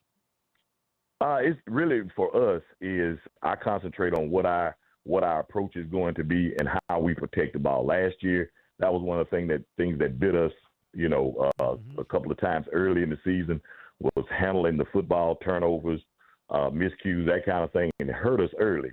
And so that's one of the big focuses. I focus on our kids doing things right, and if they do those things right, we'll be fine. But let the chips fall where they may. But don't go out and shoot yourselves in the foot. So that's the biggest concern for us, is getting off on the right foot. Dedrick Harris joining us here as part of our Skent-N-Dent Coaches Conversations, head coach over at Woodlawn High School. The Knights taking on Green Oaks to get the season started on Friday night. That's going to be at Independence, Coach? Independence Stadium, yes, sir. Stadium. I assume, Coach, you had some time maybe to watch a little football on Saturday. If you did, the LSU-Clemson game, it feels like that, I was watching that along with 3 other games at the same time, but I had that one with the sound on. And I'm watching it thinking, this team looks like they are so well coached, and that defense looks so active. I don't know. It just felt like there was a completely revamped whole situation there. And I'm kind of curious, if you were able to watch it, what were your thoughts on LSU's defensive play against Clemson? Well, I tell you, there's 2 teams that stood out to me this weekend, college football-wise, was LSU and Florida State. Yeah. And both of them, I thought, had the same exact thing. They had physical defenses that were in your face, that harassed you the whole game, that came and brought pressure and really disrupted what the other team was doing, but they did it with attitude. And that's something that LSU hadn't had in a long time. And so they played defense the way we used to see it back in the mid-2000s. Mm-hmm. And so, that's what I saw in Florida State the same way. It was the attitude that I saw. 100% agree with that. When I go back and look at LSU, I still think Glenn Dorsey is the most underrated football player that LSU has had this century.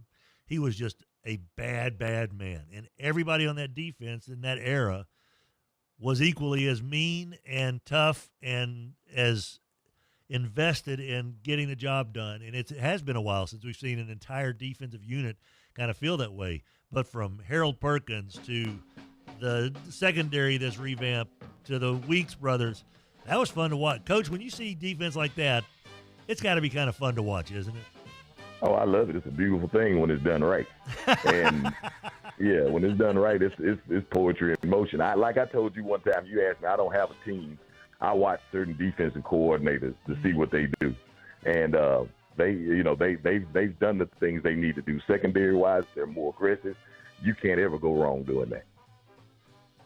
You can't go wrong if you got Dedrick Harris on your side, buddy. Head coach for the Woodlawn Knights as part of our Skent-N-Dent Coaches Conversations. Coach, best of luck against Coach Peoples and the Green Oaks Giants this week. Look forward to visiting with you all through the season as well, sir.